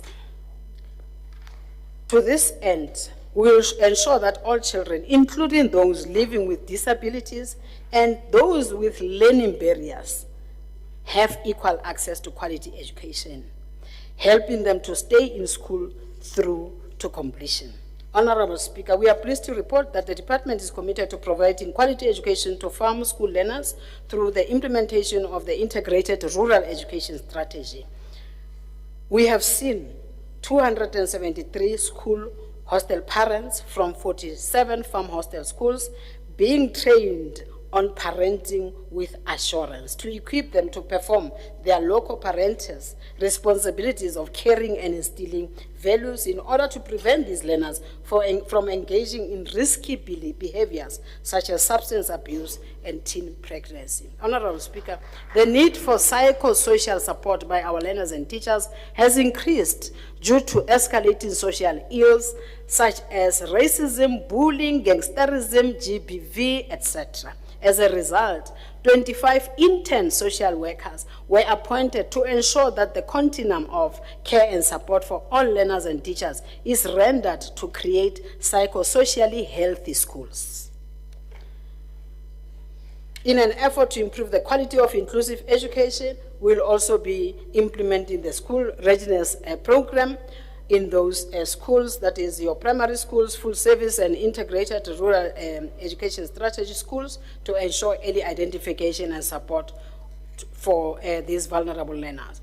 We'll also ramp up the implementation of our CS policy across all the grades, starting from our ECD centers. Honorable Speaker, we are in a quest to establish a school of skills in Thabo Mofusanyane district to provide access for learners with a strong interest in technical occupations, enabling these learners to fully participate and excel in areas aligned with their skills, thereby enhancing their opportunities in the industry and in the job market. Honorable Speaker, the safety of our learners and teachers, as well as school infrastructure, is one of our key priorities. Various measures have been put in place, including working with partners, especially the South African Police Service, in ensuring that there's a prevention, management, and response to incidents of crime and violence in schools. All schools are linked to police stations, will intensify efforts to ensure that the school and hostel school has established functional safety committees, and will also assist with the assistance of SAPS. Searches and seizures will be conducted in schools and hostels. We are appealing to our communities to join the department in making sure that we protect our schools from vandalism and theft. The fight against gangsterism, drugs, bullying, etc., can only be won if all stakeholders in education work as a collective to transform our schools into safe spaces for both learners and teachers. Honorable Speaker, the imperative to create an enabling environment for effective teaching and learning cannot be seen in isolation from infrastructure development. Our investment in school infrastructure can provide the desired benefits to our communities in relation to the strategic priorities of inclusive growth and job creation.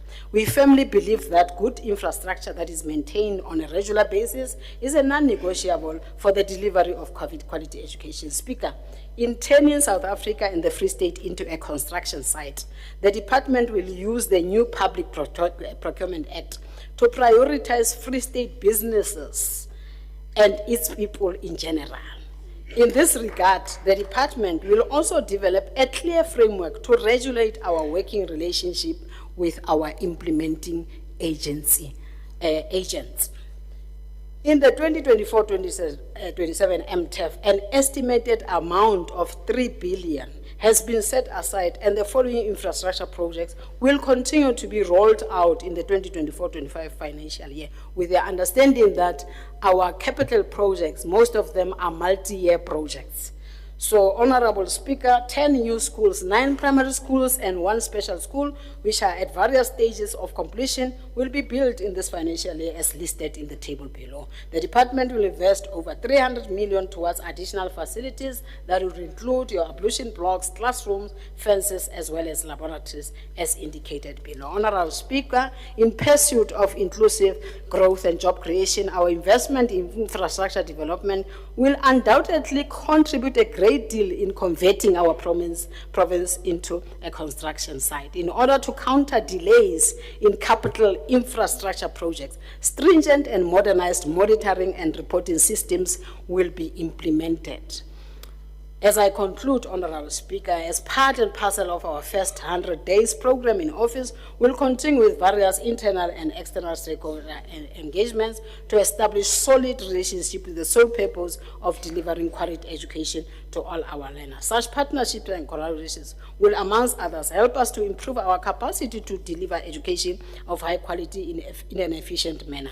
Our collaboration with universities, TVET colleges, businesses, NGOs, and private sector in advancing the acceleration of the 3-stream model, the STEM subjects, as well as fostering a culture of research and innovation will continue. Honorable Speaker, our teachers are at the cold face of education delivery. What they do at school level is what matters most as they prepare our learners not only for current challenges, but also for opportunities of the future. This budget vote represents a public commitment to the provision of quality education for all learners in line with our motto, raising the bar, closing the gap, and supporting learners in all grades. Honorable Speaker, I extend my heartfelt gratitude to the African National Congress and our Premier for their leadership, to my colleagues in the EXCO for their unwavering support, and to the late Honorable Tate Makwe for laying a solid foundation for quality education in our province. May his soul rest in peace. I also wish to express my thanks to the people of the Free State for making education a societal matter, school governing bodies, organized labor, our QLTC structures, principals, school management teams, teachers, and the dedicated officials of the Free State Department of Education under the stewardship of Advocate Tshwarelo Malakwane. Additionally, I appreciate the members of the Education Portfolio Committee, our corporate partners, NGOs, CBOs, municipalities, provincial departments, universities, and churches for their continued support to education in our province. Lastly, I thank my family for their loving support as I take this important role. Speaker, I therefore present the budget vote of the Department of Education. I thank you.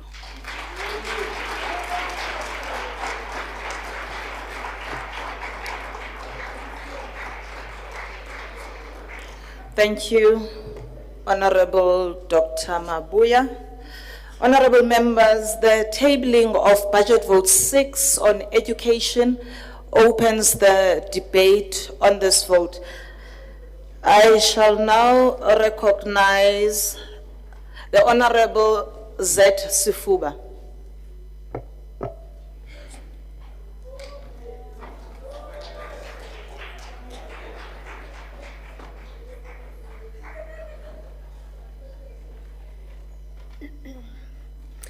Thank you, Honorable Deputy Speaker, Honorable Premier, members of this august House at large, members of the public here with us, and those that are watching us from various platforms that are out there.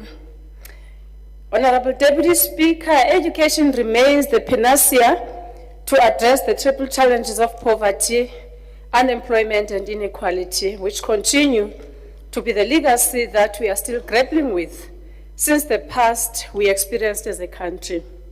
Whether we like it or not, the past has an influence in the present and the future. It takes ignorance to assume that there is no correlation, that we must move on. We can't. It will always be a point of reference.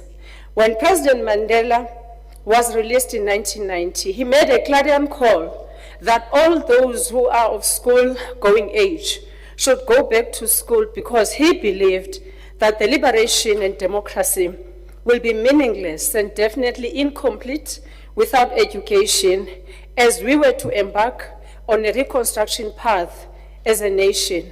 And yes, even the Freedom Charter, which remains our bedrock document, stated that the doors of learning and culture shall be open to all. The right to education is one of the critical provisions in the Bill of Rights, Chapter 2, Section 29 in our Constitution, as a basic right to be enjoyed by all, and this implies to deny a child education is therefore unconstitutional and should not be allowed. The ANC also took important resolution to make education the #1 priority that needed to be given greater attention.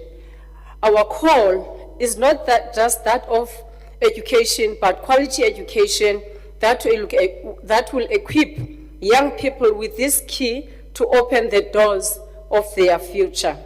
If we were to reflect on these 30 years of democracy, we can say that strides have been made to ensure that education is accessible to all within one system, same curriculum that cuts across, and same assessment process without certain priorities for others. What is still left is the language issue, because that still means the ground is not leveled yet. In the manifesto that we presented to the people as our commitment for this 7th administration, priority #4 talks specifically to improving education and skills. That is the task that we must intensify through this department. As the province, despite the challenges of infrastructure we face, we've managed to live up to the resolution of prioritizing education. This is evident in the results we kept achieving for the past 4 years. We've seen learners passing matric in numbers with excellence, and even in the subjects that were historically not so popular in township schools, or rather used as a form of discrimination. Subjects like maths and science. We've seen learners from rural areas like Kwakwa obtaining excellent results in matric, defeating the notion that was once believed that blacks are inherently inferior, therefore they cannot do mathematics and physical science. The one who thought so, his bones must be turning wherever he is. The efforts and dedication to break these barriers have yielded results. Hence, we have learners who can go and pursue careers like medicine, engineering, information technology, to mention but a few. And yes, more efforts and attention need to be given to lower classes and all phases from foundation phase to grade 11 to lay a solid foundation and curb the dropout rate. The provision of the resources and nurturing of the learners can yield equal results irrespective of color or background. Therefore, more of such should be made available to all schools, especially previously disadvantaged. The migration and focus on early childhood development is the positive step towards ensuring children are provided with a seamless and integrated approach to early learning. We welcome the fact that the budget seeks to address issues of infrastructure to ensure that the environment for learners is conducive for proper learning to take place. The budget also underscores our dedication to inclusivity and equitable access to education for all. The decline in the numbers of people with no formal schooling is testimony to the commitment of the department to erase illiteracy in our province. The programs such as NSNP are positive interventions towards encouraging learners to attend school, decreasing the levels of non-school going children. These and many other strategies that work towards bringing children to school, including no fees in certain quintiles, are to be applauded. No child can stay at home because of the adverse socio-economic circumstances that they find in. Honorable Deputy Speaker, education remains the only weapon to build a capable state and professionalization of the public sector and provide requisite skills for the private sector that we so need to pursue economic growth that we have set ourselves to do. It remains the only weapon to create a competitive, skilled and productive nation, because it's only through education that we can produce the capacity that we need to build our economy and compete with the world in every respect. With a fast-changing world, globalization-led economy, rapid technological development, industrial revolution, it will be difficult to keep up with if we neglect this very important and fundamental commodity, which is also at the center to achieve total transformation. I therefore support the budget vote as tabled by the Honorable MEC. I thank you. Thank you very much, Honorable Sifuba. And in the absence of the two subsequent speakers, I shall now recognize the Honorable Manje.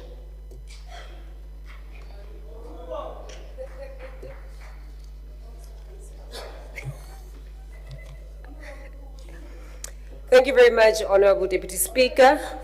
MEC responsible for Department of Education, Dr. Mameki Maboya, Chairperson, and members of the Portfolio Committee, ladies and gentlemen, the Honorable Premier. Honorable Deputy Speaker, education remains a cornerstone for addressing a wide array of socio-economic issues. It lays the foundation for individuals to lead productive and fulfilling lives, contributing to the overall well-being and development of societies. The ANC has transformed the basic education sector through interventions introduced in the democratic dispensation. These include school fee exemptions, as well as school nutrition programs. Honorable Deputy Speaker, the provision of child nutrition in schools is a critical aspect of education and public policy or public health policy. Adequate nutrition is fundamental to the physical and cognitive development of children. Poor nutrition can lead to a range of health issues, including poor growth, weakened immune systems, and increased vulnerability to diseases. In addition to health problems, malnutrition affects educational outcomes as hungry children struggle to focus, participate in class, and perform academically. We applaud the consistent and uninterrupted access that our Provincial Department of Education has provided to approximately 600,000 learners who are beneficiaries of this program. The principle of universal access to education for all, as expressed in the ideals of the 1943 African Claims, the 1955 Freedom Charter, the 1963 South African Communist Party Program, Road to South African Freedom, and the 1994 Reconstruction and Development Program in the context of today's realities is being expressed through good work being done by the Department of Education. The census and other Stats SA reports demonstrates that access to education has significantly improved since the dawn of democracy. All young people, if not majority of young people between the age of 15 to 24 are literate, while adult literacy have increased from 64% in 1996 to 85% currently. Honorable Deputy Speaker, one of the major achievements of the sixth administration was the transfer of early childhood development coordination from Department of Social Development to Department of Basic Education. The formal proclamation came into effect in April 2022, supporting the NDP identification of ECD as central to the building of human capabilities while equalizing opportunities for all its children. We are pleased with the increased number of funded ECD centers in our province. In real terms, this gives an approximately 82,000 children access to early childhood development. In addition to the increased access, we make the call for the provision of learning resources to be provided from ECD level. Honorable Deputy Speaker, we are confident that the department will implement innovative strategies to strengthen the foundations of learning from birth to early grades in the foundation and intermediate phases. To respond to an ever-changing economy and to better prepare the learners for the future, the county needs a curriculum that equips learners with skills and competencies for a changing world. Education and training in science, technology, engineering, and mathematics must continue to be prioritized. We are pleased as the African National Congress with the interventions outlined to improve learners' attainment in mathematics and languages in secondary schools. With the introduction of robotics and coding in more than 100 schools, especially primary schools and 21 secondary schools. As the ANC, we urge the department to ensure increased access, prioritizing our rural communities and townships. Honorable Deputy Speaker, serious efforts need to be made in making vocational and technical training the most attractive career option for most learners in our province. The acquisition of artisanal skills is critical to economic development. South Africa is severely lacking in artisanal skills and is estimated to be having a shortage of about 400,000 or 40,000 artisans. South Africa must produce at least 30,000 qualified artisans to meet the labor demand. We are pleased with the implementation of vocational subjects such as digital technology, consumer studies, and hospitality studies, together with the 31 schools offering technical specialization subjects in progressively addressing the artisanal skills gap. Honorable Deputy Speaker, we send our deepest condolences to the parents and the schooling community and learners that have been affected by tragic private scholar transport accidents. We are happy that the MEC made mention of this and thus take note of the plans underway to upgrade the existing fleet, improving monitoring system to guarantee the safety and punctuality, but more importantly, reliable transport for the 9,528 learners in the rural and remote areas of our province. Teaching is a profession that lies at the heart of both the teaching and learning of children, youth, social, cultural, and economic development. The current generation of teachers is aging, and alarming numbers of new teachers are leaving the profession within the first year of employment. So it is critical, important that attractiveness of the teaching profession be addressed, especially in our province, given the commitment of teachers to the welfare of learners, which should always be recognized and respected. In conclusion, Honorable Deputy Speaker, we must be honest in acknowledging the efforts to keep the National School Nutrition Program ongoing, implementing trimmed annual teaching plans to allow optimal curriculum coverage within shortened school year, and change the grade repetition policies. It is important. The importance of education and skills responsiveness to the need of the economy are key to stimulating job creation, hence concerted effort from the policy and fiscal standing point to improve the ability of children to read, write, count in their foundation years, addressing the triple T's, which is teaching, textbooks, and time, improving on infrastructure development, skills needed for now and the future, including skills for the new and emerging technologies, cannot be overstated. Honorable Speaker, the budget presented here today is in this August House demonstrate a commitment to shaping the lives of our learners for the Free State Province, and therefore we are confident in the budget as presented by the MEC for Department of Education. Thank you very much, Honorable Deputy Speaker. Thank you, Honorable Manche. I shall now recognize Honorable Klute.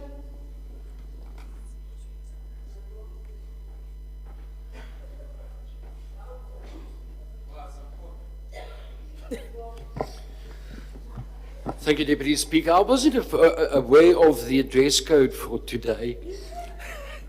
At least I can say I look like a headmaster, although the HOD looks like he's going to a Springbok photo shoot. Speaker, kom ek begin hierdie matrieks van 2024 sterkte toe te wens met iemand, of as iemand wat kinders se matriek het, weet ek, gemoedere kan maar hoog loop, so al wat ek kan sê is byt vas. Speaker, natuurlik wil ons weer die topprovinsie in die Vrystaat wees, of in die land wees, maar ek bly bekommerd oor wat met ons leerders gebeur na hulle skool verlaat. Met die 41% werkloosheidskoers en die hoogste werkloosheid onder jong mense, moet ons opnuut begin dink oor waar ons fokus lê. Ons kurrikulum is baie universiteitssentries en moedertaalonderrig word steeds nie regtig geprioritiseer nie. Gister was Afrikaanse Taaldag en ons dink ook terug aan die dag in 1875 toe die Genootskap vir Regte Afrikaners gestig is. Taal is die instrument van onderwys. En dit is hier waar die regering tans met belle wil inmeng. Ons weet, navorsing wys, studente leer die beste wanneer hulle in hulle moedertaalonderrig ontvang word. Hulle verstaan konsepte dieper en hulle ontwikkel hulle kritiese denke baie beter. Speaker, I tested AI earlier today, and ChatGPT can also assist you in Sotho. I wonder how many people know that. Our students are learning like we've never been learning before, but we need to make them think critically as well. When students are educated in their preferred languages, they are better able to understand and retain information, leading to improved academic performances. Moreover, embracing mother tongue education helps preserve our linguistic heritage and fosters a sense of belonging among students. Mother tongue education is not just a matter of policy, educational policy, but a commitment to honor our cultural diversity and ensuring every child has an opportunity to excel. On the subject of policy, MEC, maybe we can think about this. We need to protect our biggest educational assets, our teachers. Maybe it's time we have a policy where teachers who are willing to work at less affluent schools receive high compensation. By embracing this approach, we can build a more inclusive and effective education system that truly serves all students. I thank you. Thank you, Honourable Member. I shall now recognize the Honourable Dipoko.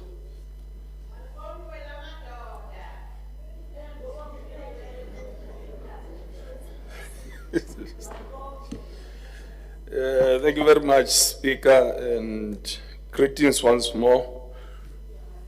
Let me take this opportunity with the saddest of hearts, Speaker, to wish well the former Deputy President of the EFF, Comrade Nyeko, in his political endeavors. He indeed contributed. True to our non-negotiable cardinal pillars, Speaker, MEC, we, in the EFF, which is still in existence, recognize that there must be free, decolonized education. And there must not be hostility in schooling environment. And as soon as the reports went to me and to our office in the EFF about allegations of racism in Orange Macy School, I hit your office running MEC. I hope those are attended. We're yet to visit that school. We can't make a learning environment hostile and we keep quiet. The infrastructure of your learning and teaching environment leaves less to be desired, MEC. In terms of safety, I don't think we're on par. So we need to improve on that. Perhaps we must also improve and run after this. We're now in the fourth industrial revolution era. So perhaps we must also try and get the Wi-Fi's in specific spots to improve at least interest in technology to our kids. At times, certain schools, especially CASI schools, we struggle a lot with science labs. And we look the other way as if this is, at times you get them, but there are no chemicals there. At times there are chemicals, but the problem is how to dispose them when they reach their expiry dates. So we trust that when we hoist these things onto your table, MEC, you'll speedily run with them. The environment still in the black community schools, it's not pleasant, and I hope that also gets to be attended. And part of it also is an overcrowding that comes with those schools. The teacher-learner ratio is a problem.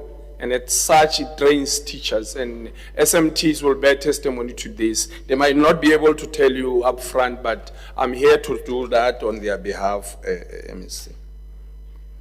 In 2021, science has it that 3% of the 15-year-olds would drop out of school.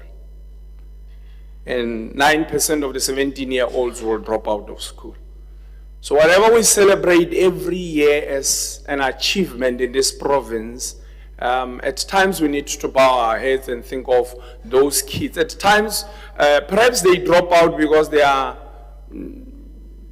less attention, no encouragement at home, anywhere in the community to assist them to continue their schooling. So we must take this very seriously, MEC, and address it. And I welcome the fact that you spoke about addressing literacy and numeracy, children who cannot read for meaningful comprehension. But what you do not touch for me, and which somehow leaves me in confusion, is how are you planning to do this? I understand you are to direct your attention to primary schools, but the how part is what you're not addressing. Now, I'm going to relate the same story I related to you when I was in your office, MEC. One time when I passed executing my political duties in N5, I met a mother sitting next to the road, that national road, Saturday morning, taking the child to school, a 9-year-old to school, Saturday, somewhere in Senegal. So they are from the farms, hitchhiking, because Saturday mornings there are no learner transports. So this is a problem, either from the teacher's side to continue with either remedial classes or any form of teaching and learning Saturdays or over the weekend. Or if it is done, at least there must be some form of transport provided. Now, in this case, it was worse. This transport presented a whole lot of problems for the mother and that family. As such, they asked the white man who is a farmer there, wherever they stayed, to assist in paying this transport for them. And now, the salary had to be cut for paying that transport. But at the same time, because the mother on Saturdays takes the child to the schools, salary is also cut because she's not working on that day. It's a painful story. They get to that school late, so the child is not really learning anything. The mother has to wait for the child. After the school, then the mother takes the school, they hitchhike back to the farm. And I believe we can do something meaningful, at least for that black child. The meals also must be extended, MEC, for Saturdays. Sanitary towels. This should not be, we've got at least 50 to 70% of adults and girls who are in their menstruation periods who do not attend school at least 1.2 days to at least 2 days. And they are not attending school because they are experiencing their periods. And these are girls from poor backgrounds. And majority of them, you find them in Gasi schools. And this is why I think you must pay serious attention. We must not just find condoms in those schools, we must also find sanitary towels, MEC. So, it's good that we maintain #1 spot. And I hail you for not just existing for the matric results, MEC, but equally, we must increase when it comes to the quality of education. And some honorable members can stand here and talk about 30%. That part I don't mind because it applies inter alia. But for you, a new MEC, we can no longer clap hands for us to obtain #1 spot. We must clap hands for us to top when it comes to bachelors, to top when it comes to maths, to top when it comes to accountancy and all other science subjects. We must improve when it comes to that, because your economy needs people who are science-driven. Otherwise, we are going to pull back. ECD centers, please let's build one for the state-owned ECD centers. Multiple of them, at least across all regions. Thank you very much, Speaker. Have a nice day. Thank you, Honorable Dipuku. I shall now recognize the Honorable Leach.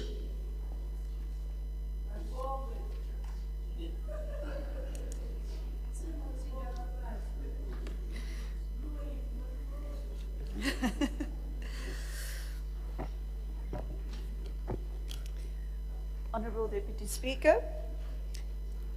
Albert Einstein famously said, "I never teach my pupils, I only provide the conditions in which they can learn." As we celebrate the new era of the Government of National Unity, the Democratic Alliance would like to emphasize the importance of not only working together, but also understanding each other. Different viewpoints and perspectives must play a significant role in building a school environment within the Free State where all children can prosper. It is our duty to create an environment where the conditions are favorable to learning. Our focus will have to be targeted at improving the infrastructure of already existing schools, providing better facilities, and ensuring pupils can learn closer to home. Children often need to travel vast distances to school with excessive travel costs. For the current financial year, 107 million rand was budgeted for this line item. Many roads, especially in rural areas, are extremely unsafe, riddled with potholes and disintegrated patches of tar. This often leads to taxis and buses breaking down, or even worse, severe accidents. The annual budget allocated to the Department of Education for the 2024/2025 financial year amounts to 17.8 billion rand. The annual performance plan indicates that the compensation of employees makes out the largest percentage of the entire budget, amounting to just over 13.5 billion rand. This means that over 75% of the budget is spent on salaries alone. It is vital that the budget is appropriately allocated to ensure that all aspects of the school environment are adequately funded. Of this amount, 11.4 billion rand is spent on educators and just over 2 billion rand on non-educators. It is vital that teachers are evaluated on a regular basis and continuously trained to keep up to date with current educational programs. Additionally, educators should be provided with the necessary resources in order for them to effectively fulfill their duties. With regards to goods and services, 83 million rand is budgeted for learning support material and 18 million rand for stationery and printing. Maintenance on buildings amounts to 235 million rand, while consultants, contractors, and special services add up to 111 million rand. According to the Auditor General's report for the 2023-2024 financial year, only 80.7% of the budget infrastructure development was spent. Only 7 of the 13 schools were provided with electricity. Additionally, the report alludes to issues where contractors were paid for work not done, with no penalties charged to those. 59 contracts were delayed and 9 cancelled, and these were associated with 5 specific consultants. It is vital that the focus be aimed at providing communities with safe, sanitary schools. According to answers received to a question posed to the department, it was indicated that currently in the Free State, only 1 school in Kwakwa still makes use of pit toilets, and not all schools have continuous access to running water. Through you, Speaker, Honourable MEC, an oversight visit by the DA in July 2023 to Willows Farm School in Ward 18, Mangaung, showed that there are other schools which still have pit toilets. I urge the MEC and chairperson of the committee to conduct an in-depth investigation into this matter, and that physical oversight be done at all schools to ensure their sanitation facilities are adequate. The AG's report further indicates that only 8 of the targeted 36 schools were provided with sanitation facilities. Furthermore, several schools still have dangerous asbestos roofs and dilapidated mud walls. The lack of sufficient classrooms remains an issue throughout the Free State. The AG attests to the fact that learners are subject to overcrowded classrooms that are not conducive to teaching and learning. Safety in schools remains a serious concern. The Department of Education in the Free State is turning a blind eye to the fact that 8 rape incidents occurred at educational institutions in the Free State in the third quarter of the 2022-2023 financial year. This is an ongoing problem that the department simply refuses to address. Violent behavior against staff and learners must be addressed, especially gang violence and gender-based violence. Every person in the school environment has the right to work and learn safely. And it is here, through you, Speaker, that I would like to make this House attend to the fact that at the University of the Free State, the evening classes have now moved to online classes for safety reasons. Tweespruit Primary School should be used as an example to other schools.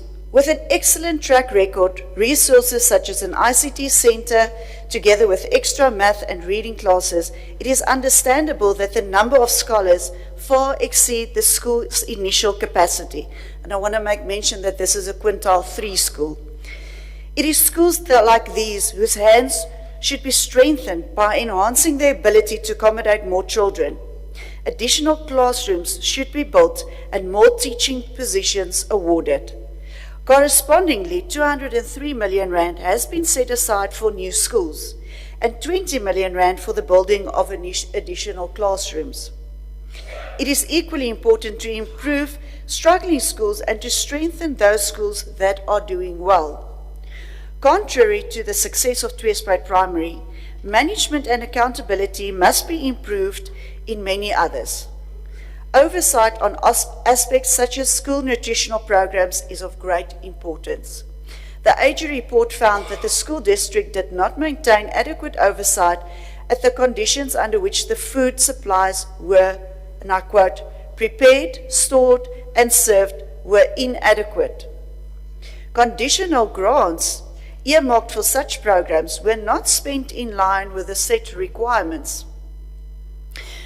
With further reference to the Auditor General's report, non-compliance with procurement processes amounted to 232.7 million rand.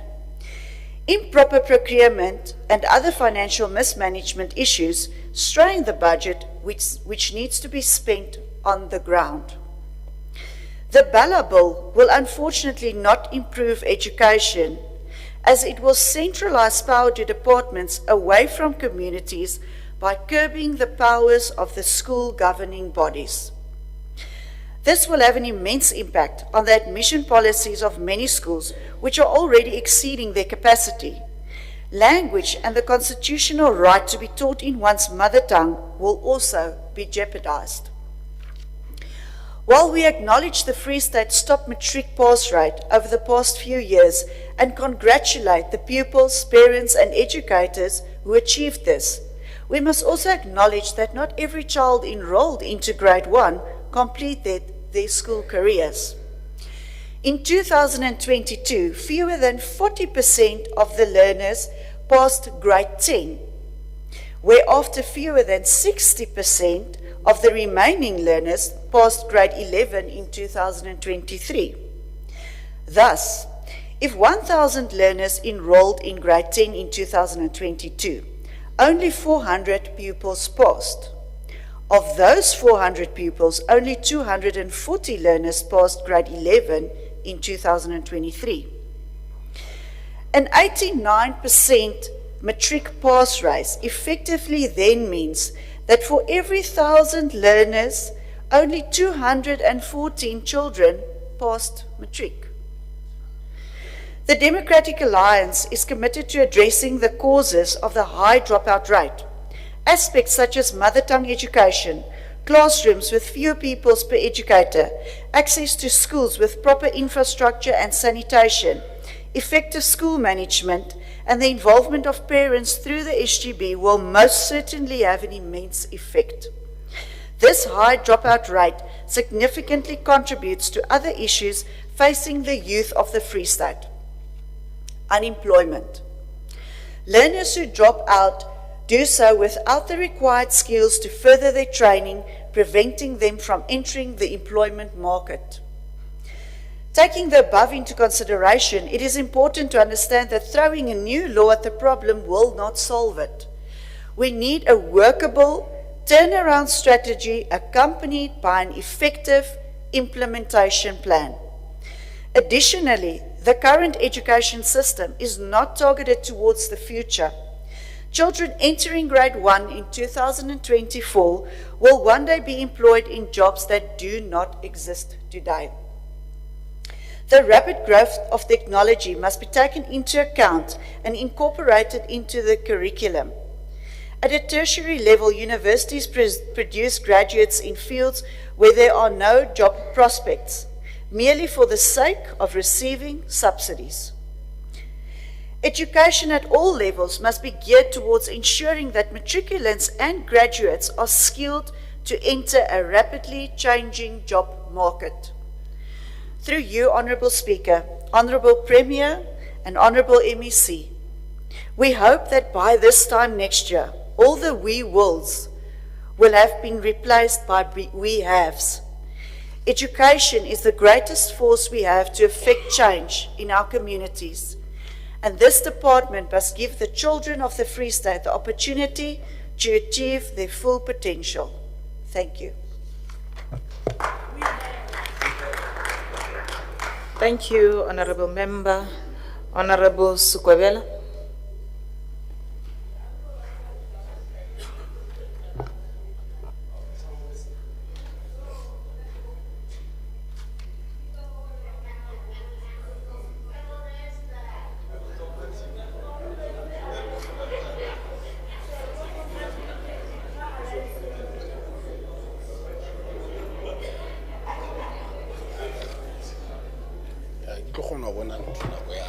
Thank you, honourable members.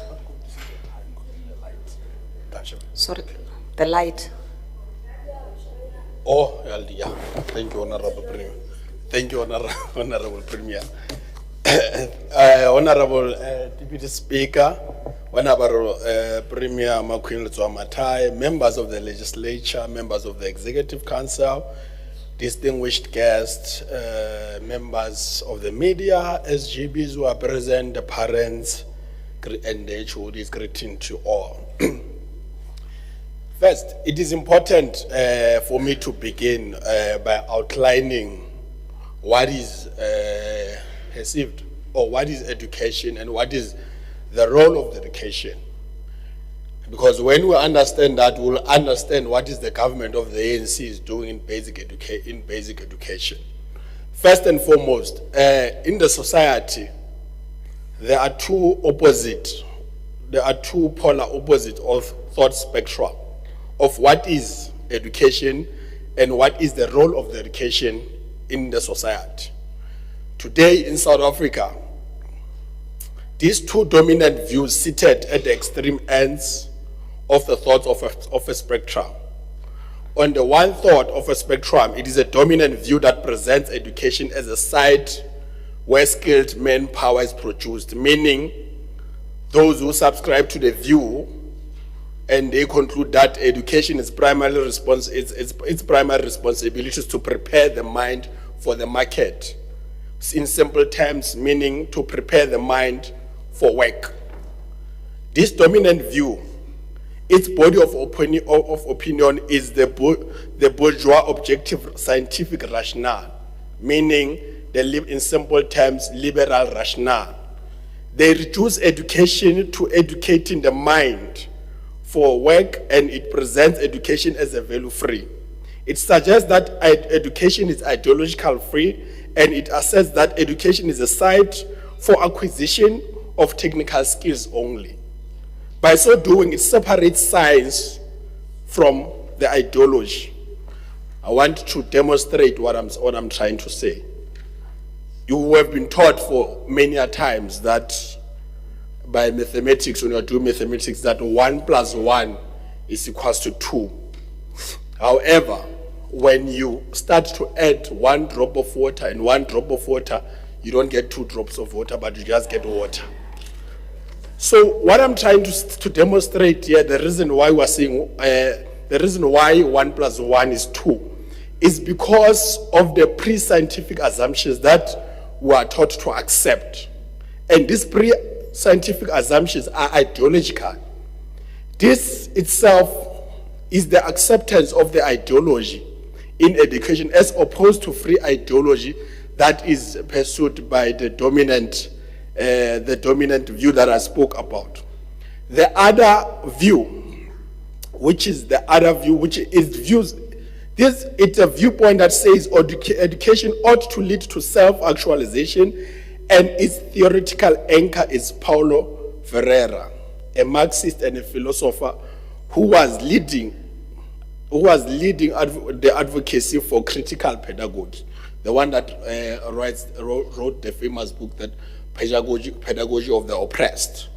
This viewpoint stands direct opposite as a critic to that of the liberal rationale. It considers the function of education as conscientization, and it presents education not only as a site for skills, for acquisition of the skills, but inclusive of ideology. I'm very shocked that Honorable Dipuko stands here and advocates for this bourgeois scientific thoughts, because I thought he's a Marxist, Leninist, leaning towards left, but I'm very shocked because you are advocating for stamps, and when you are advocating for stamps, you are simply saying to us that you are subscribing to the bourgeois objective scientific rationale, and that is not what we are supposed to be subscribing to when you are speaking about stamps, because you are saying to us that you are only considered that children and learners, they must be taught to become subject or elements to propel the flourishment of the capitalist mode of production. So, meaning an education that does not only teach the technical know-how, but also teaches the good behavior with systems of representing ideas on how do we relate with ourselves, relate with others, and relate with the world. That system is called an ideology, with an inclusion of the technical know-how. The ANC-led government, in its curriculum in basic education, introduced what we call life orientation, a subject at the schooling level, and it's argued and agreed that this subject is the study of self in relation to others and to the society. What the ANC is advocating, Honorable Dipuko, the subject to address skills, knowledge, values about self, and responsible citizenship. And overall, what is key, not only STEMs, but overall development of the learner against this one sphere of development, that is technical acquisition of the skills. So, therefore, it is evident that the ANC-led government is squarely located on an education system that includes both acquisition of technical skills, the know-how, and the ideology, as opposed to the bourgeois objective scientific rationale. Therefore, as the ANC, we support the strengthening of the ongoing department's initiatives to improve reading and numeracy of learners in public schools, and the curriculum reforms to ensure that school leavers are equipped to play a productive role in the society and the economy. The President has signed to law the Bella Bill, a progressive bill that is going to do the following. One, to strengthen the school nutrition program as the figures in the Free State currently was standing at 500,939 learners that are beneficiaries and that address, of which the school nutrition program address hunger and the learning outcome. Two, Honorable Leach, when you read that bill, it's also going to address the issue of the process to complete the eradication of pit latrines in schools.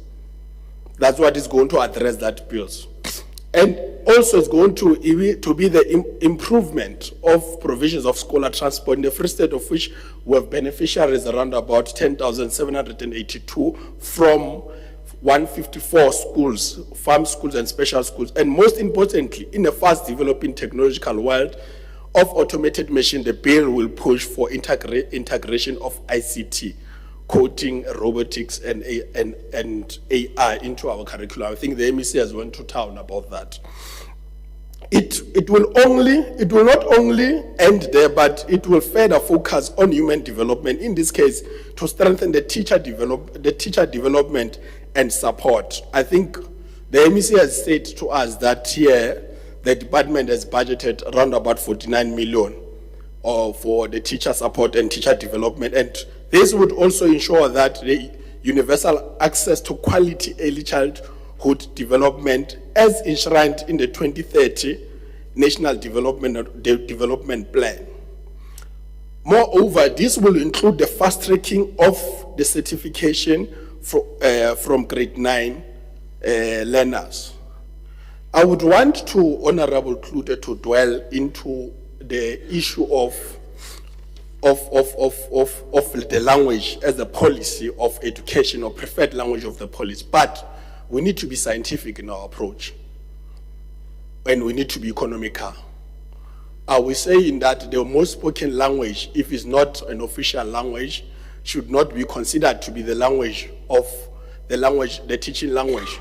Because you should be scientific, say that how many people that are speaking a certain particular language and how much material will be used to produce and which human resource are you going to be used to be able to translate into that. But we can't just stand on one language, say that the language must be protected as a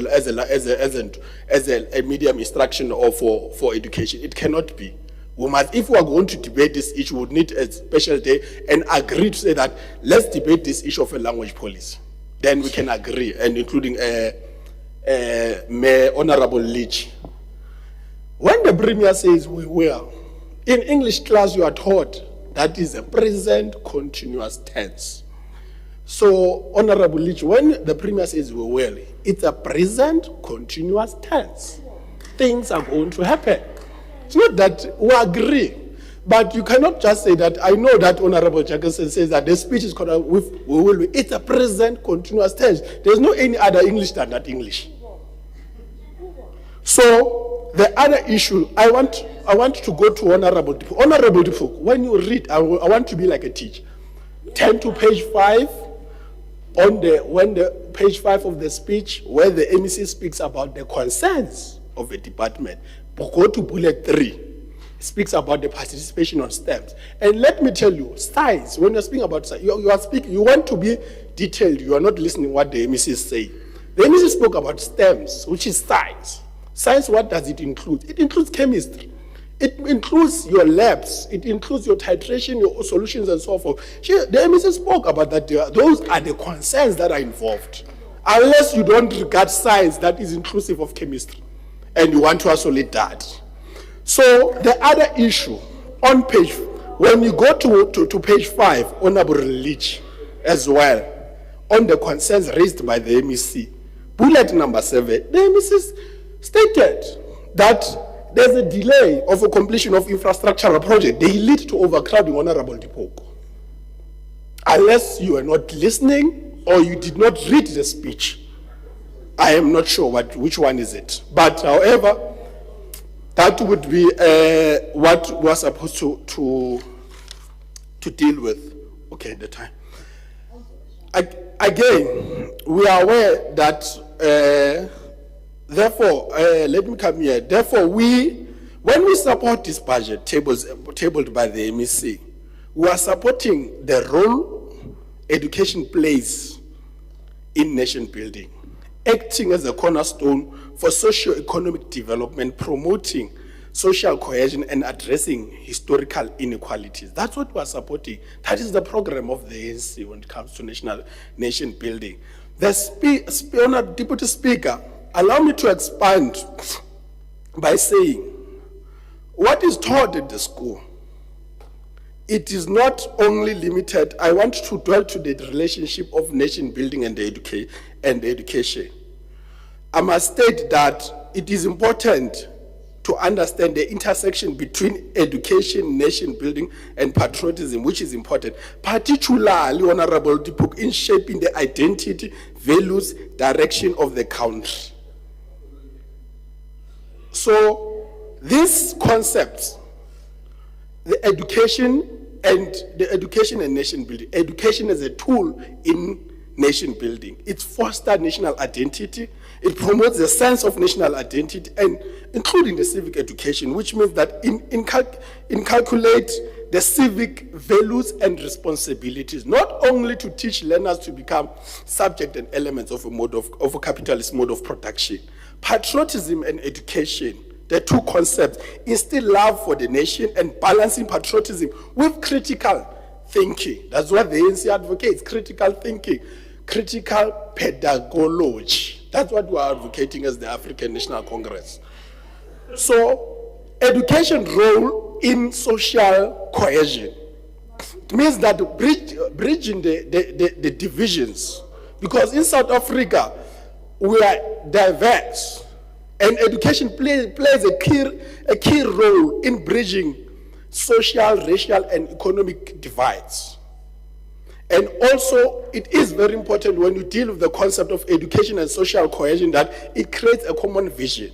Through education, we are able to cultivate a common national vision, which is that of a nation building.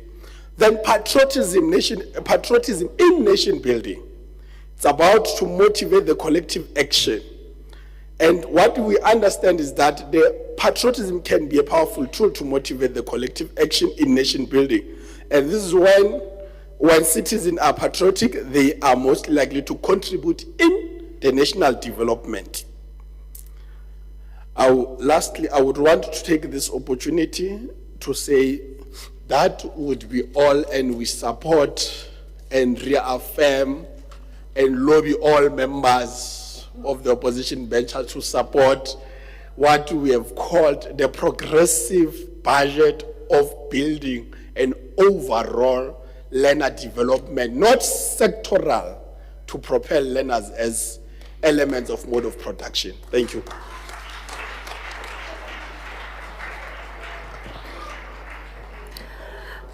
Thank you, Honorable Skwebela. The Honorable MEC, Dr. Mabuya, you may now reply.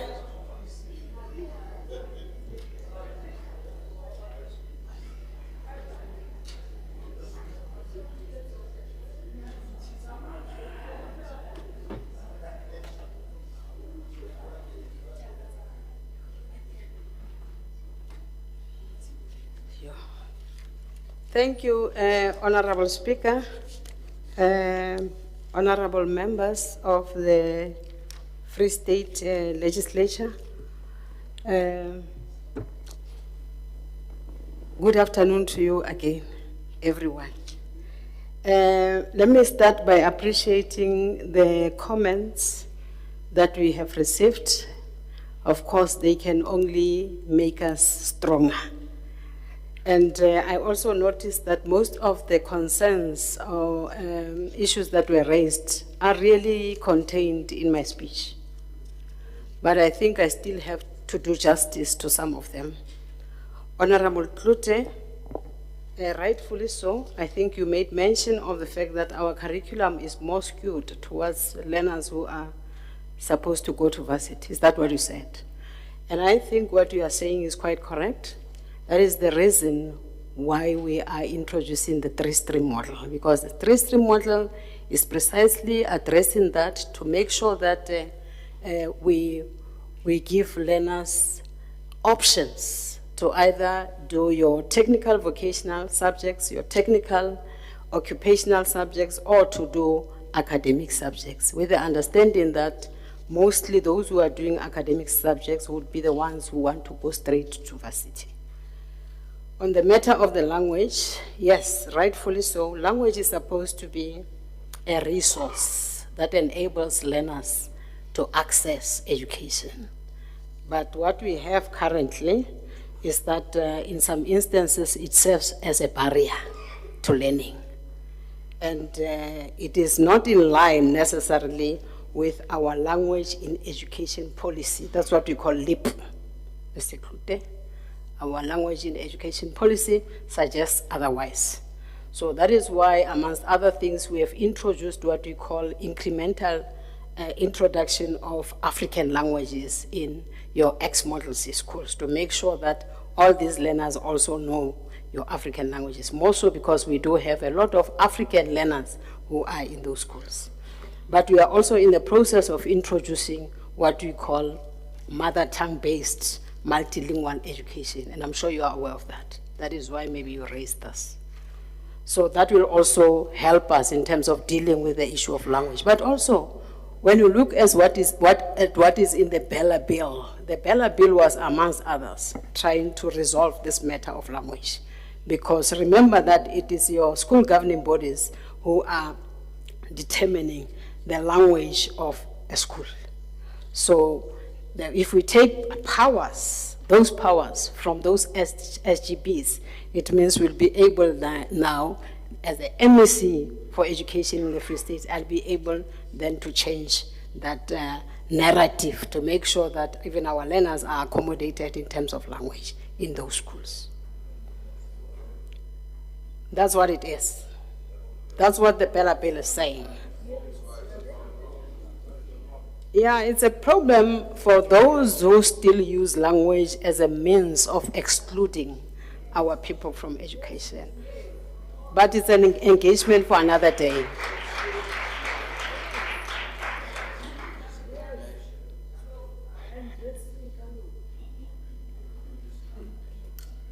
So the input from Honorable Klute that maybe we need to introduce some incentive scheme for those teachers who are teaching in your sort of difficult areas. Yes, we are experiencing that, especially in an area like Harib. It's difficult in Harib to retain teachers.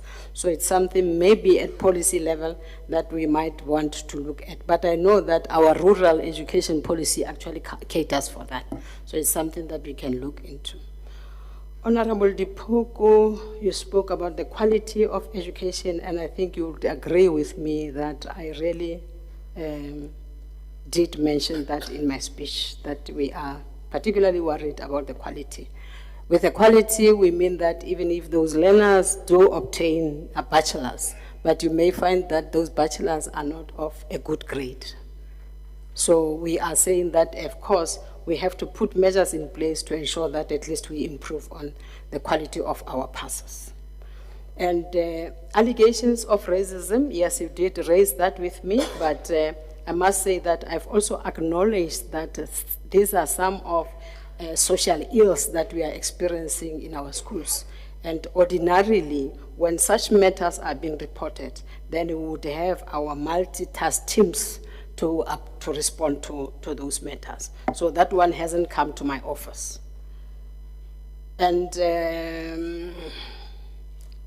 you also spoke about infrastructure, which is something that I did touch in my speech, that one of our areas of concern is the fact that we are not delivering on our infrastructure programs as we should. And we even said that we are going to modernize our systems of monitoring our infrastructure programs.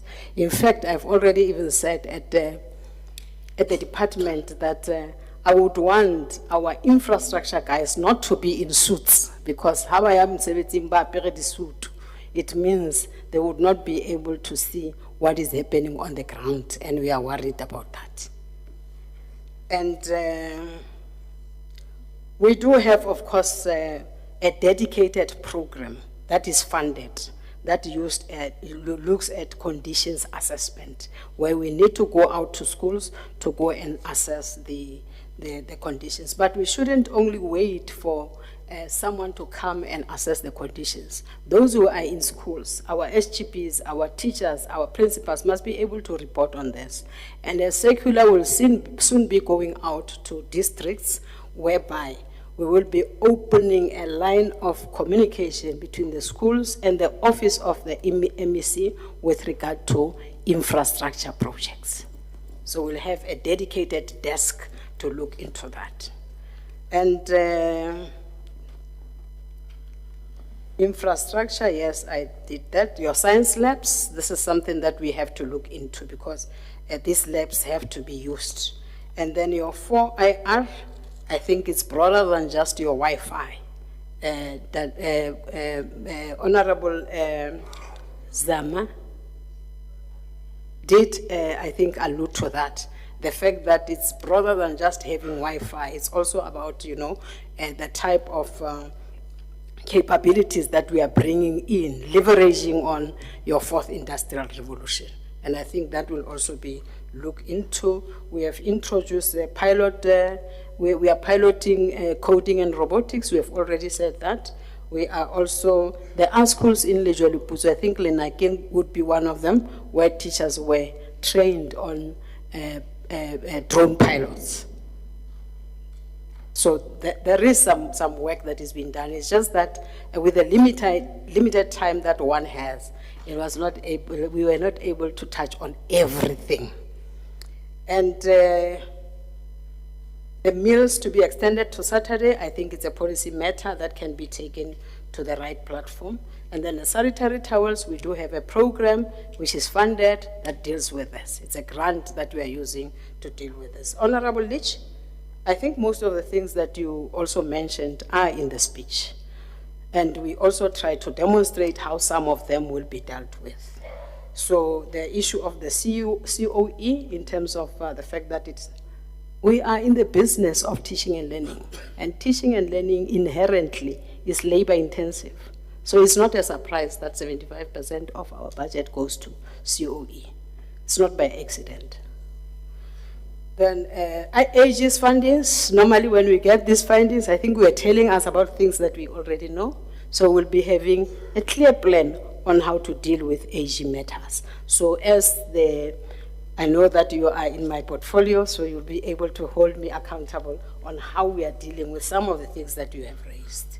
Online classes for varsity students, I think what is suitable for varsity students might not necessarily be suitable for our school-going children. I think that must be acknowledged.